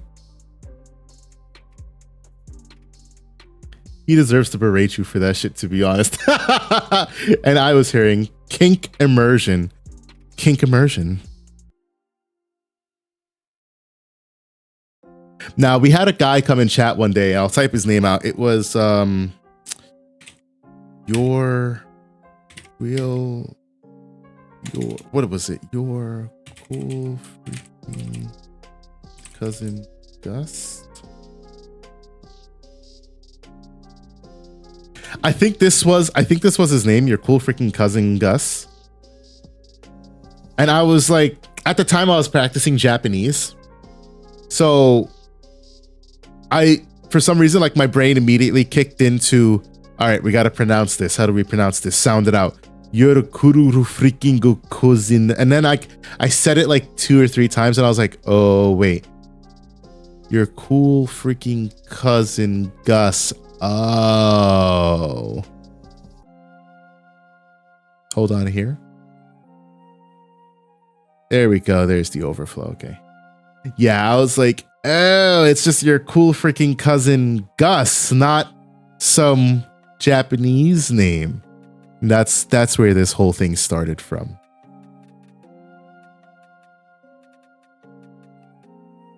Kazinga.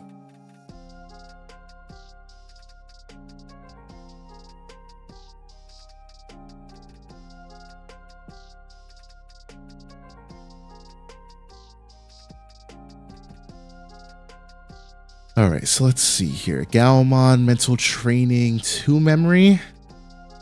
You're one of the people that say Bellstar, not Bielstar. Am I though?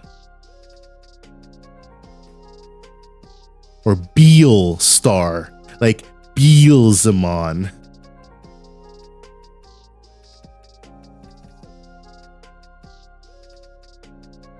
Honestly, everything is just easier if I just say, yeah, I only say things in Japanese. I try to pronounce everything like it's some sort of Americanized, romanticized word.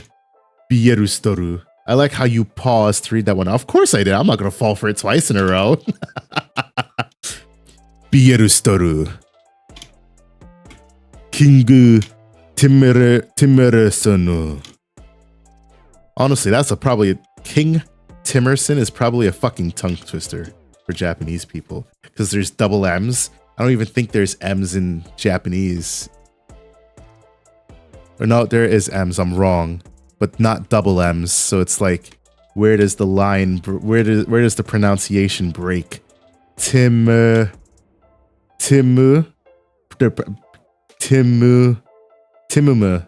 It'd probably be Timuma. Muma. Like Numamon.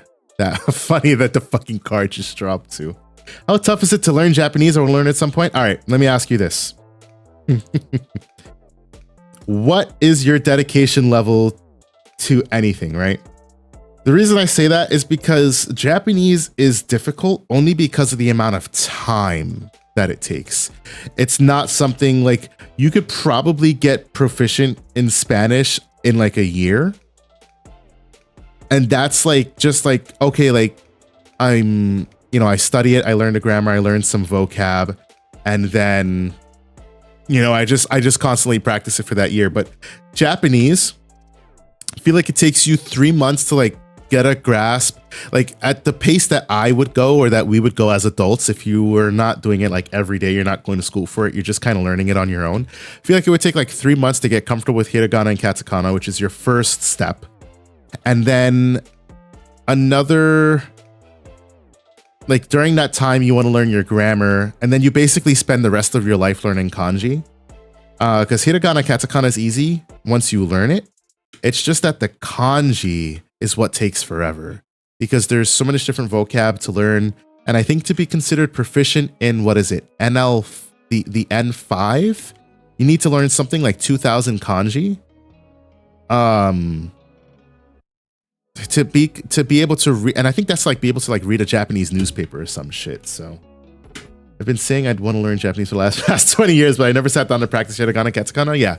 So that's the first roadblock, but that's the easiest roadblock. Everybody gets past hiragana and katakana. Where everybody gets intimidated and where the fear factor of Japanese comes in is the kanji. Because kanji just never ends. There's a kanji for almost every word. And obviously, like, it's just it's a loan alphabet from Chinese. So, like, whereas the Chinese use all kanji for all of their words, I don't know anything about Chinese, so I don't know, like, what their alphabet is like. But I know in Japanese, they teach you radicals, which are, like, the little lines that make up the kanji. And you can kind of piece together some kanji using those radicals. So you basically kind of, honestly, you just spend the rest of your life learning kanji. I'd say you probably spend a year learning kanji for sure. And that's like, you got to study like everyday type thing. Because you've got, so what you're telling me to do is just raw dog it. 110% raw dog the shit out of it. Honestly, there's a site I use. What is it called? Wani Kani. I think this is the website. Let me double check. I sent the link. I didn't even check. Okay, yeah, this website. So this is what I use to learn kanji, and I actually really like it. It's an SRS system. If you don't know what SRS is, it's basically like a something repetition system. So it just quizzes you over time and kind of drills it into your brain by way of repetition. But it's really cool. I really like Wani Kani because it helped me learn a lot of kanji. I haven't practiced in months, but I know there are some kanjis I can look at and actually remember what they are because of how much it drilled it into me. And then over time, you just like burn the kanji that you end up knowing. No way to know how to pronounce just from the kanji symbol. You just have to memorize it. And it's alternative pronunciations. Light speed, that is exactly it. That is exactly it. That's my problem. At least with, Latin-based languages that use the alphabet, you can sound it out. You can go Google it. But when it comes to kanji, good luck. I hope you're reading it on your phone so that you can copy and paste. Because if you don't, you got to use the context around the word to try to decipher what it means. And then, yeah, don't even get me started on the alternative pronunciations because you have what's called the kunyomi and the onyomi. And generally speaking, the kunyomi is the Japanese reading. The onyomi is the Chinese reading. But there's no strict scenarios in which you use one or the other. It really is just based on the context of the kanji in the overall structure of the sentence. So TLDR, Japanese is a pain in the ass. And if you want to learn the language, you really do have to be dedicated. I wish all kanji had the furigana. 110% agree. If kanji had furigana all the time, I wouldn't even complain because at least I could use the furigana to figure out the kanji. And for those of you who don't know, the furigana is it's just the hiragana representation. It's essentially like if you wrote something in Spanish, but then you wrote above like what the word actually means. Like it's just the kanji written out in hiragana form. Also use Duolingo. It does a good job of motivating you. I've been using it for a year now. It's helped a lot. Okay, that's good to know. I'll check out Duolingo for when I inevitably pick back up learning Japanese. And then Ihiro says, I'm dyslexic. I can speak English just fine, but learning anything as far as words or spelling, it's taken me almost 40 years to learn what I know now. To be fair though, English is fucked because you have theater ER and theater RE, which is English and American English. Or then you have the word bear as in an animal, or I can't bear to stand it, or beer, B-E-E-R. It's just fucking English, bro.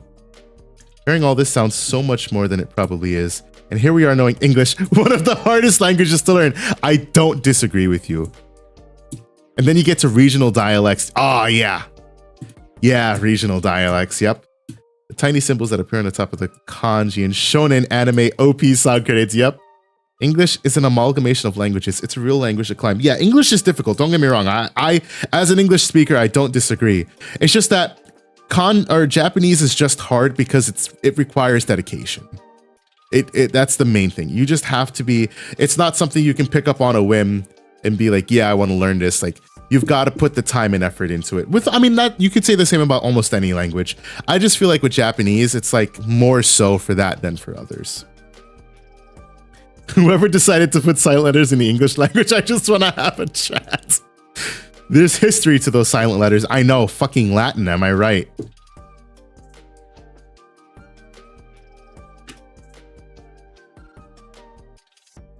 Etymology is great.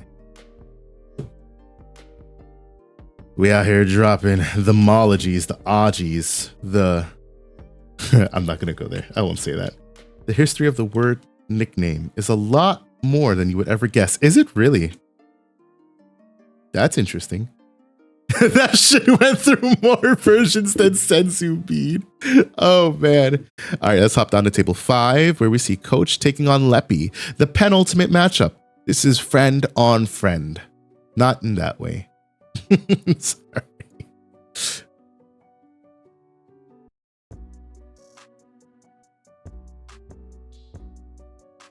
What's crazy is they teach English in Japan as a normal class. I know it's a required class for Japanese students to learn English, and I don't want to make fun of them, but like you hear them talk English and like you can hear how difficult the language is, like the non-natural L's, because the L's get translated to some form of an R verb, or R, not verb, but like some form of R, like I don't even know a Digimon with the name L in it right now.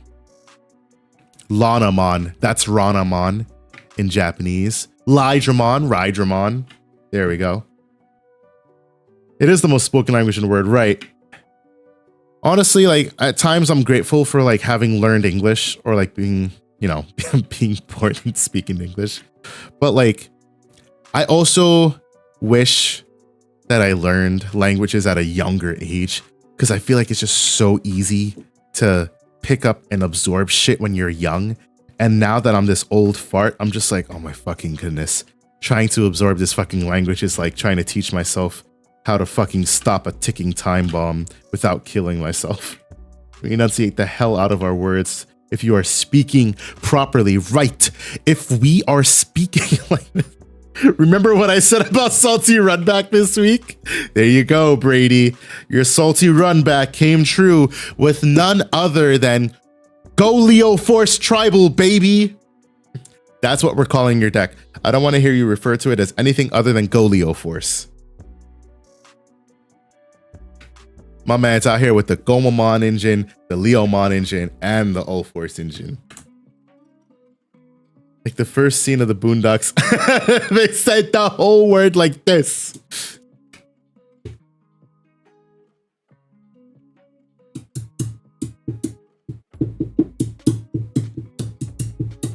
Riley is a menace, bro. I'm so sad that the Boondocks didn't get the reboot that they were originally planning for, because I absolutely love the Boondocks. Watching it for fun now, I never used to watch it as a kid because it was on Adult Swim. But like just watching it as an adult now, I'm like, oh hell yes. Oh, Blue Sentai, go Leo Force X. You know what I think now that you've written out Leo Force? The first thing that pops into my mind is fucking Mega Man Star Force. Fucking like, I don't even remember the main character's name, but fucking bio merge into Mega Man type shit. Damn, that was a good game though. Makes me want to play them now. I should break out the DS. Man, I can't believe this thing still works.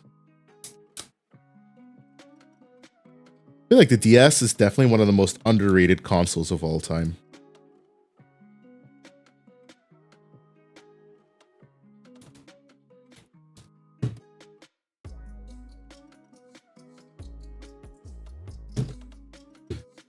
All right, what do we got here? Agumon X on top of an Agu. I can't decide on the Imperial Aces. The whole deck is high roll, and they're the highest of rolls, but damn, do they like to club together. You just gotta shuffle better, Panzer.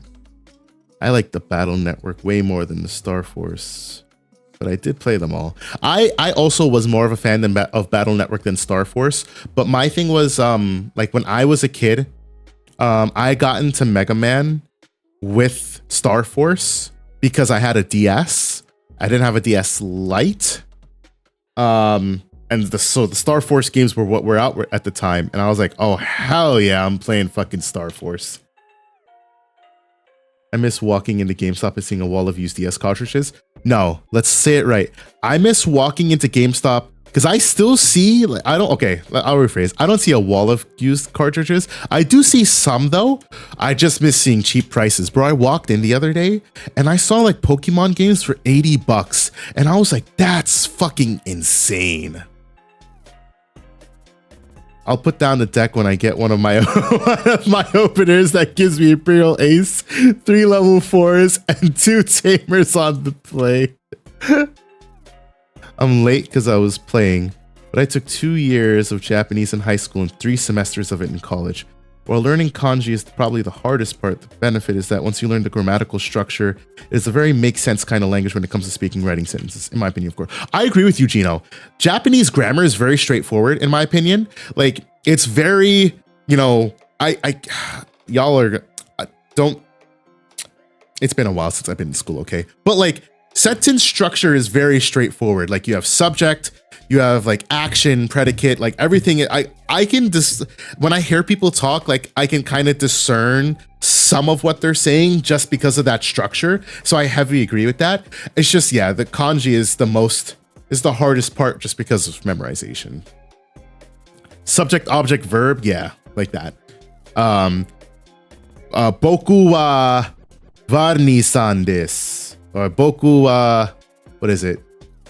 Ore wa ore no card game ga, whatever the verb for play is. Yeah, like that. Exactly, Lightspeed.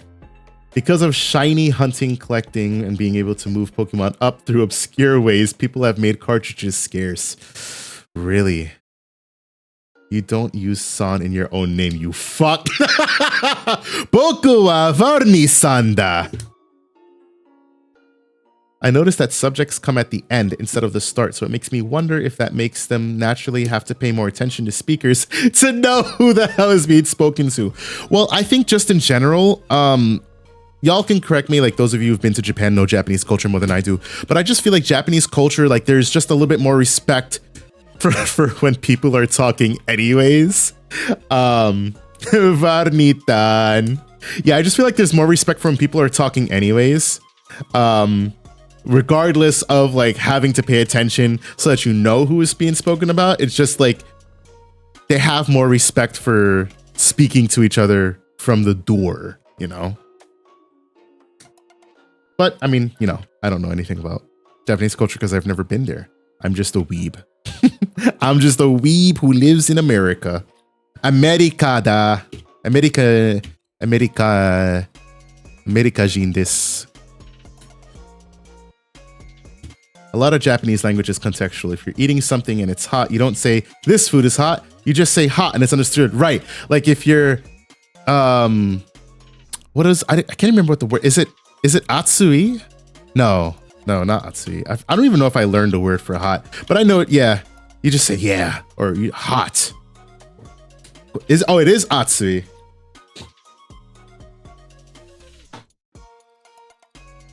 Okay, for some reason I thought it was a direction, but I figured it might have been hot. I don't know where I remember that from. Ah, samui. Yes, correct. The samui desu. Samui janai desu. It's crazy, right? Because you're kind of just saying one word, but you're actually saying like 3, like samui janai desu means like it's not cold or this isn't cold. And like, yeah, you say janai desu, but like janai desu doesn't even have like a direct translation outside of just being a negatory, what is it called? I forget. Like I said, it's been years since I've been in school, so I don't remember the name of half of this shit, but like janai desu just meaning to negate something. It is not. Right, exactly. There we go. Negatory. Negatory desu. Negatory desu. An evil bird. It is not cold. Honestly, I really do like Japanese though a lot. I like learning it.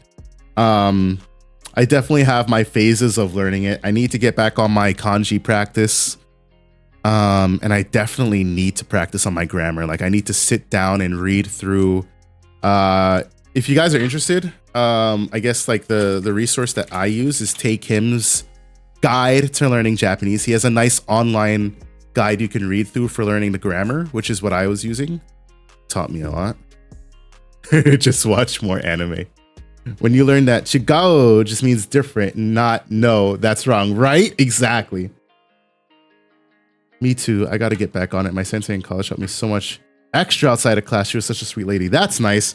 I hate that I was a really bad college student because I was really excited to take Japanese, but because I commuted to college, I was always I commuted and worked while I was in college, and I was always tired.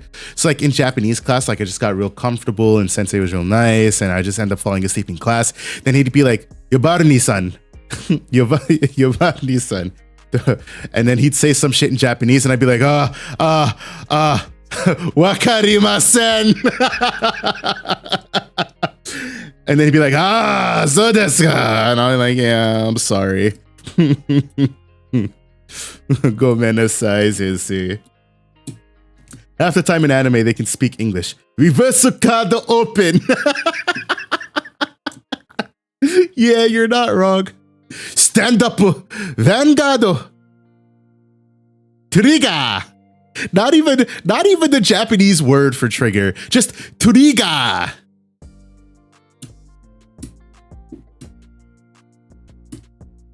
Monster Cardo. You ever see the videos of the Japanese English teacher showing Jap English going horribly wrong? No, but I want to now. Check the trigger. That's what I'm saying. Turigada. Broku. Counter. Attaku. In Frontier, they don't even Shinka anymore. Spiritual evolution. Evolution. It's like Konosuba. Explosion.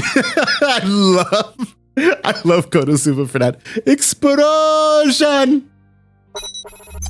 Card game animes and Kamen Rider do that a lot. Yeah, sounds about right. All right, I think that is it.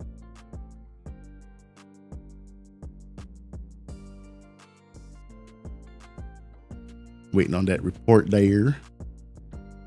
I sent you 2 of his banger videos. Say less. I'll watch it once we're done with stream here. There it is. There's the results. All right, Tamers. Please confirm your results for round 4.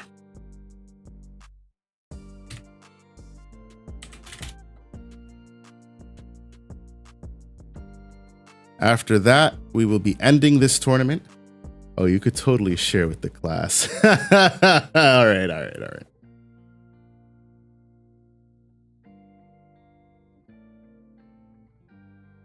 Nah, I want to watch these with my wife. They're going to be funny as shit, I can tell. All right, and it's looking like we are good, so let's end this tournament. Congratulations, Brady. Let's go open up deck list, save. And I'm going to open up next week while I'm at it so I don't forget. Oh, not next week. Right. It's like 3 weeks from now. Yep. My dumbass. And there it is in the standings. Brady, congratulations. 4-0. All 4. Nope. Go, Leo Force. We've got Vinny taking home 3rd with Gallantmon. My boy showing back up and saying, fuck y'all. Gallantmon is good. We've got Burrito in 3rd with Beelzemon, and Gino taking home 4th with Mak Gaogamon. So congratulations to you 4. I will reach out for prizing Brady. I'll ask you right now. Do you want to wait for next series of playmats? Vinny, you also win a playmat. Do you want to also wait for playmats? If you're still here, I'm not sure if you are. Burrito, if you are here, you win sleeves. You will get the sleeves when they're done designing. So it's mainly just Brady. You'll hold out for next series? All right, yeah, that's what I thought. So I'll finish those. So my plan for playmats Digi-Egg sleeves? Say less. Oh, well, yes, I mean, that's what you win. Yes, Digi-Egg sleeves. The plan is that I'm going to finish all of that, excuse me, over the next 2 weeks. I'm going to finalize the designs because we have, so essentially each playmat is going to have a winner stamp, and then it's going to be, honestly, like I'm probably going to do 3. I'm going to do like just the regular art because I think the arts are so beautiful and they need to just sit on the playmat. And then I'm going to do a Tamers Battle League stamp because it is for the Tamers Battle League. So we got to do a stamp for the Tamers Battle League. The thing I haven't decided on is if I'm going to put the crest on the mat or if I'm just going to put the wording on the mat. And I'm thinking I'm just going to put the wording on the mat. And then there's going to be a Tamers Battle League winner stamp mat. And each playmat's going to have 3 of those. So win obviously enough for our winners. Obviously these will carry over into next season because I'm going to get enough printed. In case everybody decides that they want to take one, there will be enough of the other. Just the biggest thing with the winner playmats, the reason the winner playmats are air quote coveted, not by y'all, just like what we feel makes them coveted is that once they're out, that's it. We're not printing any more winner stamped playmats. Like that series is done. So like whoever wins it, like you won one, that's it. You've got your one. No more of that. As far as the like Tamers Battle League stamps, those are participation prizes. So we obviously print a ton more of those. And then the regular stamps, I just think both arts, especially the Digi-Egg, the Digitama art, so beautiful and it needs its own playmat. Mom, I got DigiGuard sleeves. Hell yeah. But yeah, so my plan is to finish all that over a Christmas break, get that over to the printers. And then the same thing with the sleeves, which the sleeves are all going to be based on the Digitama playmat. I'm thinking there will be like 3 different designs because it's going to be like Koromon for one and then 2 other ones. I just haven't entirely decided. Bro, do not give me Torta Pack 89, please. Please, Barry, don't do it to me. I have playsets upon playsets. Gino, where do you think the pricing has come from? Oh, man. I'll tell you what, I'll go in my binder and I'll dig out like $5 of value. I got you on $5 of value. Next TBL will be joining the new Twitch meta. Mike will be joining the new Twitch meta. All right. Yeah, so I got you guys for prizing. Thank you guys for participating. I can shut all of this stuff down now. Final announcements. Let's see. A reminder that we are resuming. Varney is a good boy. He doesn't know. Sweet summer child. No, I don't know, Panzer. Educate me. But a reminder that TBL is on hiatus for the next 2 weeks for Christmas. We will be resuming on the first week of January. It will be 3 weeks of EX5 proxies. So if you don't have your proxies printed, get them printed because when we come back, TBL is EX5 proxy format for nationals. I think that's it. My only announcement. January 5th, correct? I'll double check. Hold on. Correct. January 5th. Registration and deck list submission are open already, so you can go sign up for that. I'll put out the announcement, and then I'll also, of course, ping on the week of. But yes, EX5 national format proxies are allowed. Outside of that, I think that's it. Thank you guys for participating. Thank you for being here. Thank you for supporting us. It's been a good time. I'm gonna go get some food because I ate early and now I'm hungry again. That being said, until I talk to you guys the next time, what about non-EX5 proxies?